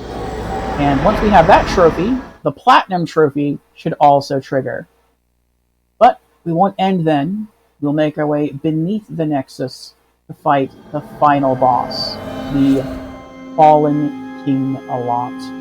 Beat the game, go for the good ending, and that will be it. Our experience with Demon Souls will be complete. It's been a great run, it really has. I very much enjoy the game. Like I said, if I didn't enjoy Demon Souls, I wouldn't have played through the game 4 times now. I love the dark fantasy atmosphere. I really like the spells, I like the combat, I like the lore.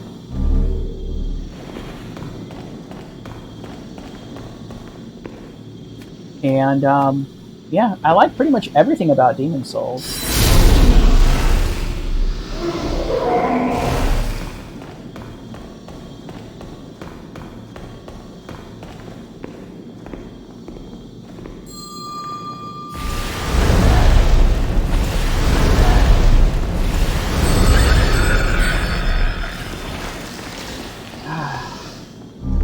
I was hoping we could loot 2 more Old Spices on stream, but it doesn't seem like that's going to happen. I mean, it could, but I was hoping to just like get 2 and then get another 2, but that's fine. I think we'll go ahead and call it for the day. At some point, I might just try to come back sometime between now and next Thursday just to try and grind for more spices. I don't need more Old Spices. I just like to have like certain items at max. Alright, so what spells will we need next time? We're going to be making our way through the Archstone of the Shadowmen first.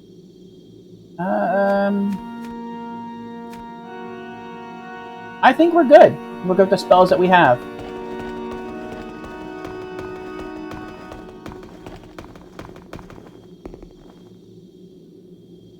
And we didn't pick up or loot any extra items. Legendary Soldier's Soul. How much is that worth? 8,000. We can pop some souls. Storied Soldier's Soul. Renowned Hero's Soul. Renowned Soldier's Soul. Unknown Hero's Soul. And Unknown Soldier's Soul. And maybe even between now and next time, depending on how many times I have to go farm those 2 red Phantom Mind Flares for spice, Soul of the mind, I may even get enough souls to level up again. We need 300, basically 354,000. I'm like almost 2/3 of the way there. So the world might be mended. So maybe. I shall await thine return, slayer I of think demons. if I level up one more time... I am here for thee, and thee only. I appreciate that. I think if I level up one more time, our mana bar might just catch up to our HP bar. We'll see. But actually, let's kind of check that right now.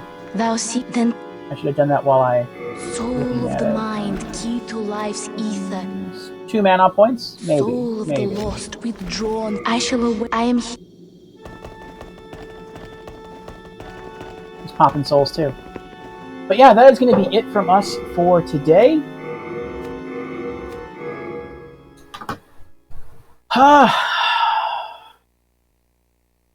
Those are some good boss fights. And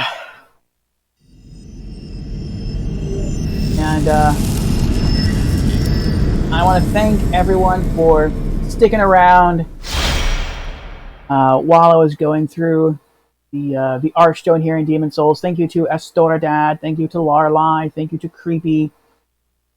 Thank you to Indy. Let's see, who else popped into chat? Thank you to Charles. for popping in and for the raid. Also, thank you everyone for the redemptions. Thank you Gimp Ninja Gaming for the follow.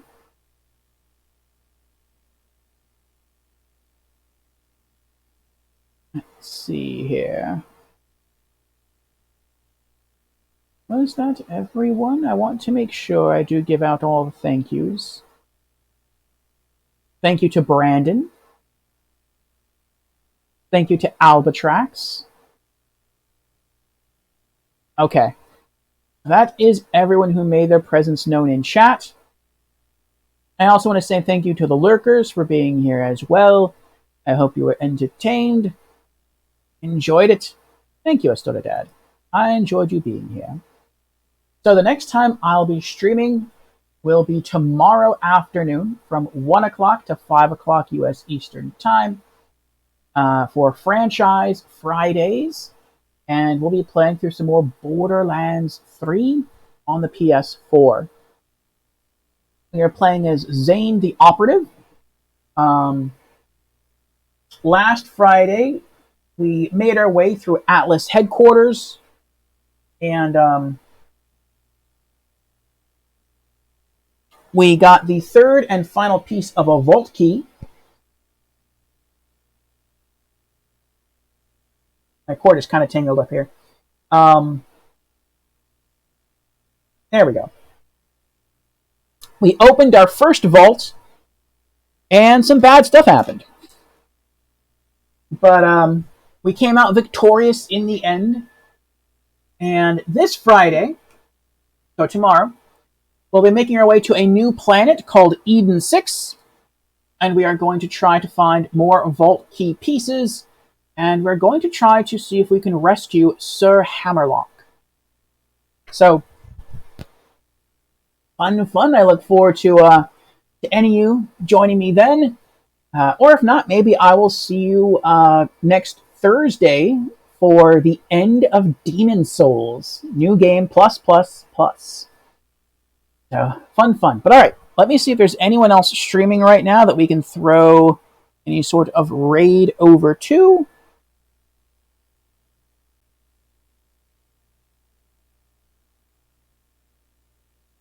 Really? Interesting. I thought Charles wasn't feeling well.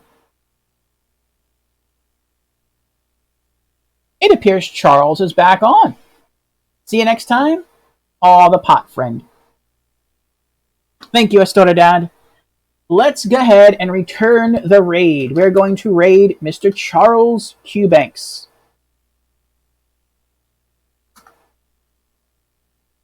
There we go.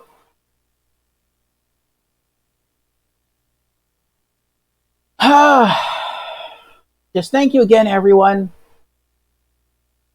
I hope to see you again for more Demon Souls next Thursday, or maybe for Borderlands 3 tomorrow afternoon. I'm going to pop off once the raid starts. I will be watching Charles for a bit on my phone. Once I get back to my computer, I'll toggle him on there. But it is time for lunch. So I'm going to snag a bite to eat. And, yeah, enjoy Charles' Elden Ring stream. So, see you all again. Take care. Have fun. Be safe. Happy December. December 1st.